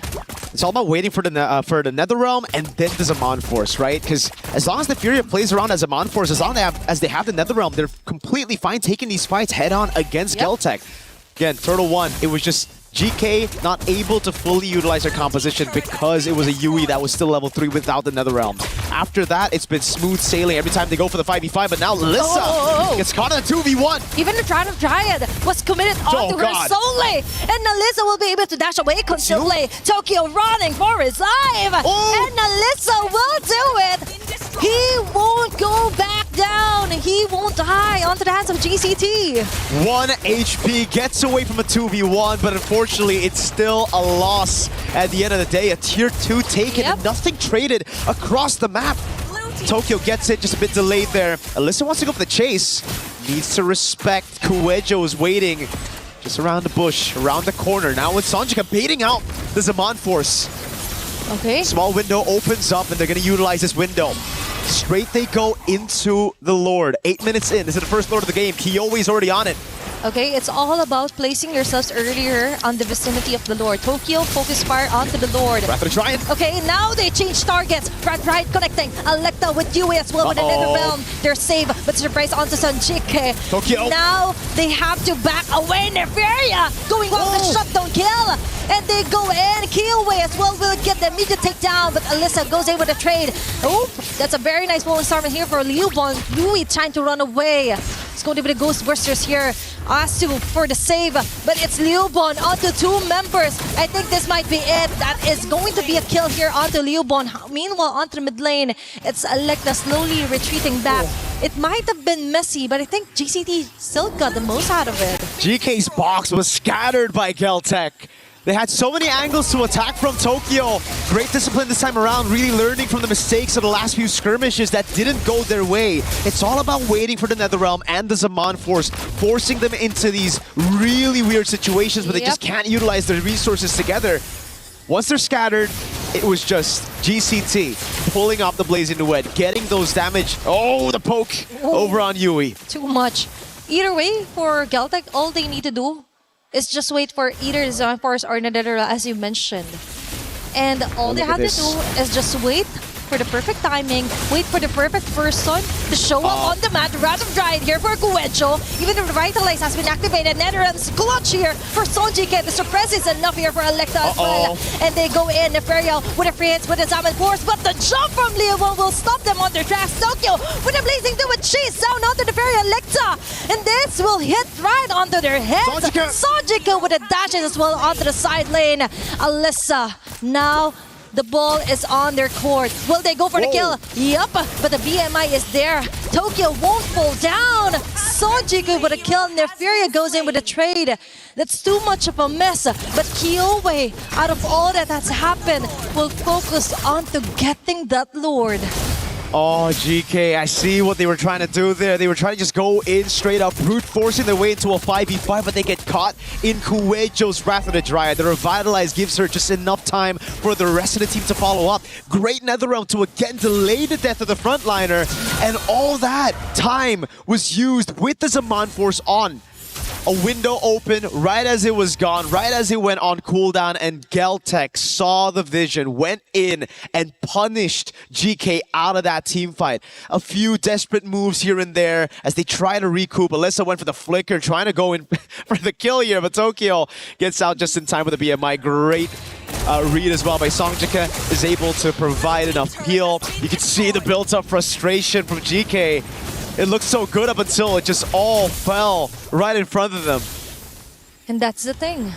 For Geltec, it's all about the mechanics as well and how well they will survive the incoming attacks here for GK. Lord onto the top lane. They don't have the best of clear. They've already managed to tour their way down. And Kyoe with a shadow kill. Almost half an HP left here for Neferia. That shield will be enough. Tokyo immediate takedown. Kuejo with a Wrath of Dryad.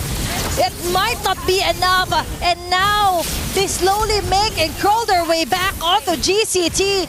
It's 3 members down. Liubon, okay, with the Cyclone Eye. Nefer with a chase down. Zaman Force as well. Shield is enough. She's just brute forcing her way out of this with a flicker as well. That's 5 women chasing her down. Still surviving, but for GK, all that matters is that they could push back onto the turrets of GCT. That's true. They just got to make sure they don't stay here too long. That wave up top is looking juicy.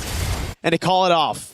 It's a wave up top, gonna build up, and that's why Geltec want to stop these recalls. They want to have those minions be a threat all the way while regaining control of the map.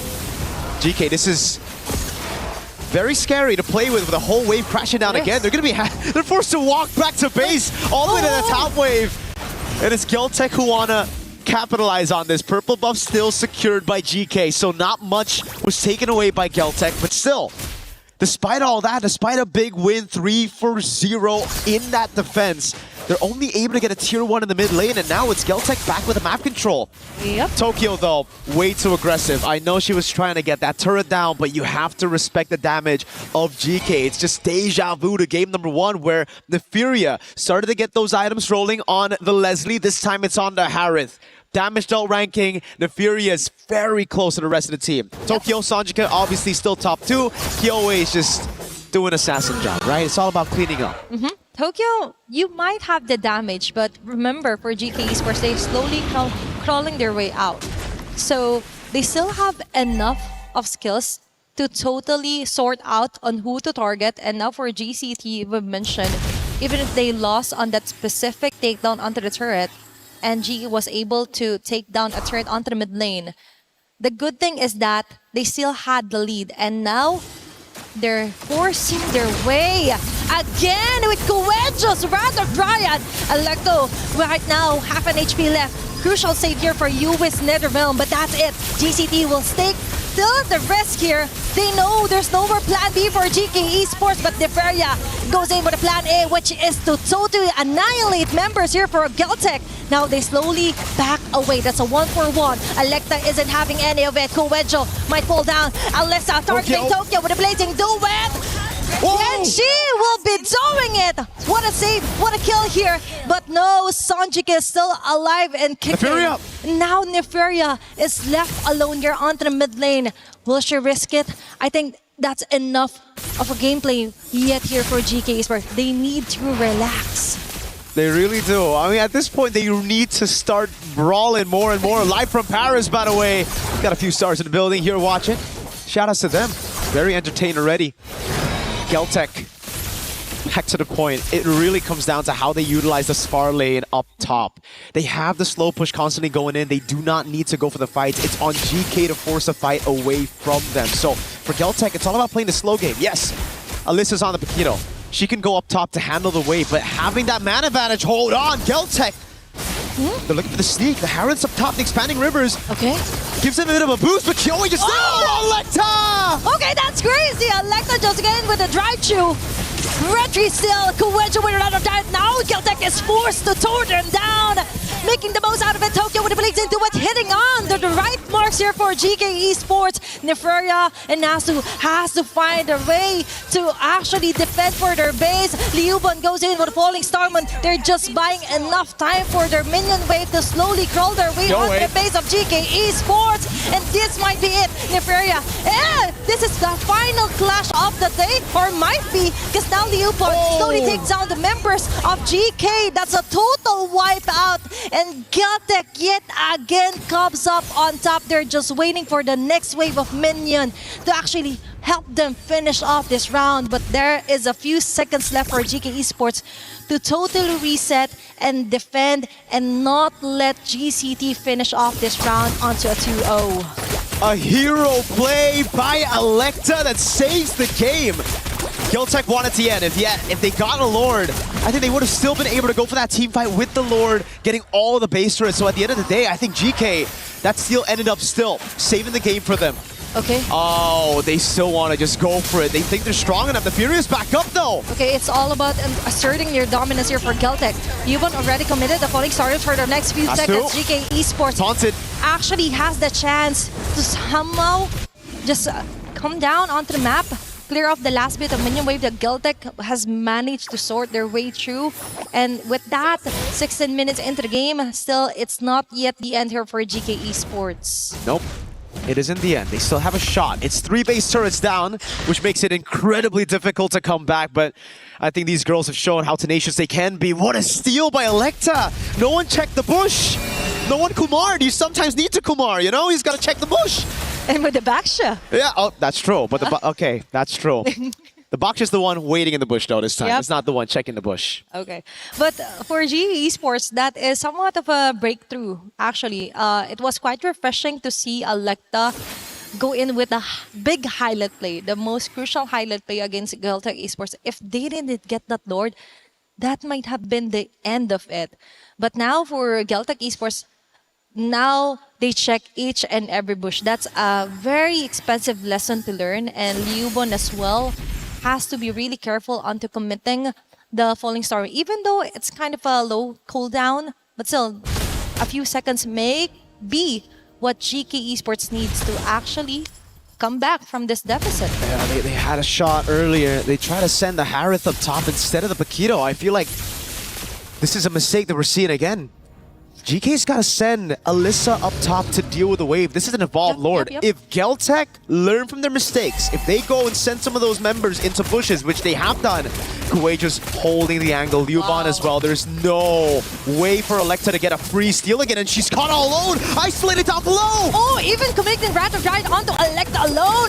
Okay, there's going to be the Glorious Pathway here, copied as well. And the original one, there's going to be an intersection created here. Tokyo with a Blazing Duet, Neferia going low, even with the Salmon Force. What can they do? There's going to be the Shadow Kill as well, layered properly here for Geltec Esports. Sonjike with a free, it's unstoppable kill. Kill way onto the front. Electa will fall down. Liubon is massacring everyone on their path here for GK Esports. Yui trying to run for her life, but it's Geltec yet again with the minion wave helping them. They want to actually end this game, and they just did. That's a 2-0 yet again for our second match. GG, well played. Geltec Cyber Team and their in-game adaptations, just learning from every single mistake and coming back from it. Fool me once, shame on you. Fool me twice, shame on me. It didn't happen twice. It happened once. Electa held a bush. No one was holding it. Second time around, they had both frontliners holding these crucial bushes, not giving Electa a single opening to make it to the Lord Pit, to get a possible 50-50 trade. And it was just well played. Man, that was wild. Imagine Osprey's happy. Trying to attempt the same move, and they were like, no can do, sir. No can do, ma'am. No can do. They dealt with it so well. All inning of Baksha getting the Wrath of the Dryad, but in the late game with the Claude fully built up, you shred that Baksha. And we get to see the replay again of that moment right there. They were late to it. Nobody was accompanying Electa. They thought Electa could just get another good angle to walk up to the Lord Pit to go for the retreat. And it was a bait in the end of the day. Geltec knew they never wanted to go for the 50-50. It's all about fighting, it's all about brawling, it's all about creating a chaotic skirmish where their heroes would do better.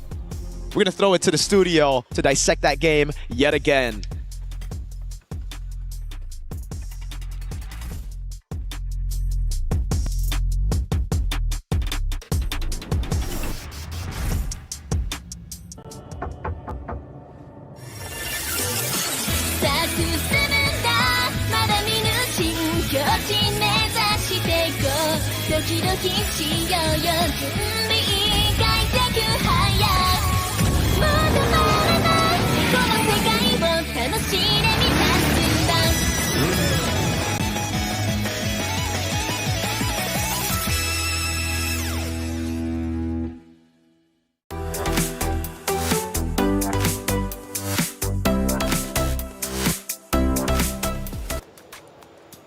There it is, Geltec Cyber Team get the job done, 2-0. It's been 2-0s all day. We have yet to get a game 3, but the bracket continues to progress nonetheless. Our loser bracket is starting to look stacked as you would expect it, but we need to break down that series that ended in a 2-0. Geltec Cyber Team looking unstoppable. Hey, I'm Taylor Reflections Noble. Of course, we've got Eterna as well as Brigitte. Good to see you again.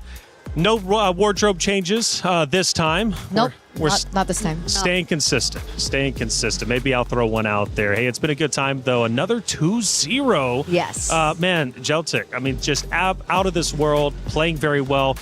But I got to think, as I'm learning, it came down to the hero selections both times. I think they just got the leg up in both of the hero selections. I agree. And despite it being a 2-0 this time around, this was one of the longer games that we've seen so far, right? 18, 19-minute game. And we did see some trade backs coming through between both teams. And Geek seemed to have a little bit more of a footing, especially because of the changes to the heroes. Nefuria on the Harith is something that we do need to consider, despite them losing that one, because as soon as I saw that Holy Crystal come through, the team fights looked very, very different. Yeah, that just proved how flexible Nefuria was actually on a gold lane. She could either pick the meta Harith Claude options or might as well go for the more unorthodox picks, which are yet to be as successful in this case, because we haven't seen like the likes of the Irithel or not even the Leslie actually get some wins today. So it hasn't been working out for those who have been trying picks who are a bit too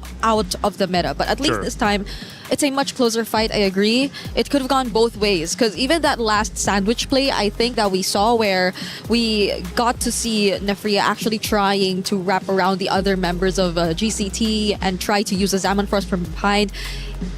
It also could have went their way. It just so happened that they were, or at least for GCT, their targeting was very, very on point. They got to burst down the necessary heroes before that team fight actually even favored PK. Well, we had a lot of great moments. Let's break down at least two of them, starting with moment number one that may have turned the tides a little bit, but maybe not so much. We take a look at it, Eterna. What are we looking at? I think they went in a little bit too deep here. Obviously, Kyoei is an interesting sort of player because she's really aggressive. Normally, we do see that the Hayabusa goes in for finishers instead, but this time, we see that she initiates a lot. And in regards to this is what I was talking about, right? Nefuria hitting her power spike, ultimately able to turn that game completely around, that team fight completely around, and so they were unable to end it there. And then they needed to respect the timings a little bit more coming in from Geltec, but in the end, Geltec still did come out on top. Yes, they did, and they also came on top because this moment here, Bree, walk me through it, because clearly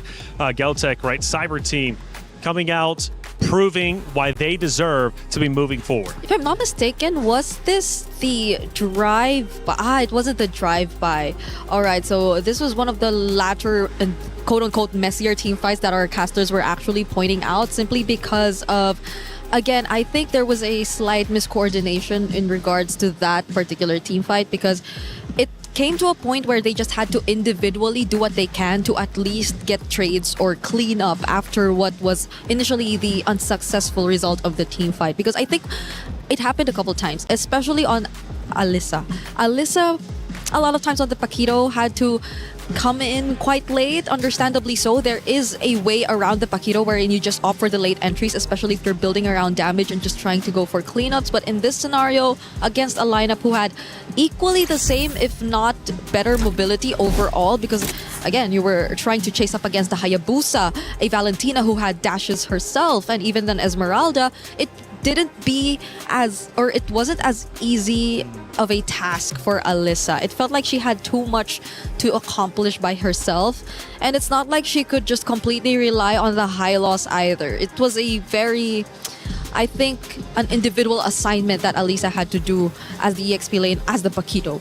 Yeah, I felt game one was just a blowout, right? I mean, it was Geltec Cyber Team doing incredibly well from the very start, getting the early kills, getting the two turtles, ultimately going to the Lord, and then winning the round. But then I didn't look at game number two, and honestly, I felt Geek played a little bit better. You know, a little bit of a longer round, showed a bit more life, which is positive heading into the loser bracket. Absolutely. It should give them a little bit more confidence, and obviously something that they can take away from this game for them to learn in their next match ahead. It's an interesting notion to look at them this particular game, because obviously we do see a little bit more confidence coming in from Electa, especially with the drive-by that she was able to get. That Lord Steal really came into clutch, prolonged their lives in this game just a little bit longer. But again, Electa on the Baxia. We've seen a few Baxias today. It still begs the question, is Baxia still a viable pick in this current meta? We've seen the Bucks kind of fall short when it comes down to the rotations, despite Electa being able to get that retribution down. Yeah. The best thing we can say about the Bucks right now is that it's still reliable. But will it get you to the places you want it the way that the Bucks used to do? Because the rotations aren't as fast. The clear isn't as great. And when you lose that early game in this current meta, it feels like it's very hard to come back. Yeah, the emotions running high on the stage. How could they not? After all, you're on one of the biggest stages. It's MWI, and everybody on that stage wants to win. And man, just it hurts me sometimes to see the anguish, the pain in the ladies' faces across the board, right, whenever it comes to EWC, because when you lose, you are that much closer to having your key crushed. It's not a guarantee, though. Again, this is double elimination. There is a loser bracket, and these ladies can absolutely come back, and they are going to fight to do so. We'll be watching their matches, I believe, tomorrow or the next day after that. We've got 5 days here in the Allianz Vault after all. Again, like I said, heartbreak, elation. You're going to see it all throughout the Esports World Cup on that very stage for MWI. But I tell you what, one thing is for certain, you're never going to be disappointed. GK Esports, Geltec Cyber Team has concluded. That was a 2-0. On our Stream B, Twisted Minds getting a 2-0 themselves against Virtus Pro. They will also move forward, which sets up our winner bracket to be quite stacked. It's going to be Twisted Minds now going against Geltec Cyber Team, which is going to be a brutal matchup. You're actually quite excited about it, it seems. If you asked us who we would be predicting for, I think we will take a bit of time before we get to decide. Okay. I think we need to review. Oh, well, we get to see it in person now. Oh, that's I was great. about to That's say, great. Yeah. I think I would really need to review what exactly happened in that. What? Oh, man. That's a signature 1-1 pick on Chinchao, but it's a very unorthodox pick too. Yeah, I know it's signature and I know it's comfort, but we've been always debating on whether or not comfort can get you as far in this current meta, but they've made it work. Even getting the Mathilda in their hands, not entirely sure how the draft went, but that looked like a lot of comfort for Twisted Minds. And if I'm not mistaken, Sa too, I think there's a lot at stake for her. She's been very emotional in the previous MWI. She definitely wanted to win it there. She was so close. And now it's great to see her back with, I think, a lineup that they're very comfortable with. Just look at them, all smiles. For sure. How could you not? You just 2-0'd your opponents. You were up, 22 kills to 14. They played incredibly well. We're seeing some heavy hitters for sure. Ultimately, though, these 2-0s, they can't continue, right? We've got to get at least one Game 3. I'm sure it's going to be coming up relatively soon. Let's take a look at our bracket because I was breaking down at least one of the matches. Let's get an overall understanding of what's happening not only in the uppers, but also in our decider matches down below. We've watched now all the opening matches, basically. We move forward now. Geltec Cyber Team going against Twisted Minds. It's going to be Seda Esports versus Team Ray Young. The drums are out. It's starting to get loud out here for Team Vitality. I can't wait to get this next matchup, which is going to be coming up next, as I said.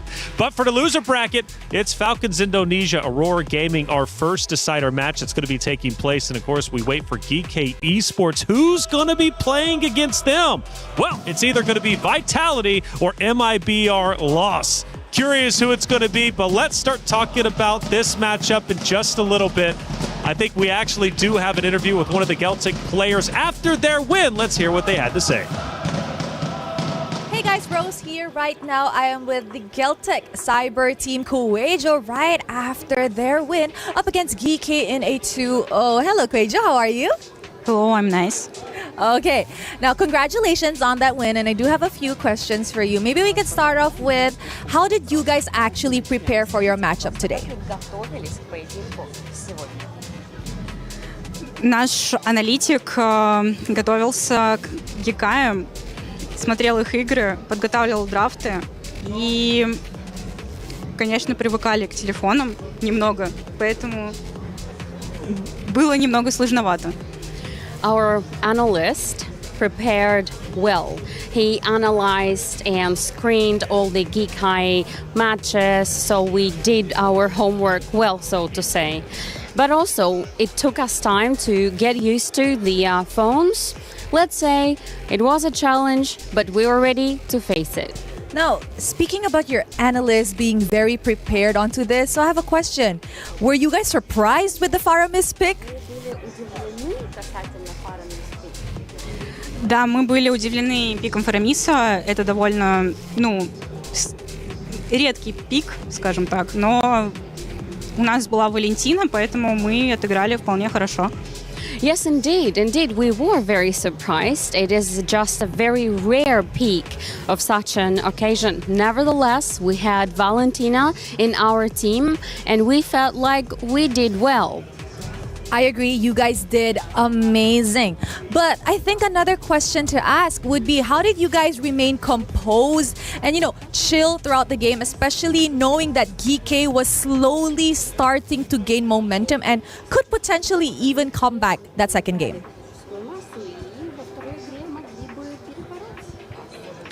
Мы понимали наши ошибки, то есть мы их совершали, и мы сразу понимали, где мы ошиблись, поэтому мы просто обсудили план, что нам нужно сделать на лорде самом, на объекте, и сделали его, убили всех и закончили просто игру.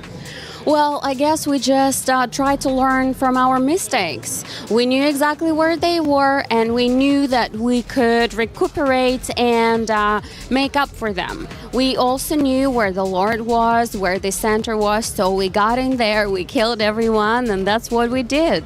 I love it. Very, very self-aware. And you know what? Last question. Tomorrow, you guys will be meeting Twisted Mind, who also just won in a 2-0 sweep over at Stream B. Are you guys ready for that? Мы готовы, будем стараться изо всех сил и попытаемся показать хороший результат. We are so ready. We will do our best to win, and we will try to demonstrate the best results we can. I love it. So much girl empowerment over here at MWI. Thank you very much, Kuejo. Thank you. Thank you.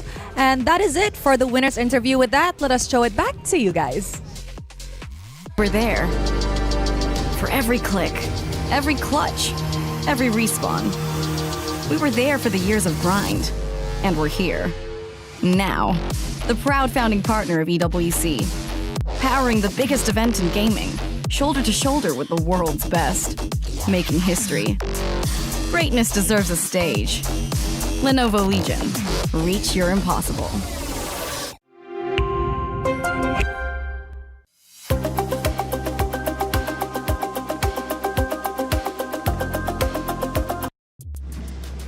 Thank you, Rose, for all the coverage out there. A great interview overall, getting more insight into these ladies that are competing in the MWI.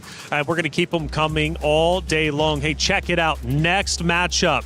What a matchup it is. It's Vitality, MIBR loss. The drums are out. The flags are also flying high. This is going to be a matchup you do not want to miss. And South America's New Hope joins the hunt. Now, this is the question. Can anyone close the gap? For the longest time, Vitality has been at the top of the food chain, winning, 33 total events in the span of just a couple of years, 3 out of the last 4. When it comes to MWIs, they're back-to-back. You've got the queen of the tanks, Vivian. Now, she is vocal, and I love her energy, especially in that grand finals interview. And speaking of interview, we got Rose to break it down before the match. Hey guys, Rose here. Right now, we are with Vivian from Team Vitality, the mother of tanks in MWI. Hi, Vivian. How are you? Hello, I'm fine. Wow. Okay, so right now I actually have a few questions for Vivian right before we get into the game. Now, Vivian, as the defending champions of MWI, how are you feeling going up against MIBR loss on your opening match? I'm feeling good and enthusiastic. Enthusiastic? Yeah. Excited? Excited, enthusiastic, and membara. Oh, she's very, very energized. Chill. No. Chill. Chill. She's not Mambara, she's just chill. Now, Vivian, before you have previously mentioned that no team has been able to close the gap with Team Vitality since last year. Why do you think so? Last year, yeah. Because I know what the problem when we get hard game. Yeah, the problem is in be myself. Anjay, bener nggak? Di diri kita gitu kesalahannya. Jadi kalau misalnya kita sampai nggak tahu, aduh kenapa kok kalah, kok susah, itu baru kayak wow banget lawannya gitu kan, ya kayak gitu sih. Okay, so what Vivian is trying to say is that it's not that the team that they were going up against were extremely good or strong, but it was more to the fact that they actually knew what they were doing wrong as to when the games were actually starting to become hard for the side of Team Vitality. They were self-aware, which kind of makes them stronger in a sense. Now, Vivian, the last question is, France is the home ground for Team Vitality. We know that you mentioned last year back in Riyadh, it was mostly Team Falcons fan. So this time in France, Paris, do you think that you get the home ground buff, the advantage to secure your 4th MWI championship? Sangat memberikan energi lah. Terus ya berharap semoga penonton Vitality-nya juga banyak gitu. Jadi belum tahu juga kan pertama kali. Cuma kita tahu ini di Perancis pasti supporternya lebih banyak daripada waktu di Riyadh kan. Kayak gitu. She said, although it is the first match and she hasn't seen the crowd for Team Vitality in MWI, she knows that the turn up will definitely be more compared to Riyadh last year. And of course, she says she's very much energized. And I think this girl is already buffed for the match. Thank you so much, Vivian. Yeah. Terima kasih. Makasih Kak. Makasih. With that, guys, let us throw it back to the studio.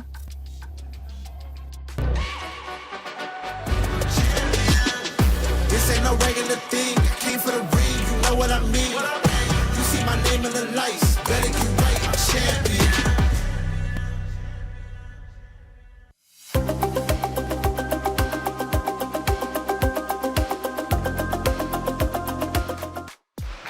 The venue is getting loud, and rightly so, because Vitality starts to take the stage to play against MIBR Loss, a series that is going to be guaranteed to be great. We've had 2-0s, but this one somehow feels like it's going the distance. I think we're going to game 3 because bringing it in, MIBR Loss, Brazil's dream team, right? They're not going down without a fight. They're empowered by the returning player of La La Land. That's a major thing that's coming through, right? Yeah. It's one of the major stories for MIBR Loss. The fact that La La Land is returning, she's definitely a staple when it comes down to international female MLBB.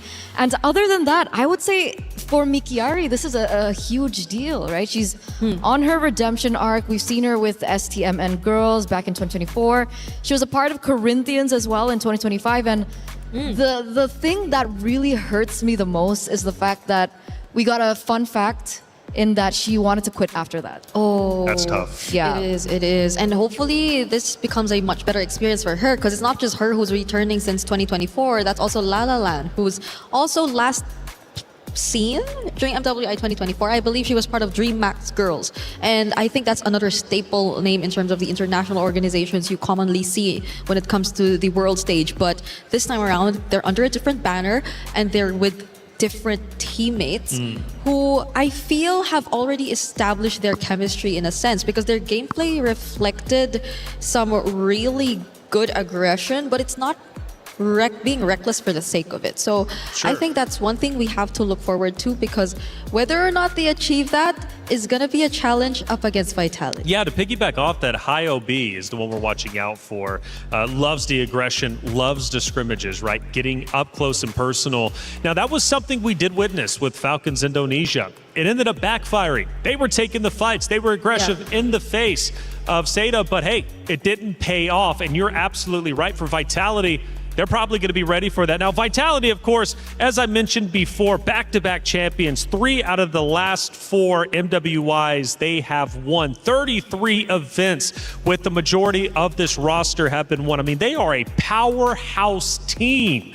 You got Vivian, of course. By the way, love Vivian's energy. I really do. Every interview, she's always chill, super cool, right? But vicious out there on the battlefield, the mother of tanks, okay? So she's going to be bringing the energy and bringing the heat in this series for sure. Now, fun fact, looking towards the future, we could have a potential rematch with Na'Vi, the 2024 Grand Final rematch, or it could be Galaxy Phoenix if both of those teams end up making it through all the way. Let's start taking a look at our hero selection. All right, here we go. It's looking to be a bit different this time. The Paquito gets taken out alongside the Freya, but the Akai is respected for Vival. I think when it comes to Team Vitality, it's just so tough to run out of options when it comes to hero pool. So might as well just go for the very standard and safe bans on the blue side if you know that they are on the red side. I'm wondering what the priority is going to be like for MIBR Lost though, because currently based on what we've been seeing, there have been very, I think, few instances wherein we see like mid lane. So it's more on the jungle gold that's prioritized right now. Because the problem is the mid laners get banned in the first phase, right? Eve, that's exactly on cue, by the way. Eve, Jushin gets no time at all. The only time we see the Jushin is 0% win rate so far, so that's only 1 out of 1. Not really sure how things are going for the Jushin, especially after the nerfs towards her range of her second skill or the Lantern Flare. So we'll see exactly how this pans out. Do we expect something along the lines of another Jushin ban, or do we think that maybe the Claude will be respected in that regard? I think Marcel was one of the heroes that we usually see being banned out, coming out in the first phase, and the Marcel does come through here. MIBR Lost this time around are going to be on blue side, so now they have the chance to pick up something for themselves early on. I think a safe Claude still. I don't know why the meta really didn't shift for the gold laners. Yeah, now it's Justin that they prioritize too, though, not paying attention to that slight nerf that you got to see from her in terms of her skill number 2, and it is only one of the few times that you actually get to see her open, so understandably so. Pandina is likely also having other options still under her belt, because she's been playing MLBB since 2016, but she's very new to the professional scene, that's for sure. But then you can't take away the fact that she's been playing this game for so long, for multiple years. She's been through how many seasons now? 2016 was the first year that MLBB came out. Who would have thought? Who would have thought? And we're all the way here. So quick response coming from Vitality. They are going to go for the throat here, going for the meta picks. Atlas, again, another hero that we've seen still being so popular.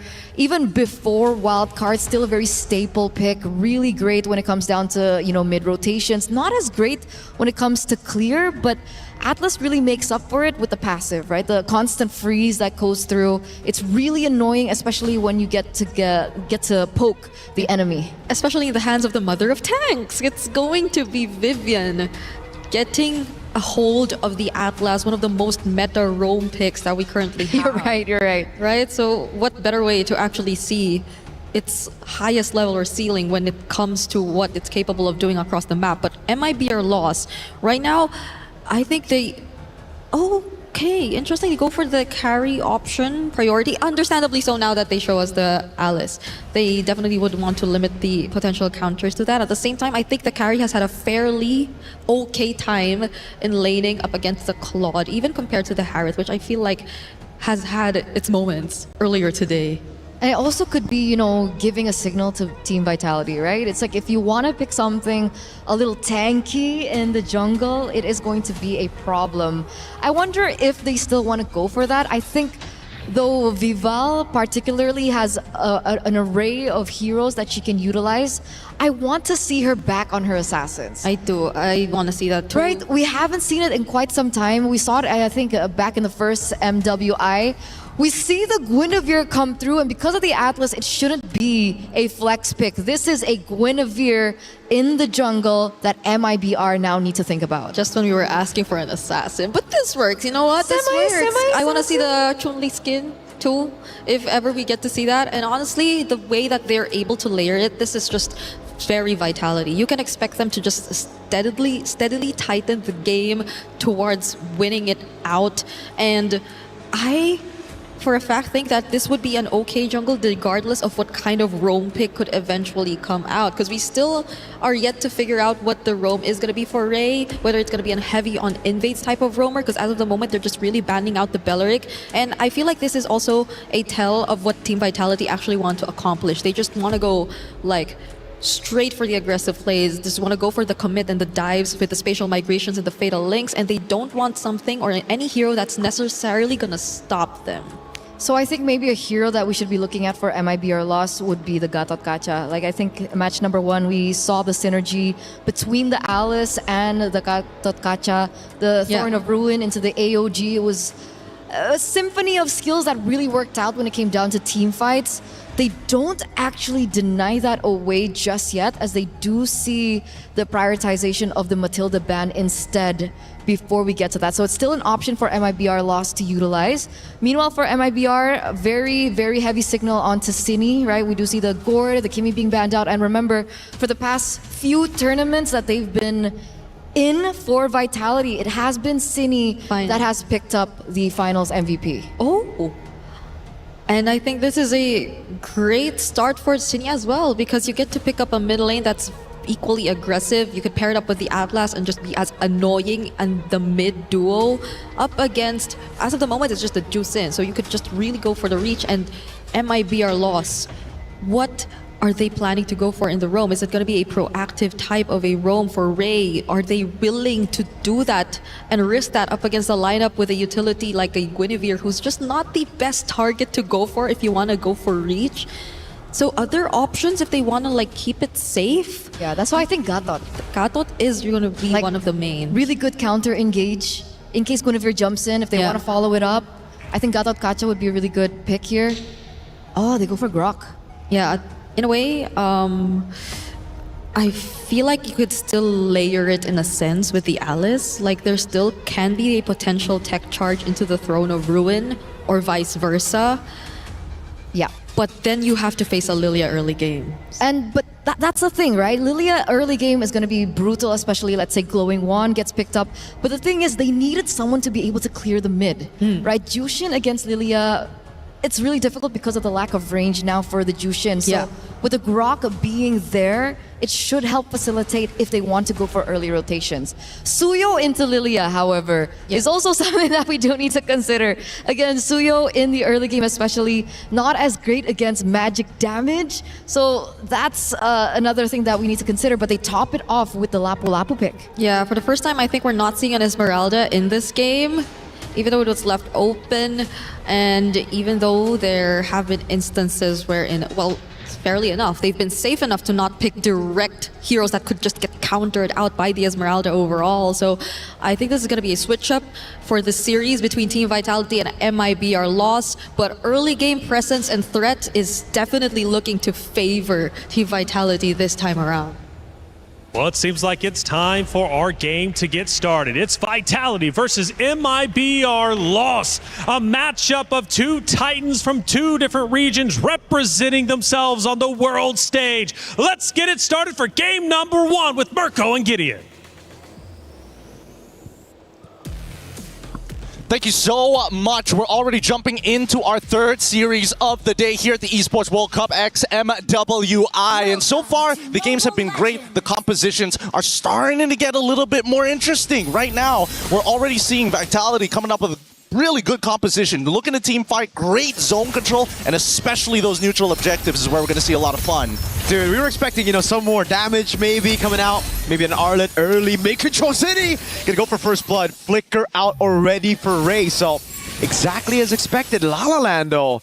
Ree doesn't want to give it for free. Hey, we're talking about free stuff here at Cine. The fact that she is coming in hot with, especially the sprint as well, really goes to show that she is expecting her movement to be top-notch. I'm not going to get hit by any of the big abilities. I'm going to kite everybody, and everybody's going to suffer for it. When we start looking at the emblems as well, nothing too out of the ordinary. However, a lot of wilderness blessings from both sides.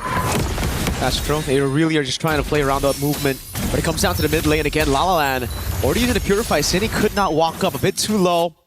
These matchups though. The thing about Vitality is sometimes they'll be put on bad matchups, but they'll still win out anyways. And I think that's the case in the gold lane. Chell and the Claude, it shouldn't be a winning matchup against the carry. I mean, it's doing well. At least now they can play the traditional strong side, weak side, right? We were already talking about the fact that Lapu wasn't going to get much done in the lane itself. Maybe at level 4, that's where they're going to take advantage of it. But they also need Vivian to be level 4 too. But we look at that top side once again. Again, Chell going to be the main way to be able to kind of scale later down the line. I am a little curious how this Grok is going to kind of compensate for this, right? Yes, you can cut off people's angles, but more importantly, if you were looking for something to counter-engage, I was thinking Gatot What about you? Do you think that coming with this Grok is going to be enough, especially on neutral takes, or is this purely for later? I think it's purely for later. They're just going to play the late game later on. I mean, maybe the mid game. They know they're going to lose out in tempo anyways after seeing the Lilia. There's no real reason for them to force out these neutral objectives, especially considering they were thinking about the Suyo. So you're already going to have to delay the skirmishes from happening. Mieko with great zoning.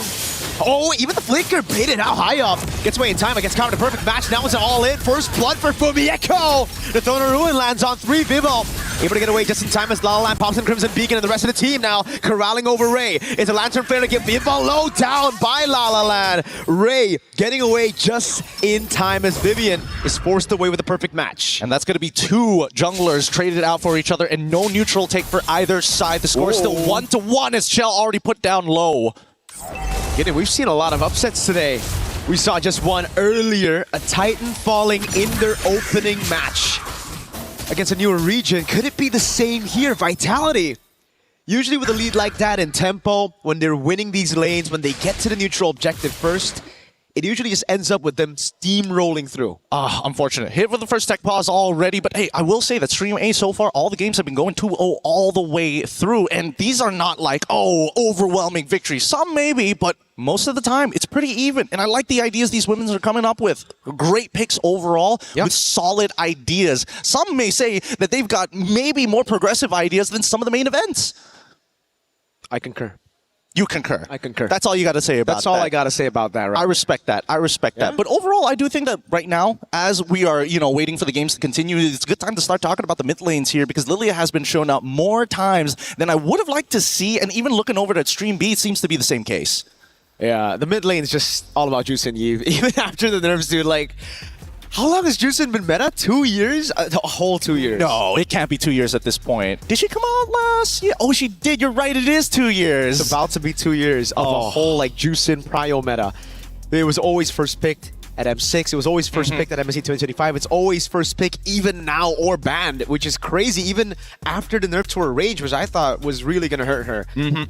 Eve's a good old, though. She's been meta for like 4 years. So at this point, the mid lane's getting a little bit stale. Just want to say, just a little bit stale, because it's just the same picks all over. It's either you get the Juicin, the Eve, then you have the Kimmies, or then it's finally an open mid lane. An open mid lane? I don't think we're ever going to get to that. Mid lane's just way too important, especially in the meta now, connecting every single lane into one. All roads lead back into the mid, and so far, based on the jungle pathing that we are seeing, they will end up on the correct sides of the map if they want to contest for this. Lost have the opportunity to maybe, give up this neutral and maybe attack the top side, but it looks like after what happened on the first initiation, they want to get some revenge and get that turtle now. Fumieko with walk-up Vivian. Perfect match onto Ray, just a bit of freeze.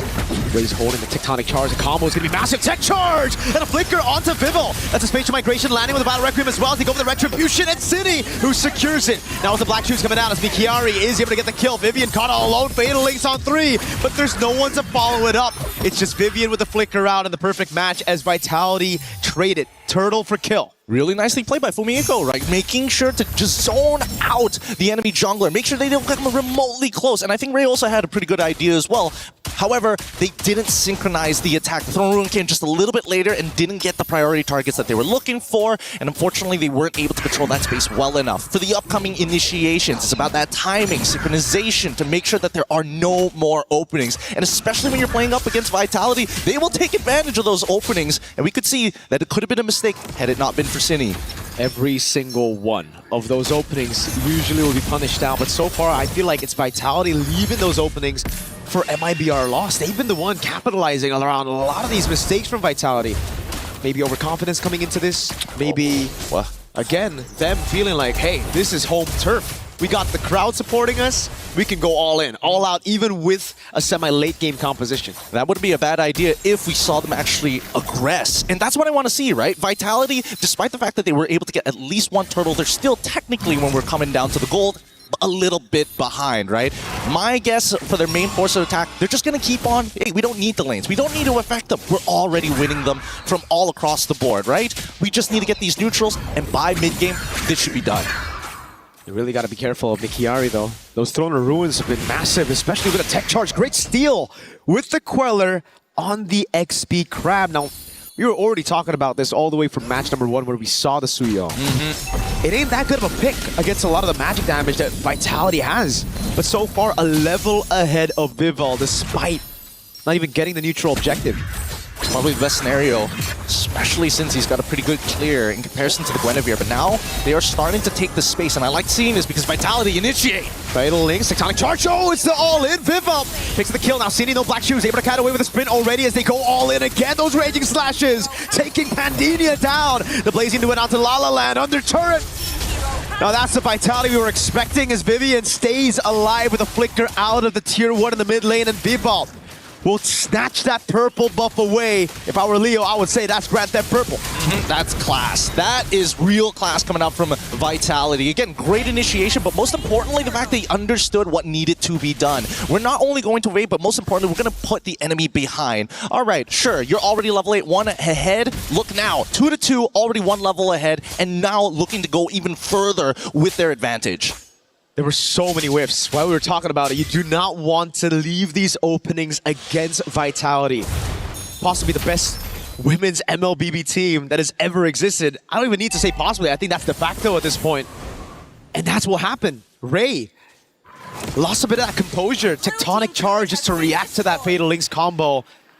And a lot of whiffs. Turret again for Vitality. The objective conversion is Vival tries to get a sneaky little spatial migration on MIBR losses La La Land. They got to take their time here, Loss.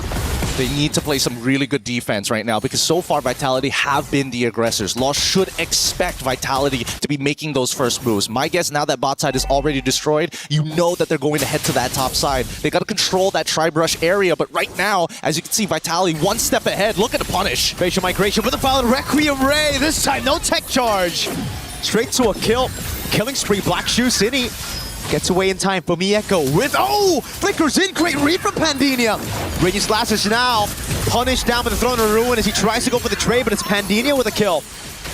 They got nothing to follow up with at this point, right? I was thinking maybe Vivian was going to come on in with just a fat Fatal Links, but they don't have enough damage just yet. Cini already focusing on that mid lane, and they open it up a single trade, but still the goal. Wait! So almost a kill, baits out the Purify, and that's all you need. Now they can rotate up top.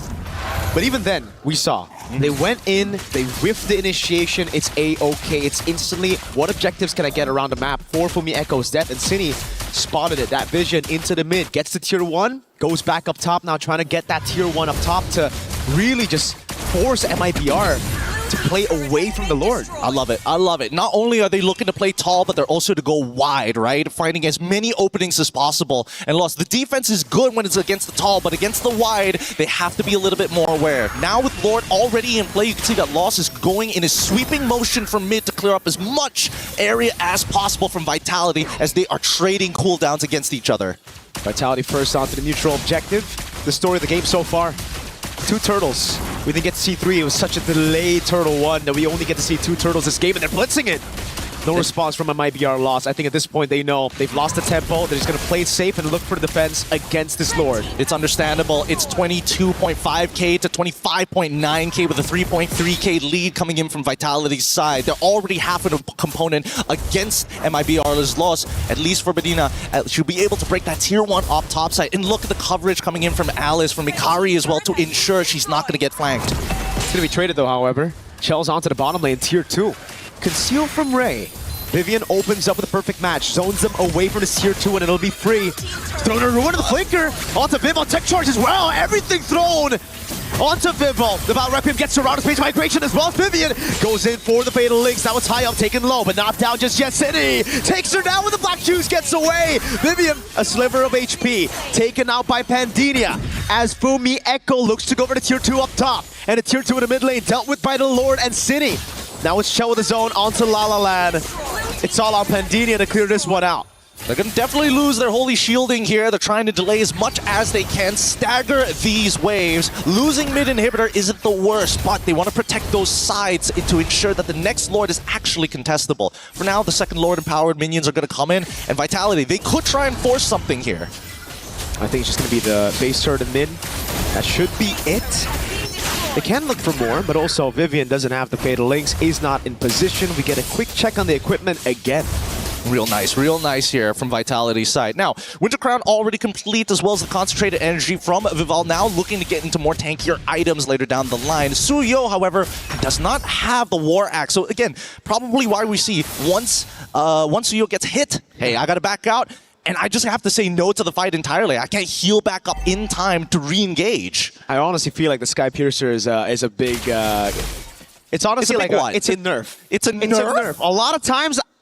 Hey. You would prefer 2 swords. No, it's a... Hey, yes. But also, this is very relatable. I do really well. I go 5-0. Then I get the Sky Piercer and I start dying, you know? Not a single kill after that. And I think that's pretty relatable for a lot of Suyos out there. The curse is real. The curse is real, whether men's or women's. Both are real tough to deal with. But at the same time, right, there's a couple of members that it makes a little bit of sense to get a Sky Piercer. For example, like Cine, right? You catch him before the black shoes. Even if you don't have that many stacks, it's possible. It's just tough, though, now, right? Because you don't have the War Axe. You can't stay in the fight like you mentioned.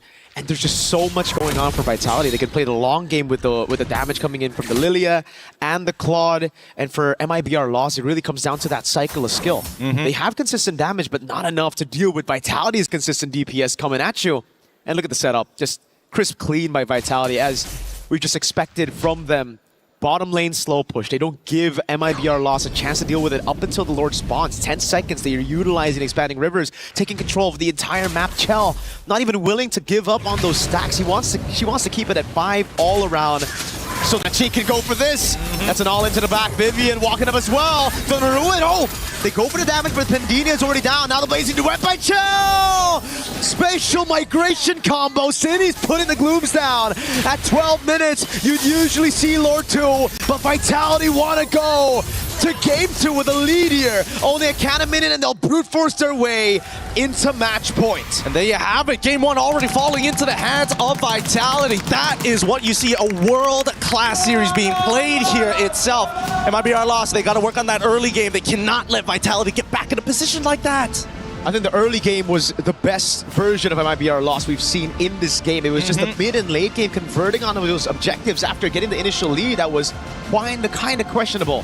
Vitality, once they got into the mid game, it really felt like they were the ones taking the proactive moves, and MIBR took a step back. It was that tier 1 up top side. Once they lost and unlocked the Claude, it was going to be problem after problem after problem after that. Ideally, maybe they had a way to shut that down, but I was thinking it had to be one simple mistake. Just Lilia and Claude just standing too close to each other, and both of them getting engaged upon. That was the only way. That was the only way, and Vitality closed the doors on that opportunity straight up. They saw the vision, they knew where they were weak, and they covered it up straight away. It's kind of like that interview that we had with Vivian.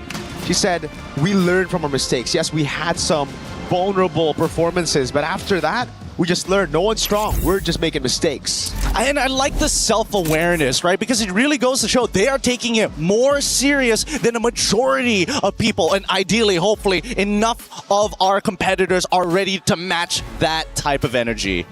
I certainly hope so, man. MWI last year was a blast. We got to see crazy upsets, and we've already opened up with a massive one today.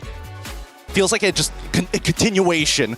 With that being said, we're going to be throwing it over to our quick break. When we come back, more MLBB action.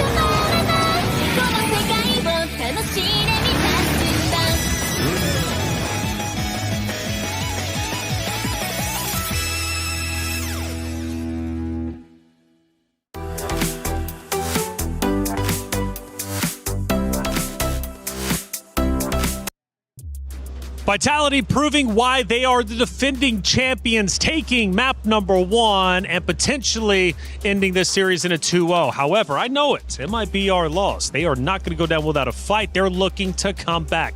Hey, welcome back into our studio, I should say. I'm Taylor Reflections Noble, Eterna, Brigida. Good to see you both. Great game number 1. The fans going nuts. The drums are out there. The flags are flying high. Vitality looking great.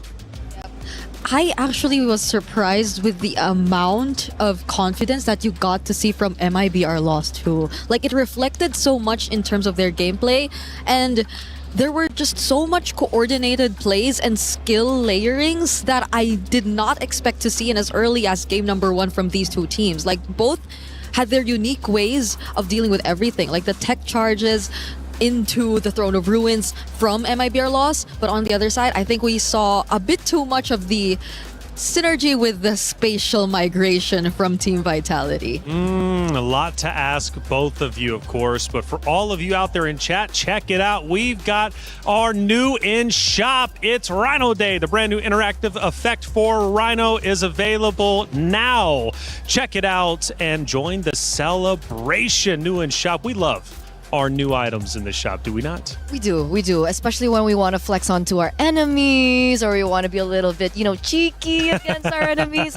We love those stickers to, give out more emotion. That's right. It's Rhino Day. Check it out. Let's talk about our first highlight, though, because there was plenty of them throughout this map. Number 1, of course, between Vitality, MIBR, Lost. Bree, what are we looking at? Oh, this was the first one. I was talking about that fatal links into the spatial migration, which I think set up everything that happened afterwards in this fight. Because if not for that early pickup that we got to see towards Pandina, I don't think they would have proceeded with this fight because it was a bit of a 50-50 still. There were still some moments wherein we really got to see MIBR Lost really clap back, and it's great that they started that way. I hope they still don't lose hope and carry that over to game number 2 because they had a really good start up against Vitality in that game. By the way, that was, I think, you mentioned about the confidence coming in from MIBR loss, and that's when we saw the early game be a little bit kind of shaky for Vitality. But that was really the moment. That was like 5 minutes, 6 minutes in of the turnaround where they finally were able to find their momentum back and, regain the confidence coming into the mid-game. Well, let's look at moment number 2 between these two great teams. Again, plenty going down. We now start to get later into game number 1. We're now at the 9-minute mark. The transition over into mid is there. The Lord fight starts to take place. What are we looking at? This is, again, a really, really great show of, I would say, chemistry coming through from MIBR loss initially. Like, it looked really good. You could see Mikiaru, finding her moment, looking for that back line, and she finally gets it. Yep. The follow-up as well was really greatly timed. And then Team Vitality just comes back. It was a Winter Crown play. My goodness. Like, who'd have thought that she already packed that Winter Crown too, right? Like, I honestly would have think that because she seemed to be alone. Vival seemed to be alone. Exactly. She seemed like the best possible target in that moment, but they still didn't get her. Hey, adjustments. That's right. The adjustments indeed. And that's something Vitality is so good at. And even with the interview with Rose with Vivian, it was like, look, when things get tough, we know how to adjust. And Vivian recognizes that, sees it for sure. It smiles on the side of Vitality, and for good reason. They continue to win. But some good moments for MIBR loss. Still in good spirits despite taking the loss in game number 1. They're going to be just fine hopping into map number 2. After all, it was a great game. It did go the distance, and I'm not losing hope in our Brazilian team of MIBR loss. Let's see what they can do in map number 2. Now, coming into this, the narrative was MIBR loss tends to be quite aggressive. They love the skirmishes. They like pushing fights and engagements. Did we see a lot of that from them here? So maybe get a draft that can facilitate that, right? Because we did mention about the Suyo in the drafts, the fact that the Suyo is very susceptible to early game magic damage, and they picked up a Suyo into the Guinevere. Like, we were already saying that up against the Lilia, it's already going to be so tough, but up against a Guinevere as well, it's tricky. It's tough. La La Land as well on the Jushin. If we're talking about, early game rotations, if they want to be very aggressive, they need a draft that can help accentuate that. And they weren't able to get that. That's why I think even Gideon mentioned about, having a Gatot Kacha instead of the Grok. We did see the Grok finally get a moment, but if they really wanted to win on rotations, they could have worked with that. Well, check it out. We've got Stream B happening right now, and Rose is over there with all the coverage. Hey guys, Rose here, live to you from Stream B, and as of now, an upset and a shock has just occurred after Galaxy Phoenix actually managed to take Game 1 from Navi in a 14-minute game. Now, as we prepare and enter Game 2, I wonder what will actually happen. Will Navi be able to bounce back and fix the mistakes that has occurred in Game 1, or will Galaxy Phoenix continue surprising and shocking the world? That is it from us from Stream B. Throwing it back to you guys. To move. Not trapped at a desk in one singular posture for 12 hours a day. It's time your chair evolved. This is Secret Lab Titan Evo. Ergonomically engineered for you. Gamers, hybrid workers, artists. Backing your every move. A big update indeed from Stream B. Thank you, Rose. Navi down 0-1. You know, one of the implications of this matchup was the fact that we talked about it. We were like, hey, can Navi win? Will we get that rematch? I don't know if we will, because Galaxy is looking great. This just proves the point that, wow, we have 2 mics right now, yes. Do you want 3? Do I look that shocked? I don't know how to process everything, you know, but this just proves the fact that Cambodia, indeed, in general, as a region, everyone else seems to be stepping up. It's not just their men's division that we're suddenly seeing skyrocket in terms of competitive gameplay. Navi, I think we need to review that, you know? Like, I think that's the first thing I'm doing after we end Stream A. Yeah. I don't know about you, but I'm doing that. Sure, go back and watch it. Yeah. And you know what? I think it is worth the watch for sure, because again, Navi, a powerhouse team that we're expecting to make a deep run, not only in our groups, but also going forward in the knockout stage. I mean, a contender for sure. We talked about our contenders to potentially beat out the likes of Vitality. Well, maybe this will be the one. Who knows? Navi's going to have to step it up against Galaxy Phoenix. Hey, check it out. 2 champions, 1 game. My Champions Pick event is now live. From July 27th, submit your predictions for the MSC and MWI champions for a chance to win 50,000 in-game diamonds and MSC 2021-2025 tournament skins. Don't forget to leave your picks under at MLBB Esports Post for even more chances to win.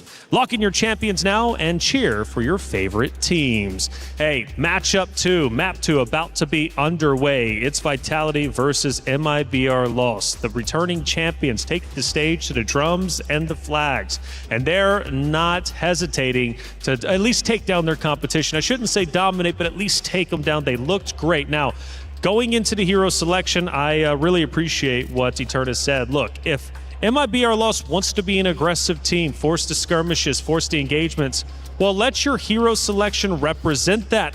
Don't start slow. Go back to your bread and butter of what you're good at. And I don't think you can afford to play slow against a team like Vitality, because they'll just constantly ramp up the pace until you cannot recover from being behind up against a team like this. So it's a must that they stick with really what works with them or for them, and what really brought them here, which again is very systematic and aggressive gameplay that is deceivingly reckless but is actually not. So I hope we get to see that from MIBR Lost heading into draft number 2, because was that broken walls that we're seeing? I believe so. It's time for Johnson. So tell me about the aura of Vitality, because, I mean, winning just nearly everything, when you go against them, what do you think the competitors feel? The aura, exactly as you mentioned. Like, it's something that inevitably gets to them in one way or another, but hopefully not much to a point where they tend to overthink and just react to whatever Vitality is doing. And I think it's great. MIBR Lost didn't seem like the team to be like that. They weren't as reactive to just whatever Vitality was doing. They were trying to do things by themselves. And I think that got them some small wins across the map a couple times. So as of the moment, I think we're seeing a very similar trend in terms of the bans so far. Likely to see another Marcel taken out alongside the Eve, and maybe another mid lane, either the Eve or the Juicid. Yeah, we're waiting on that right now. If they want to go for a little bit more respect, or do they want to go for the Akai ban as well? It's still something that's still so up in the air. Like, is the Akai still a viable choice? Is the Baxia still a viable choice? Is the Fredrin still a viable choice? I think we only saw the Fredrin banned once, and other than that, it was left open completely, and nobody really picked it up. It's always been just like the Harara. I wonder if the Nolan will come to light this time around. Yeah. And obviously, it's an interesting question about the gold lane matchup as well. Carry and the Claude. Last game, we did see that the Claude was able to be a little bit more versatile when it comes down to the team fights because of the mobility, the BMI, and so on and so forth. But when it comes down to laning, like, is it worth it to go for a carry early? I think it's not that they just wanted to pick the carry into the laning for the Claude. It's more of them picking the carry alongside the Alice that they also prioritize in the first phase. Because if they actually... No, actually, it's not that they had to do that too. Because I believe Claude was actually first pick, right? It was Zushin, Atlas, Claude, and then the carry pick. Right. Wait, so they got the Juicin first, and then the Atlas Claude was revealed already, right? So they didn't necessarily have to do that. So yes, I think that was the mindset. So it's not really more of a safe option for them. I don't know if it had something to do with comfort, because again, there were multiple other gold lane options still available, like the Harith, like the Harith for Pandina. But let's see if there are some certain adjustments that come into play this time. Because again, the Esmeralda was never really touched upon in game number 1. Not sure if they have it in their kit or if it was just something they disregarded because of the nature of their lineup. But as of the moment, Vitality has no Atlas to prioritize, and the Akai you mentioned. Wow. It's a power pick. It is. It's a hero that we saw last year actually at MWI, one of the heroes that really gained popularity, and obviously Team Vitality were one of the teams to be able to utilize it properly as well, especially in the hands of Vival. Now, is this a flex pick is what I'm wondering. Because there's also a Mathilda that's still available if they wanted to like pair it up with the Akai in case that it does get left open for them. Because MIBR loss, I think that was one of the bans that Vitality actually used against them in the previous game, but that was towards second phase because there were a lot of other priorities first. And speaking of, the Claude is also still available. Oh, they go Kimmy Grok this time for their first 2 picks. I'm so used to seeing like the prio of a Kimmy Gatot in terms of like the combo in mid, but now it seems like MIBR Lost just really want to stick with the Grok, I guess. At this point, I think it's comfort. Yeah. Right? Either comfort or power, but either or they're prioritizing the Grok once again in a situation where it perhaps doesn't need it just yet. But now we know a little bit more about MIBR Lost, so that says something. And of course, the Kimmy is a strong pick considering that the... Wait a second. Yiv and Jushin are still up and they go Kimmy. So that's also quite peculiar. And they don't consider it for Team Vitality either. So they just lock in the Valentina, which obviously, as a response to the Grok, will be one of the better options in the mid lane. And the Claude we earlier mentioned for MIBR Loss is now taken by Vitality. It seems like slowly we're getting to understand what the comforts are and what the priorities are for MIBR Loss. It's not like they really are after the most meta in the gold lane, even if they're given the opportunity. They're more comfortable with the likes of the Grok and another Suyo game, which they're seeing right now. And this time around, it's not as bad, I think, right? I mean, the Suyo does farm quick, right? And this time it's up against a Valentina. So depending on how Cine plays it, it also will share how much of a threat that magic damage will actually give over. I'm still wondering if this Akai is flex. Yeah. Let's leave it to later. We're going to the bans now. And Bellaric does get banned, so they are assuming as well that this Akai is still going jungle. Yeah, and they might as well want to just force it there if they want it to be like a more expected matchup. Because of course the Suyo into the Akai, kind of tricky, but the Suyo is known for just finding ways around heroes with really heavy crowd control. Yeah. So especially in terms of objectives, because I feel like MIBR Loss, also based on game number 1, is the type of team to just confidently take on these objective fights. They're not necessarily just like backing off or settling for trades. But the Esmeralda finally gets taken out. Ooh, what could this mean? And Arlet actually does too. That's actually a really good call, I think, for MIBR Loss. Just really recognizing the power of the displacement coming from the Akai and how it synergizes well with the Arlet. It's again another thing that we saw from MWI 2025. Yeah, what could be the option for Fumi Echo this time if they took out the Esmeralda? Because the Paquito's gone, Freya's gone too. If they want Scepter, they can go for something like, you know, the Terizla. Or they want another Alice. That could also be possible. Because I think that backline would be... Oh, they ban it out themselves. Because backline, I think, remains a question mark for Team Vitality at this point. Not unless they just really want to go from front to back. And they're a very systematic team, so it's not surprising if they just want to stick with that. And it's also a respect ban coming in from Vitality, right? Yeah. We saw the Alice earlier on in the hands of Mikiari. Exceptional work, by the way. Being able to, you know, look for opportunities. What if it's like a damage XP lane that they're considering for Team Vitality? I mean, right now it's Uranus in the EXP lane. Do they really want to go damage? Oh. Okay. Against the Uranus. They can't afford to. Do they want to go dead lane? Do they want to go Benedetta in the EXP lane for Fumi Echo? Because we're looking at the Roam XP, and these two picks really set so much of how like the game is gonna pan out for Team Vitality rotation-wise. Okay, a bit of both worlds. Lapu Lapu gets locked in for the EXP lane, but Vivian, or is it Vivian? It should be. Should be Vivian. There's like do they go CC again? I mean, they can go for something like a little bit more, you know, show Matilda. Right. Ah, there you go. You mentioned Matilda earlier on. Good call. It does come through now for the Akai. I forgot it was open. Like, I thought my second phase they would have already taken it out. But yeah, MIB are lost, looking to lock in their last... Whoa! Against an Akai lineup too. Plus a Valentina. Lunox has Shred. Yeah. Definitely a little bit more versatile when it comes down to the mid laners. The big question is, will she be able to get the itemization fast enough? Because I think that's always been the problem with the Lunox, right? Early game, the damage really isn't there, but she does have a lot of tools in her kit to deny a lot of the offenses that could potentially come from Vitality. Plus the positioning. How tricky could it possibly be going up against this lineup from Team Vitality? Well, it's never easy to go against Team Vitality. It might be our loss. Let's see if they can get the job done. Forza game number 3. Let's head into game 2. Mirko, Gideon, take it away. Thank you so much, Reflections. We now move into match point in our series. Right now, Vitality is looking to close things out, but MIBR Loss has this one opportunity to extend it to a game 3, and they're doing it with comfort picks. I have never been so nervous for them in my life because Vitality, they're running a simple composition that knows exactly what it wants to do. Loss, Padina, this pick, it solves the problem if it makes it to that finish line, if it gets to that 3 items. That's a very good point. It's also a Master Assassin Rupture.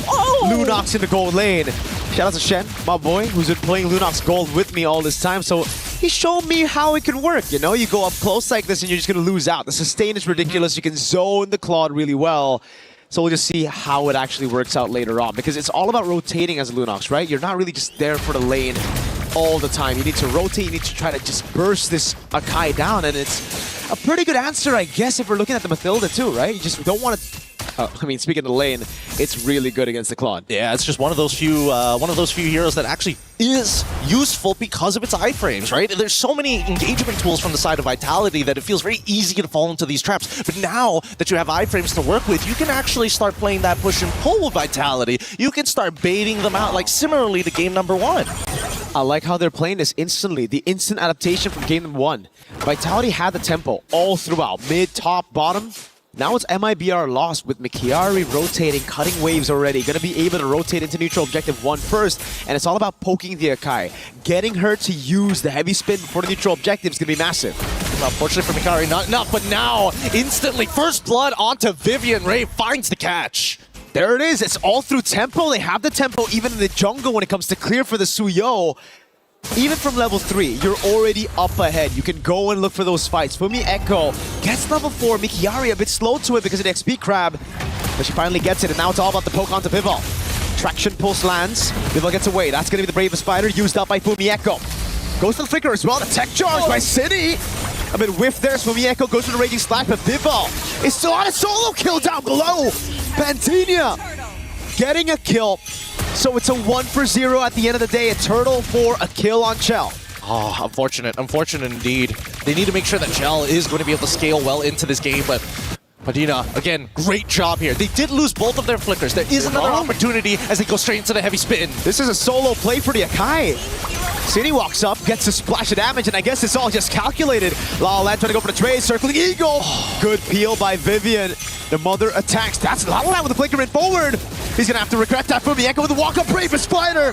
La La Land down. A stun lands on Mikiari, who still has the Purify. A bit more damage down on her as he moves back under tier 1. Oh, at least Mikari is here to actually help the wave. Medina is going to be able to pick up the gold, but again, what an aggressive play here. Not only from Vitality, but the eagerness of La La Land to try and secure and get these trades back. So far, it's 2-2. We're kind of dead even, but at the same time, Vitality is still maintaining a pretty good gold lead despite everything that has happened in the early stages of the game. 2-2.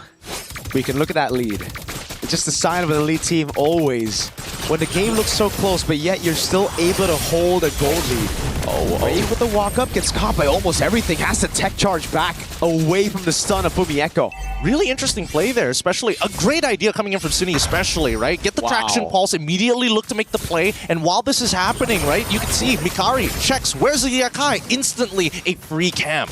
We got that sister buff down below as well. Great rotation by Sunny. Relieving a bit of pressure. Vival, though, she's been out farming the Suyo. So is the utility jungle even dead? I think this proves that it's not, or maybe Vival is just too quick with it with the Matilda. Maybe it's a little bit of the Matilda, but I definitely think it's when it comes down to having those buffs, right? The extra gold is definitely important for a lot of these assassins, but at the same time, you just don't need as much. Oh, wait a minute. They could look to turn. That's a lot of damage. Wait a second. Blade Surge down on a heavy spin. Good traction pulse appeal, but Echo dives under turret. The Raging Slash is enough. Two-man stun. A tech charge lands on two. Now it's all in coming in, but a good peel coming down from Vival's. Pandinia isn't able to get in. The Brilliance pop now. She tries to disengage, but Chell has already rotated. This should just be a free neutral objective to Vitality. It's the indecision here. There are moments where it looks like, yes, we could actually turn this around, but we don't have enough resources. Let's all regroup at a different side, and then by the time you make the choice, it's too late. Vitality is just one step ahead, and now they're converting their lead even further. Tech charge connects. Blade Surge Blink gets away Ray with the flank, but City's too quick. Fumieko in the midst of it all, two-man stun, Raging Slashes, killing spree, and another for a double under the tier 2. Now Vivian with a circling Eagle, City with a splash of damage. That's a Suyo down, Mikiari. Next to the chopping block as Chell picks up the turret down below. A splash of damage, Vivian with a body slam. Now a heavy spin under turret. It's a Purify used up by Mikiari. Chell's looking for the blazing duet. She's gonna have to wait. Pandinia splash down by City. City is playing out of her mind. A creative play with the IMU and the tech charge to follow it up. They still are unable to break this mid-tier 1. Even Vivian in the middle of that fight was proxying the mid-wave to try and break it open. Vitality are covering every single one of their bases, and Lost, unfortunately, can't see the bigger picture. With a Mathilda and expanding rivers, these rotations are coming at MIBR Loss with literally no time to react to it. Now they rotate into the bottom lane. They make some proactive moves, but they're going to have to lose some in the process. Pandinia already down with the Brilliance. Fumieko wants blood, goes under tier 2! Raging Slashes kited away by Pandinia. Finally a shutdown for the tier 1, finally cracks Blazing Duet though! With City, the Executor taking La La Land down.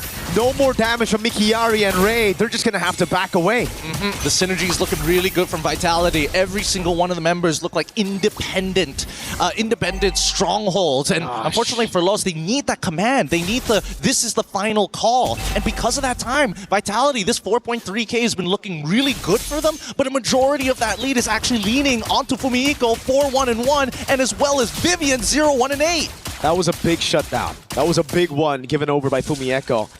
It was a very unnecessary dive as well, but it looked really cool, right? It did. It's style points, especially here with all the Vitality fans. Luckily, though, it's Mikiari who got the kill. Whoa, Circling Eagle coming out now onto La La Land, but they're, again, is this a punish finally? Nope, it's a stun, Raging Slashes as well. Just a bit of fun that they're doing right now. Good immobilization. Fumieko instantly with a response to body block the shots from La La Land. They get tempo down below, but Vitality have all the control to just get this for free. Absolutely no chance for Hayab to walk, or rather even blink towards the Chell with a BMI forward.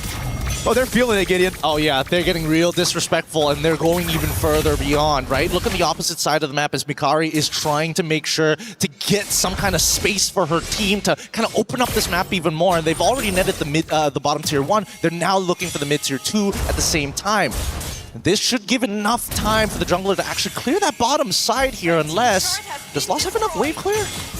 They should have, right? I mean, if they proxy one of the waves, then maybe, but it's starting to look a little tough. Uh-oh, Brilliance used up. Traction Pulse lands on Vival. Fumieko sent bound down below to clear out the wave against Mikiari. She's gonna have to deal with another wave, and this gives tempo over to MIBR Lost. A flank from Mikiari. Not much you can do though, not a lot of initiation tools. Pops into Consecration, great read by Vitality. They just go and isolate Mikiari from the rest of the team. No way to respond it over. Why? Purify. And still, it's Vitality with the kill. Vitality with the kill, but more impressively, at the end of it all, I mean, Vitality, they've got some great... Oh, the tech charge from City catches 3! Uh-oh, tech charge back, Hayub gets her first kill of the game, a Queller. A bit of disrespect to go in for Mieko now, all the way, raging slashes. Taking her down, a stun as well, but Hayub gets a second of the Sky Piercer now with the Blaze into it. Guts on La La Land. That's Blade Surge and a triple for Hayub. Finally, Hayub. I got this War Axe. I've been stacking it up all this time. I'm just waiting for the wave to get a little bit closer. And again, honestly, considering everything that has happened, this is probably the best outcome for Los. And those are Sky Piercer kills, Gideon. Those are 3 big stacks that she just got. Huge stacks, in a matter of fact. Now, for this upcoming Lord, I think this is where... before, I thought Vitality has got this already, but now it's a different case. We get the DHS purchase coming in from La La Land as well. The Demon Hunter sword going to be dealing that max health damage. So, people like Vival got to be careful. But let's look at this replay one more time, because it all started with the initial play from Fumieko, trying to force it forward even further after Cine goes for the engage. But immediately they realize, wait, our entire composition actually depends on actually having cooldowns in comparison to Kimmy, who can fight forever. And you can see the emotion already, man. Oh! Big fight of the Lord. Vival just picks it up. MIBR Lost will give it away. They still have great clear. And I think it is the better choice right now to go for the defense, especially considering you have Mikiari who can actually just delay these side lanes from coming into the base. People start pulling attention here as they look for mid-tier 1. Oh. Cine, tech charge offensively, circling Eagle on the backliner. Tech charge from Ray! Vivian is taken low, gets away just with a sliver of HP thanks to the FOTO. Oh, man, that's got to be a little frustrating. Probably thinking about maybe getting lethal ignition next time, but, you know, this is going to be enough. That already sends the message, and now the Lord is coming from the top side. Now, the waves are definitely going to be a little interesting to deal with. I want to see whether Lost decides to give up at least one inhibitor here, or are they going to give up all their outer inhibitors? Sorry, outer turrets. Mikiari in the bottom lane, just holding that wave. Divine Glaive already completed for Pandinia. That's the reason she was able to get Fumieko that low for Hayub to get the execute on the Sky Piercer. And look at the way that they're dealing with these waves. One down below again. Mikiari doing a lot for MIBR Lost. Lord already at half HP. Traction Pulse comes around as well, and this is without... Oh, wait, is Pandinia has already used the ultimate earlier, so it's a tier 2 in the bottom lane, in the mid lane. Tier 2 in the bottom lane is the only one left standing now for MIBR Lost. And Mikiari's cutting waves inside of the base. Yes, beautiful. This is exactly what you want Uranus to do, so you don't have to deal with the pressure, but now they're fighting back. Tech charge, knocking people off there. Guiding Wind, not enough. Hayub, 40 stacks on the Sky Piercer now. This is a very dangerous... Suya, you're gonna have to deal with Cine with the respect. Pandinia flickers in forward, gets the kill. Fumieko now looking for the flank as well as the Uranus is still dealing with the waves. Fumieko now call alone. That's the Blaze Surge, and now the Soul Sever. Bravest fighter coming down, and she's able to get one down. La La Land escaping the stun now. Traction Pulse landing as well with the help of the Guiding Wind. That's Hayub walking up with the Soul Sever, but the Guiding Wind gets her to safety as now it's Chell in a 1v1 against Mikiari with the rest of the team. Corralling over a Blaze Surge. Fumieko with the flick around, and now it's Chell! Oh my with God! With a blazing duet to clean it all up. He's not done with it just yet. They're looking for Ray to close this out as well as they push from that top side. What a crazy sequence. That's a triple for Chell. Unofficial, but it still counts now with a circling Eagle. Vivian takes it away. It's now just Pandinia. Spawns back in the map.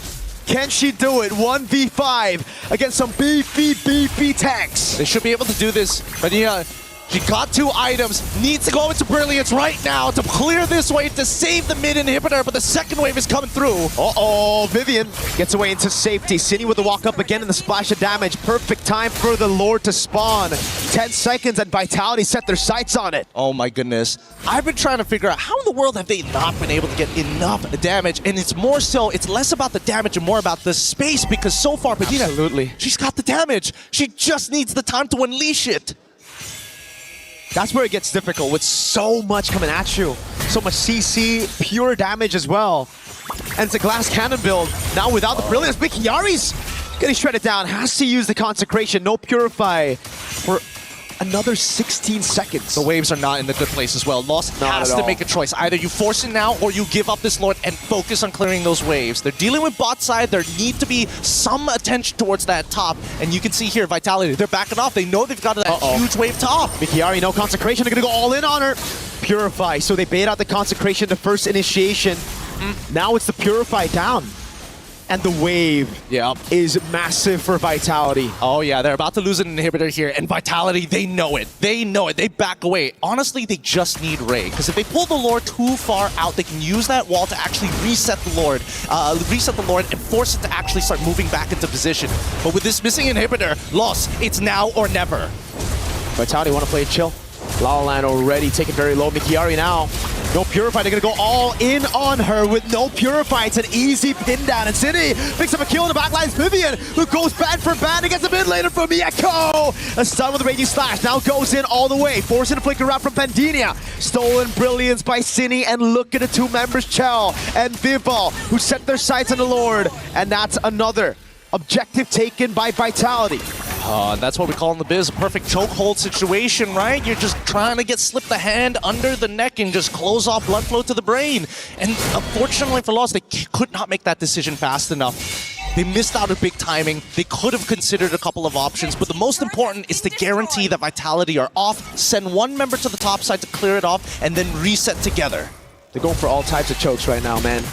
It's not just the rear naked, it's all everything. I mean, I think the triangle might be a little bit too hard here, because Lost, they've been playing a lot as 5. We haven't seen them gone for the big interceptions just yet. And I got to give it to Vitality. They've been way more aware about the positions of the Lost members. Even Mikari showing up for half a second between Tier 1 and Tier 2 was enough information for Vitality to play the defense.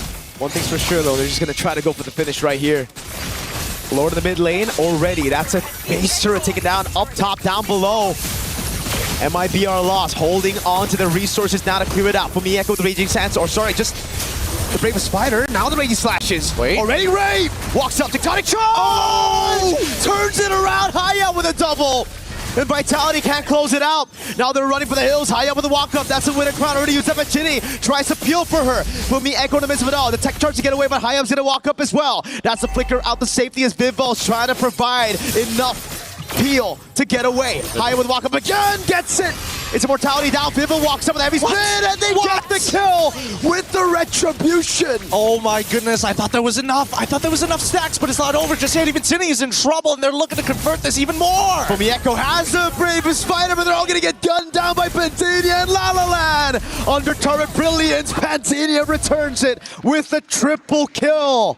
Pandinia finally scaled. They finally scaled. They have the members defending the base. No inhibitors left, but this is their moment if they can find a huge set again from Ray. 3-man knockup, 3 members dead. Yes, it may not be the correct targets, but at the same time, it's better than nothing, especially 16 minutes into this game. The death timers are so long. That's a desperate haymaker you need to land at the finishing rounds here coming into it. 60 minutes with a Lord with all the base turrets taken down. It really just looked like it was all in or nothing. MIBR, they had 1 shot. They took it, they got it, and it all started with Ray.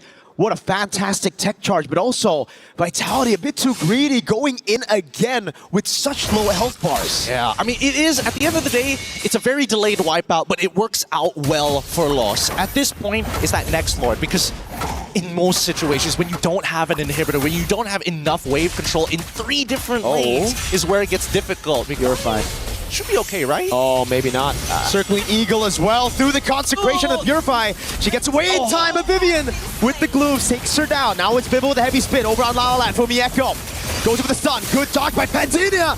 Baits in everybody. Goes up with Brilliance as well. Vivian walks up without Chell. Blazing to one of the flicker onto Pandinia. Oh, they're still going. They're still going hard. Vival needs to hold strong. Oh my goodness. Ayom.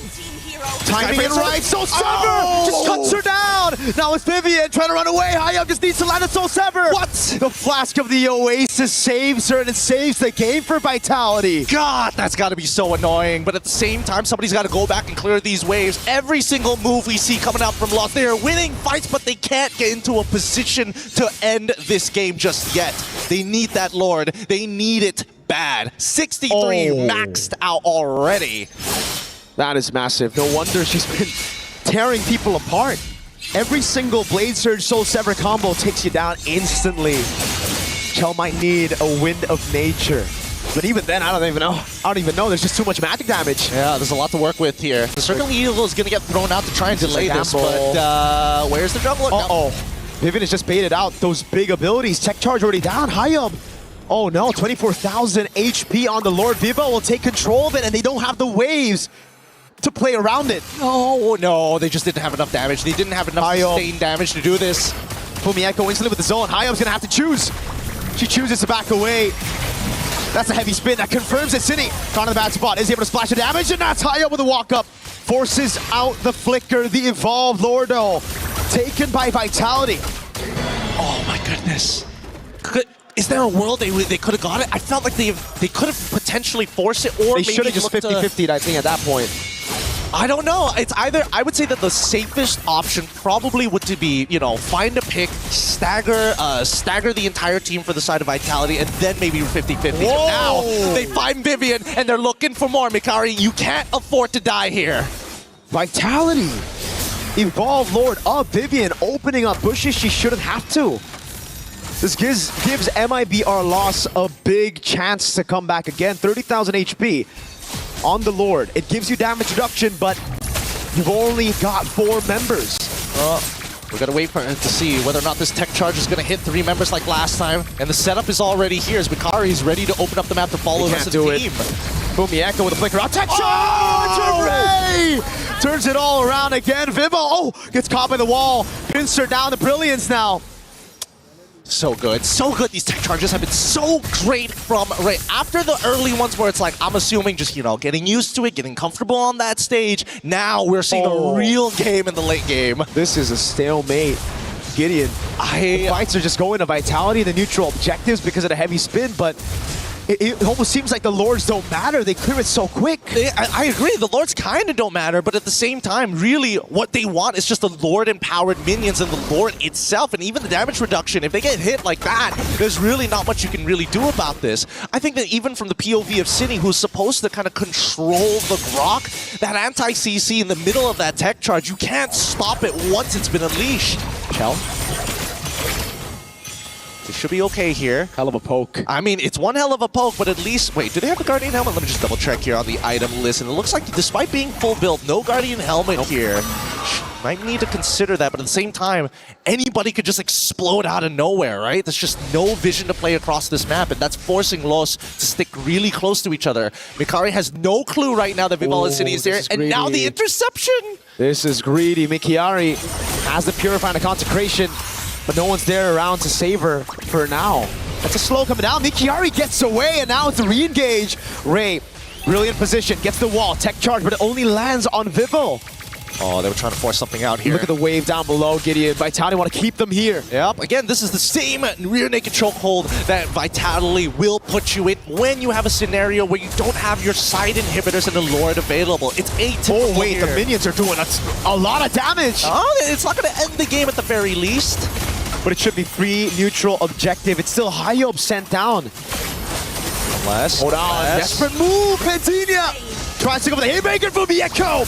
Two-man stun, now with the way he slashes as well. La La Land able to cut away right now with the rest of the team. Just goes over to the Lord. Again, the cut coming out from Mikiari. Hayop picks up the assassination as Cine pops the brilliance. Lord taken again. Chell looking for the kill onto Ray with no tech charge.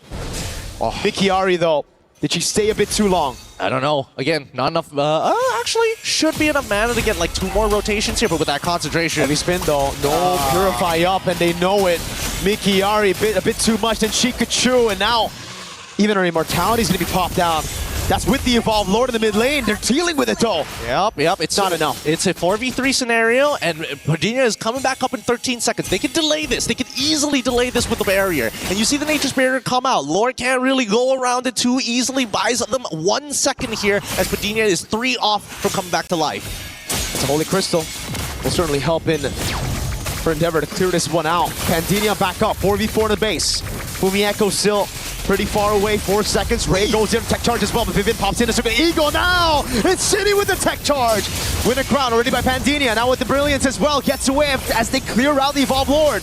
They still want to go for it though, with the Nature coming out as Hayo's going to get taken low, but now it's going to be Chell walking back again. Everybody can try to go for the base right now as Ray gets pulled away from it. Wave in the bottom lane, crashing down again as Shell gets a bit more healing with the photo. That's Pandinia with the Chaos, and now it's Hayob with a crazy move as MIB are lost. Stay alive! I don't know how they're defending this every single time, and honestly, Vitality walking into enemy territory, it could have been a savage if everybody just clumped up together to let this Suyo get the Sever down. Oh my goodness. But I think that the damage, majority of it, it's coming from La La Land as well as Padina. If we look at the damage ranking, yeah, that's what I thought. She's gunning people down. It is ridiculous. Nobody can deal with her darkening at this stage of the game. And I think even for Cine, like the tech charge is the safest ult to take. Everybody's so low ranged as well, right? If you're Vitality, everybody needs to get up close and personal to deal damage, and against Pandinia, against even La La Land, there's just so much utility to save her from that almost a kill. Chell, a pixel away from death. Oh, they got to play this macro style. I think that Vitality, they've almost guaranteed themselves every single Lord in this game. The only way that Lost catches them is if they set something up, if they're able to get that 3-man knocked up, or again, as we've seen, the tech charge. Tech charge by Cine though. Hayo with a Blade Surge. Good game sense, very good game sense. They notice Ray walk out. There's probably somebody nearby, right? Didn't want to overextend here, but now that top wave still the same problem. This is a great call by MIBR Lost. They say they see the claw down below. Mikiari still has a tempo advantage over her. But the traction pulse doesn't land, doesn't even bait out a Bravest Fighter from Fumieko. Now they're going to reset the aggro once again. I mean, yes, it's great for Vitality, but at the same time, Lost, they need something to work with here. His top side needs to get cleared up. They find the timing to go down below. Circling Eagle onto Mikiari. Purify still up. Don't think they're going to go for it, but Chell wants it. They're just going to shove the wave enough to create that slow push with the super minions. And it's only going to build up here. It's dealt with again by Mikiari. I mean, Mikiari is going to always try, right? It's not the most efficient way to clear the waves, but somebody's got to do the dirty work. And unfortunately, Mikiari is now realizing, wait a minute, they've made a call and Lost. They might just force this. Wave and mid cleared out, though. They got to pay attention to that mid wave. Vivo, heavy spin, baited out. That is a massive ability. City gets away with a guiding win. Look at the mid lane. Waves already crashing at the base. Massive tech charge, but there's no follow-up. Now the rest of the team coming down as the guiding wind comes over to bring Cine. Waves now in the bottom lane and the top lane. The base is down to half. It's a desperate move. Pandinia walks in with a flicker as well. Vivo is gonna have to lose her immortality. Waves in the bottom lane, waves in the top lane. That's gonna be Chell looking for the mid wave as well. Fumieko tries to buy some time. Cine in the back line now, trying to go for the splash of damage. La La Land with a flicker rod gets caught with a lazy duet of Chell. And the wave in the bottom lane. The minions are just gonna crash into the crystal. Cannon minions doing work. Pandinia with a recall, now clearing out the wave in time, but they've already lost 2 members. Chell on Mikiari, who's still able to survive for now. Now it's Ray with a flicker out of safety as Pandinia and Mikiari are sent to clear the waves. Oh, the experience is showing here as Vitality are looking to try and close this out. The Brilliance already for tech charge to 2. Pandinia with a walk up again. Immortality right there as Vivian cancels it all with the guiding wind and the circling eagle. Fumieko with the stun. Pandinia finally down as that's a raging slash and take her out. Ray caught in the midst of it all right now as that's just a gun down from Chell. Vitality had to sweat, but they ended up still getting the clean sweep. Oh my goodness, that was a tough fight. We were talking about this Linux being the problem in the later stages of the game. We saw that, and maybe arguably a little bit more. We see Lost start pushing themselves to the peak, and that is the type of performance I am expecting when you are facing off against the women's champion. Holy moly. crazy game, hasn't it? Like, I'm still thinking about it. The experience to say, not only are we going to retreat, we're going to go in 3 different directions, and we're going to meet back up in the mid lane, guaranteed on top of that Kimmy. Just a full-on delay around the Lord, utilizing it as bait. And it's just a forced error here. MIBR Lost had no other way but to bite on that bait. It's either they go for the all-in or the recall and they concede the biggest objective in the game at 26 minutes. Yeah, I mean, obviously there were a couple of mistakes as well, like Vivian dying in the middle of a Lord push was obviously another reason why it dragged on even longer. But just look at the way that these fights are playing out from Vitality. So good overall. And most importantly, you see how they make the decisions. We need macro, and then we use micro to execute and implement our strategies. Great plays from either side. But with that being said, man, I can't wait to hear from Reflection as well as Eterna and Brigitte just in a little bit. We're going to be throwing it over. Thank you so much.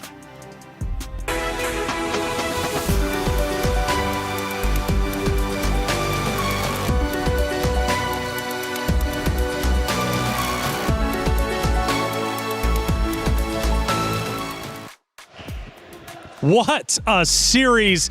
Now I can see why MLBB is so exciting. MWI is lighting up. The series ends in a 2-0. Yes, but it's not representative of what just went down. It was incredible. Let's talk about it, ladies, because my goodness, a 26-minute match. I think it took 6, 7, maybe 8 pushes on the base in order to finally get the win for Vitality. There's so much to unpack. Yeah, because he said 6, 7 pushes to the base. Stop it. Oh, I didn't even know. So we've had our moments today. Okay? We've had our moments, Yeah, man. But I'm still having a moment. You actually, I can't believe you still have a voice, Brie, because you were screaming I know. each and every defense. I don't know if I was screaming at the game or the fact that Navi lost 0-2. Well, that's true. That is something we also have to talk about as Two well. things were happening earlier. At the Man. same time. At the same time. What a series, though, that just unfolded. I mean, MIBR lost. Yes, they did take an L. They will move down. However, did they look great defending and truly showcased resilience, composure, and the sheer willpower to not give up. Unbelievably impressed. So many great moments. I would love to take a look at a couple of them, man, because I don't even know where to start, quite honestly, because going back, again, you know, I'm thinking it's over with. They're pushing the base. It seems done with, but Brie, let's go back to the 4-minute mark. What are we looking at? This is the 4-minute work where I think it was still a bit close between both MIBR Loss and Vitality.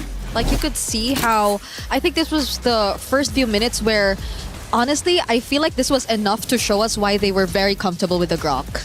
Yes. The setups with the Grok were exceptional. I think this was enough reason for us to just shut up whenever they prioritize the Grok and not say anything. We finally understand what the hype around the Grok was for, right? Because in game number 1, maybe they were adapting, right? Like the adaptations were coming through, you know, maybe they're getting used to the stage, the audience as well. I mean, everyone was cheering for Vitality.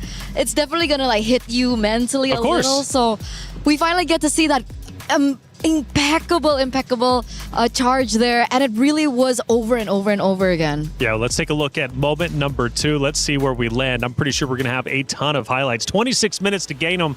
We now double the time. We're up to 8 minutes and 40 seconds. And Eterna, we start to look at, again, another great team fight, another great moment where Vitality starts to push MIBR back.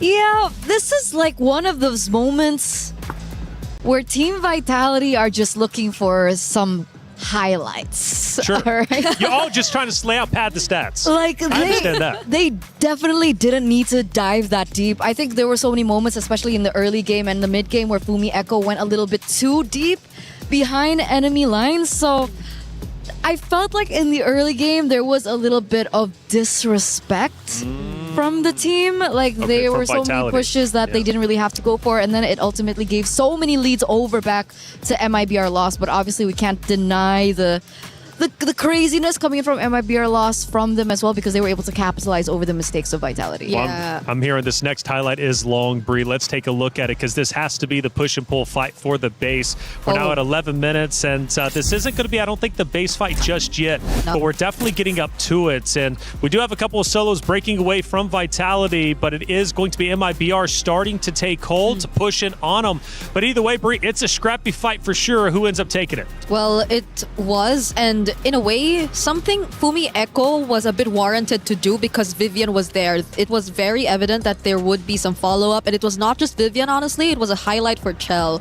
Because I think Chell, for the longest time, because of just how well MIBR Lost were able to play even the long fights, weren't really able to just allow Chell to shine. But in this particular moment, the entrance was just perfect. This was an unofficial maniac, if only Vivian didn't steal away the 4th kill, but that was 4 kills you could definitely hand over to Chell. Yeah, Chell was, especially towards the beginning, middle, and even towards the late, we were like, or at least the commentators were screaming her name, man, because she was going ballistic for sure. But then I think we get deeper and deeper into the MIBR matchup, and then obviously the base is pushed forward. And you know what? And then it reaches a point where now I start to hear the narrative shift, okay? Pendinia, for example, an integral portion, or an integral player, I should say, protecting the base. Hayab also. Hayab was lighting it up. I want to say around the 18-minute mark to the 20-something minute mark. She was going insane. 2 players that we did highlight in the very beginning, and man, for good reason. That is the beauty of having a Sky Piercer, right? Suyo, in particular, you usually see 2 different kind of builds, right? One with Sky Piercer, one without. And usually, when you're on a roll in the early game, you pick up the Sky Piercer to kind of end the game as soon as possible. But in this retrospect, they kind of used the Sky Piercer in an opposite way. Yeah. They were kind of in a 50-50 matchup, but then they picked up the Sky Piercer, and that really turned that game around. And I think it's wise, because MIBR loss, I guess it kind of occurred to them that why is there a bit of disrespect in terms of like the last few team fights? And they knew that they could take advantage of this opportunity where Vitality tends to overextend.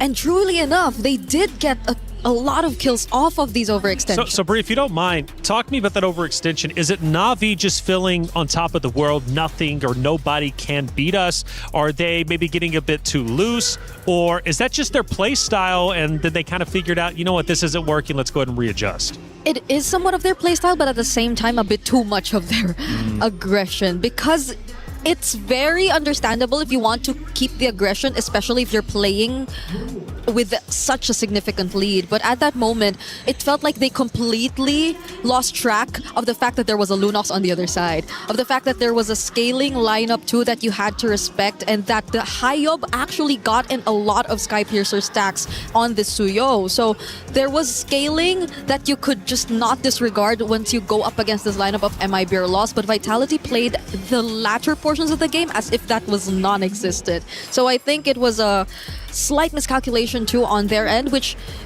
fortunately they actually did resolve, and they started to, I think it started to eventually get to them. But now, as the casters mentioned too, a lot of the experience and veterancy also showed up during those last few crucial team fights. Okay, gotcha. Well, it seems like, man, Vitality still looking like the most dominant team out there. Don't know if they're going to get beat. I was even looking at chat a couple times. No, I shouldn't. I was looking at chat a couple times, and they were saying, man, they are looking great. They definitely are the best. But from what I'm hearing, we got an interview set up with the winners of Vitality. Let's hear what they had to say. Hey guys, Cindy here with me. Congratulations on that win. Thank you. Ooh, now I gotta ask you. It's not the usual dominating win coming from the side of Team Vitality. What happened today? What do you think about your performance? Well, maybe because we don't have a lot of data about them, so the Lunox is a bit unexpected. And painful. Very painful. Very painful. Now, Sini, you've mentioned the Lunox, and we all know coming into MWI this time, we have a new patch, a new hot fix being played. So I gotta ask you, what do you think about the current mid lane meta? Ooh, I think I like the current mid lane more. Because, I don't know, a lot of heroes that I like are being used now. So, let's see. Will you play Lunox? I might be. Ah, that is fun. I haven't seen Lunox in the pro scene. Honestly, it's been a hot minute. And of course, did you know that over at Stream B, Galaxy Phoenix just 2-0'd Navi? You just told me. That is crazy. That was really surprising. You weren't expecting that, right? No. So if I'm not mistaken, your next opponent could be Galaxy Phoenix coming from Cambodia. Once again, a team that is lesser known, lesser active, which means lesser data. So how are you guys preparing for that? Well, maybe just watch the games that just happened and learn from that. Do you think they will take you guys on a surprise tomorrow? Hopefully not. I want to play it safe. You want to play it safe. You know what? Thanks, Cindy. Congratulations on today's win. With that, let's throw it back to you guys.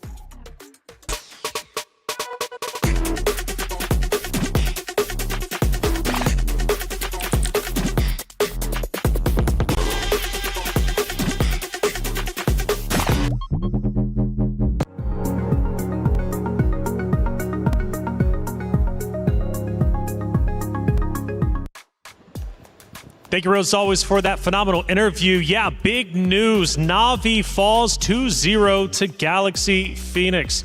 Eterna, that is huge. Coming into this, our contenders, right? Navi was one of them.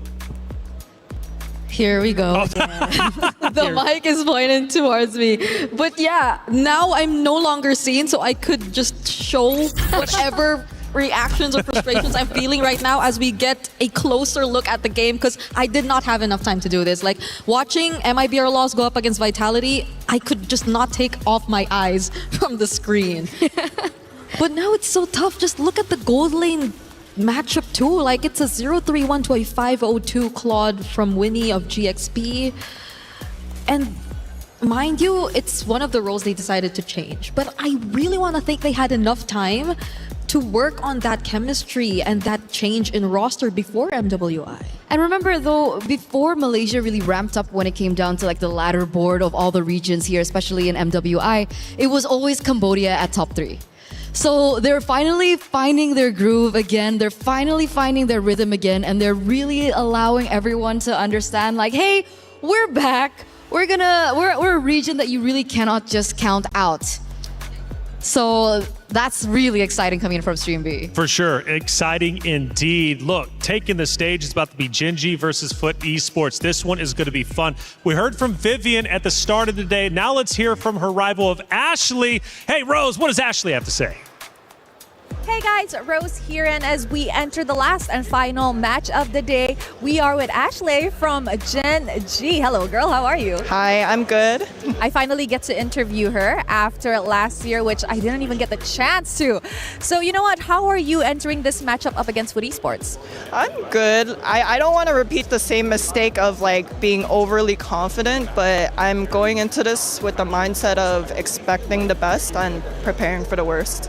I like that. We're seeing a more calmed Ashley this season. I feel based on, the vibe whenever I pass her in the arena. Now I have a question. Last year, after your second place run, a lot of people are actually expecting a lot from Gen G this year. But tell me, in your opinion, what should we really expect from you guys? I mean, like going into this tourney for the third year in a row, I did see this coming. I know a lot of teams have their eyes on us if it's not Vitality. So, I mean, we're going to have to see how this plays out in the beginning because we're obviously in the group of death for the third year in a row. So thank you. Thank you, Marco. Thank you. It's always like that. Now, you know what? Ash, a little bit of a controversial question, but this year, are you still gunning for the moniker Mother of Tanks, or perhaps we could expect something new from you? Honestly, I think I would rather be known as something else and go for a different title. I'll give the Mother of Tanks to Vivian, and perhaps we can think of another title. That is maturity right there. I told you guys, a different Ashley this season, more composed and more calm. So if you guys think you have a moniker for her, maybe let us know, I think that will be really nice. Thank you very much, girl, and good luck for this match up against Foot Esports. And that is it from us. And with that, let us show it back to you guys over at the studio.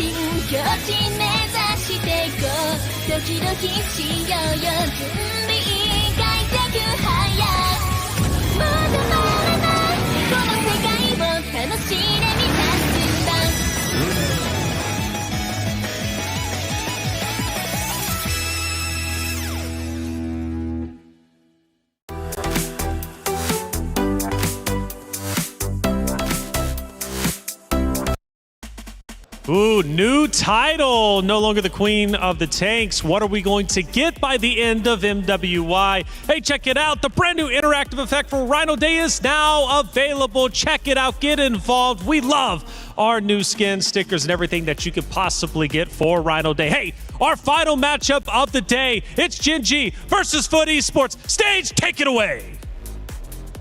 Thank you so much, Taylor. Ladies and gentlemen, these players have been absolutely on fire throughout MWI Day 1 here at the Esports World Cup. And you guys thought that it'd be predictable, huh? You thought you knew every single result. Hell no. As we already saw Team Falcons Indonesia going down against Seda early on, that just goes to show the level of all of these competitors, Damascus. Hey, that's what I want to see, Rob. You know, it's competition. If it was predictable, we wouldn't be there. We'd be bored at home, and we're there to know if we crown a new champion or not. And speaking of new champion, Vitality is definitely the favorite, but that was not an easy win against a region that's kind of underrepresented, so everything's up in the air at the moment.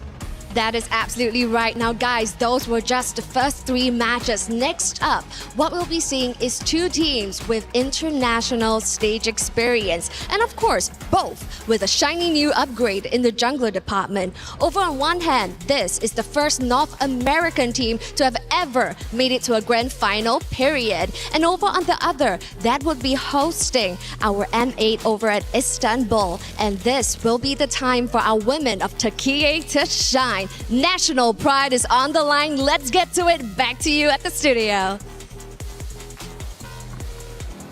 Hey, thank you for setting the stage right. All right, it's Gen G Esports, Foot Esports going against each other. Our final match of the day. Winner stays in upper, of course, for the others. Well, they drop down, forced to protect their key. And the way they do that is by winning through the lower matches. It's not easy, but it's never easy being a champion, is it? So Gen G joins it, are in a roster. Now, this roster ended up inheriting the core roster, of course, who finished up the runner-up last year's tournament. So the Revenge Tour is very real. They want to beat Vitality if they can. And by the way, 2 champions, 1 game. My Champions Pick event is now live. From July 27th, submit your predictions for the MSC and MWI champions for a chance to win 50,000 in-game diamonds and MSC 2021 to 2025 tournament skins. Don't forget to leave your picks under at MLBB Esports post for even more chances to win. Lock in your champions now and cheer for your favorite teams. North America, an underrepresented region. Gen G comes in. What do we think about their chances? That's the beautiful thing about this region, right? Because last year they came in as underdogs, eventually evolved into dark horses. Yeah. And somehow, some way, coming into this year, they are now contenders. Yep. It truly is a unimaginable storyline, I would say, for the North American region. And people call Gen G Esports now the North American dream. So can they keep that dream alive? That's going to be one of the main stories that we get through for Gen G. And like you mentioned, it was Gen G now was Gaming Gladiators before. So it was with Rui now, who, interestingly enough, I don't have as much info on because she wasn't playing in the qualifiers. Yeah, and that's mainly because she came in for MWI specifically. Now it's I think one of their most significant changes as well, because again, Rui, if there's anything we know that's not part of the qualifiers, it's the fact that she was part of Terror Queens last year's 3rd place. And this, I would say, maybe people would consider to raise the ceiling in terms of how Gen G could really play a lot more explosive games because of the hero pool that's associated to Rui. And she's very, or I'd say she's one of those junglers who really specializes in a lot of versatile junglers or assassin heroes as well. So I think that adds another layer to what we can expect from Genji. Yeah, from Indonesia as well. Very talented region, right? So we're expecting her to be very good. This Genji roster looks stacked. And, Eterna, I really like the story that you laid out, right? Last year, not really taken seriously, turned into dark horses, and then a contender for the championship. And Ashley was a big reason for that. We just heard from her. She's in good spirits, feeling great. What makes Ashley such a good comparison to Vitality? Why is she the one that made such a narrative for Gaming Gladiators last year? Because, the whole thing about Gaming Gladiators last year was the fact that we always thought of Ashley as the mother of the team. She's very mothering. Gotcha. Right? But unfortunately, the title of Mother of Tanks was already taken by Vivian. So that's how the whole rivalry began. But all in all, she is still one of the most important figures of the team then. And she is still the same person now. Still the backbone of Genji, as well as Arya, I would say. Yeah, and it shows up a lot in terms of her personality and how she's able to carry the team and their aura in general. Because for one to be the quote-unquote mother or the leader, she just definitely has to be the first one to show up. And a lot of times, even in their previous appearances, you just really feel that confidence from her. And every single time, or especially last year, you really got to see them get the value out of it as they really claimed the title of Dark Horse.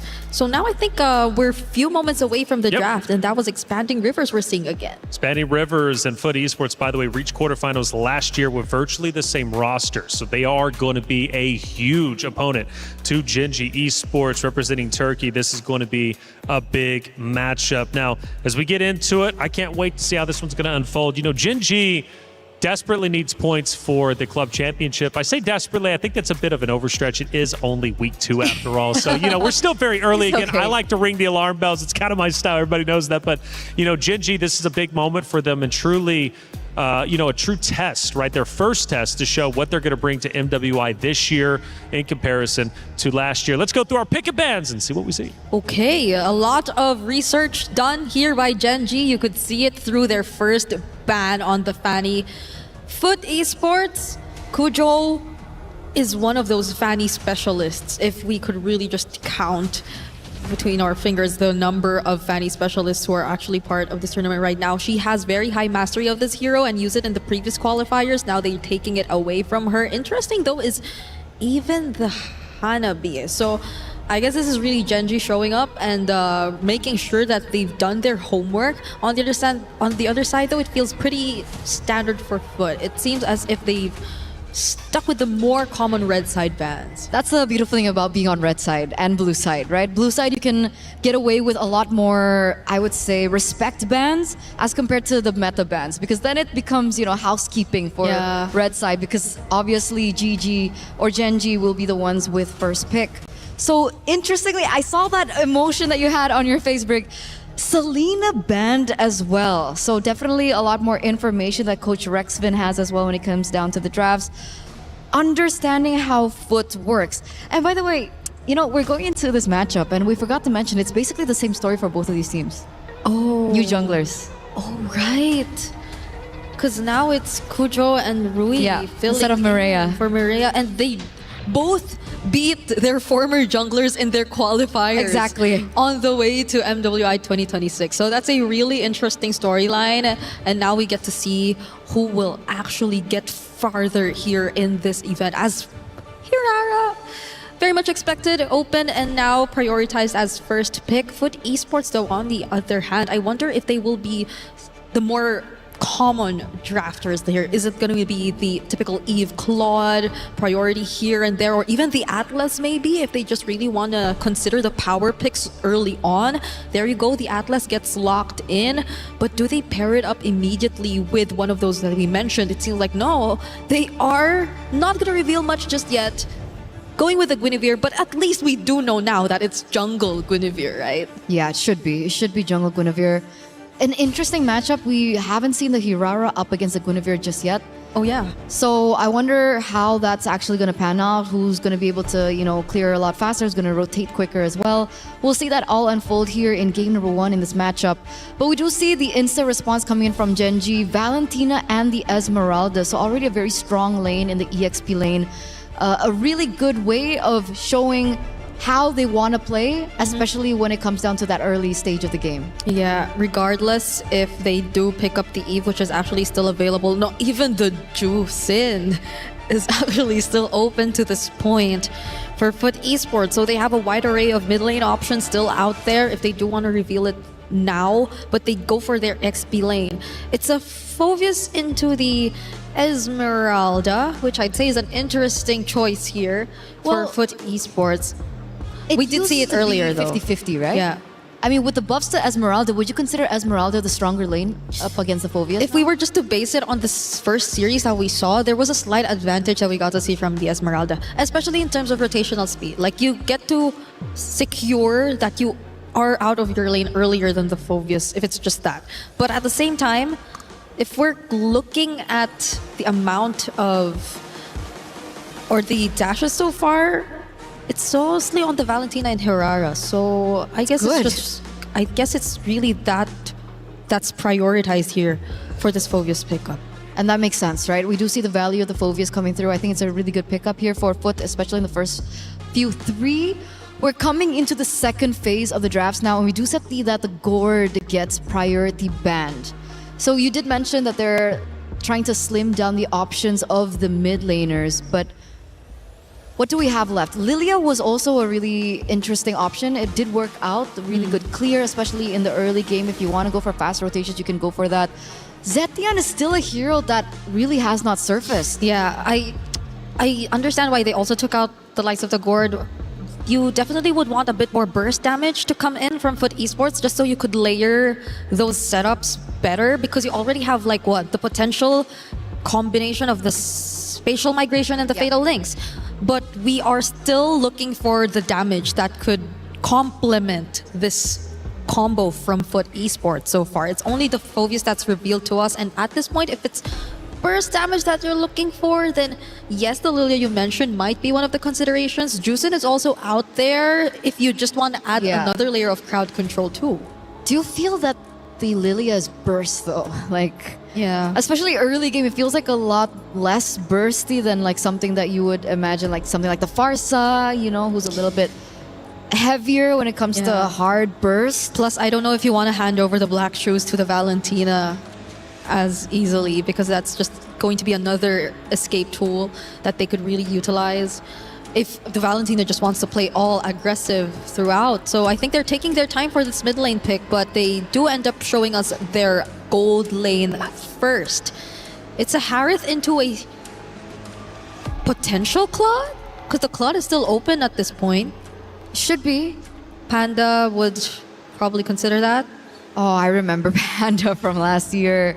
I think one of the heroes that I still remember from her was the Granger. Unfortunately, the Granger is not as meta, but I do remember her picking up the Claude, if I'm not mistaken, and I think she was one of the standouts from Gaming Gladiators. So it is definitely a matchup that we are looking forward to, as well as it's going to be the Minotaur, which is very classic Ashley, by the way. And then the carry comes through. Okay, well, yep. Purify gold lane, and at least they have direct answers for Shred. I think the carry so far in the previous matches that we've seen her has also really managed the laning so well. Regardless of matchup, it's managed. That's why we say manage, because it's not necessarily completely win out. But Foot Esports, for their... Okay, what's lacking? It's their gold... No, it's their mid. Yeah. It's their mid lane. I still agree. I think they need burst, right? They already have really good setups coming in from the Guinevere and the Atlas. Technically, they could rely on the Harith in the later stage of the game to, dish out that burst damage, but... Yeah, there you go. Yeah, so they still go for the Lilia. They want to be able to rotate quicker in the early game, and I feel like the Lilia plus the Atlas is going to be a potential problem for the Minotaur and the Valentina. It's interesting, though. Ashley on the Minotaur in their debut game, right? What could have been the idea behind this? Because yes, there's sustain I guess that's one more additional layer to it. Like you have clutch sustain, but also AoE, but you're both fighting with massive setup heroes. Well, here it is. The heroes are picked. The ladies are committed. It's Gen G Esports versus Foot Esports for our final series of the day. The winner moves forward that much closer to going to the knockout bracket. The loser forced to fight and protect their key till the end. Athena, Gideon, take it away. Thank you so much, Reflections, here at the desk. We're already moving on to our very last series of the day, and it's one that everyone from across the world is putting their eyes upon because this is Gen G versus Foot Esports. It's going to be tight here, Athena. I don't know about you. We were talking about the draft earlier, but I want you to expand your mind here. What do you think about the overall comp? To be honest here, for Foot Esports, I think they got baited. They got baited? Yeah. Especially on the getting the Lilia. It was part of the plan because for Gen G, because of this Valentina pick, overall they controlled what they wanted to see or what options were left for Foot Esports. And we've mentioned the Eve, but it does in fact make sense that if they pick up the Eve, it will be more painful on their side. It could backfire, right? It's a double-edged sword here for Foot Esports. But now, looking at the mid lane prio as well here for Gen G Esports, things are quite looking good as well as the rotation. Yeah, and they managed to get a quick steal off of that. That's going to slow Ruyi down, and that's the first buff that she was not able to take. So again, the next couple of camps here aren't going to be as much gold as she would like, but at the same time, there's still the orange buff at the end of the day. Yep, and we've seen that in the first match where even though someone stole us buff, we would still be able to level 4 before the first neutral objective. Very close call there though onto Panda 1 on the bottom side. Both sides are a little nervous. They don't have Flicker. They're both using Purify, so positional mistakes can be very heavily punished. There's no get out of jail card for free. But then let's look at the top side because Unohana having a really tough time into Arya, especially on this Esmeralda. Oh, gets the knock up and immediately. This might just be first blood here, but doesn't seem like they find it yet. Wait, that is early commitment here for Foot Esports. They are willing to take the first blood. Kujo immediately for the respo. Now they transition onto getting a neutral objective. Hey, Kujo finding that first blood is exactly what this team wants. Again, get that snowball onto Guinevere. Nail yourself. Wait a minute. This could be dangerous. Right now, Sayori has an opportunity to turn this fight around, but they don't have enough damage because they don't have enough people around the area. They call this up, but look at bot side. Hardly being shoved. They already have that rotation in. I think for Gen G Esports, they were also waiting for Ashley to get her ultimate. Wasn't enough for the change crowd control. For Foot Esports, that is a very huge commitment onto that. Even the Salmon Force was activated here for Miko. Ruyi will spot on Zendaya. Black Shoes already activated. That is a big oopsie moment. But wait a minute, what's happening? They're disengaging. They allowed it to happen. They're like, you know what? We're feeling a little generous to you. You know, your name's Zendaya. I gotta make sure sending the big superstars back to their base and just know there's not gonna be a second time. Yep, definitely generous game so far. Salmon Force yet again here for Miko. Not really that greedy yet here for Foot Esports. I do like the fact that they're really being careful. It was Gen G Esports from last year. We're kind of a persona more on counter punish. So for Foot Esports, they're limiting mistakes. They're limiting movements that could get them punished here from Gen G Esports. And that's my favorite thing. I love seeing professional teams just understand what the playbook is meant to be, right? A simple foundation that kind of links every single movement into game to give it purpose. And right now, if we're talking about purpose, Gen G, I think they're waiting for a mistake coming in from Foot on the next neutral objective because we're seeing that Arya, she has full control over this top side, right? Already a quarter EXP more than Unohana, even using the ult because she knows it's on a short cooldown to get back to the wave and lose 0 EXP. And for her, it's a good thing actually. Arya is considered one of the greatest anchors for Gen G Esports. She's also one of the leaders that led them onto the Grand Finals run last year against Team Vitality. So it's safe to say that Arya is the one that we should also look out for later on. And now, on the expanding Rivers map, she would definitely be present once they try and contest the neutral objective from the hands of Foot. Let's see how this is going to play out because right now, Foot have first motion, right? They have the... Oh, wait. They've already opened it up. Golden reveals exactly what they want. All eyes on Arya, as I mentioned, and now Ashley is forced to react. There's going to be a Immune Fury. 2 members knocked up here for Foot Esports. Zendaya falling down as well. Kojo goes able to jump. Arya has been removed so entirely here onto her clashes. Rui still alive and kicking, dashing through the walls of their neutral objective hasn't been touched yet, but now they're following through to the chase here onto Nora and Miko. They will succeed onto taking them down. It looks like Genji has a very great punish there on the Foot Esports. And they're good for it. A lot of battle spells had to be used here, unfortunately. Even Rui losing out on her retribution is going to be a bit of a hard take here. They need a reset. If not, there's an opportunity for Kujo to steal this again. And look at Genji. Instantly reset. Let's move towards that mid lane and then re-engage when we have our cooldowns back up. That is exactly what you want. Observe first before you take action. And now we're observing Arya getting onto the front lines here for Foot Esports. Rui has her retry ready. Now they disengage or slowly disengage. They engage the situation. Objective first before a takedown. Sayori and Arya being careful as well, even though they have multiple escapes. And Genji Esports is on a new level of discipline here against Foot. Yeah, I gotta admit, Genji, they know the conditions that they're looking to play for. And honestly, it might bite them later in the game as Panda breaks the tier 1. They should be okay. And there you go, the Minoan Fury to disengage. Okay, that's also a save here for Ashley. They're trying to prevent their gold laner being taken down this early. Unohana, they're for a pursuit. But Sayori on her hand, copied. Going on the dark way. Wait, stop that. Hey. Okay, disengage. That's it. They just have to breathe. And while all this is happening, at least they're not missing out on important EXP as well as gold. Rui covering not only mid, but goes straight to the top side, knowing, hey, Panda's going to be a little late there. You might as well take that wave and wait for the next one. Yep. Panda will eventually scale, so it's no big deal. They're making sure that any time they will be ready. So there isn't any idle farming moment for Rui, as you mentioned, and that will greatly benefit Panda 1 as well. As long as she isn't alone being the core damage leader, and all is good for Genji Esports. Foot Esports on the other hand, I do like the fact that among all the games that I've casted, this is one of the most balanced yet. 6 minutes into the game, there's not a single team that's really dominant, not really one-sided at all.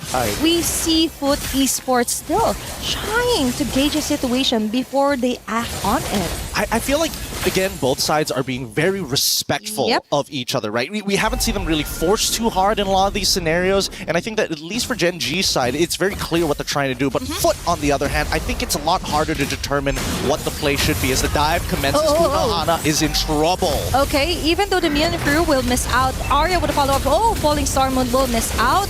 But most of the members of Foot Esports are ready to rumble. Okay, Frigid Bread already activated. But now they slowly back away. That's the strength of Genji Esports. They know when to stop. That's a huge discipline right here.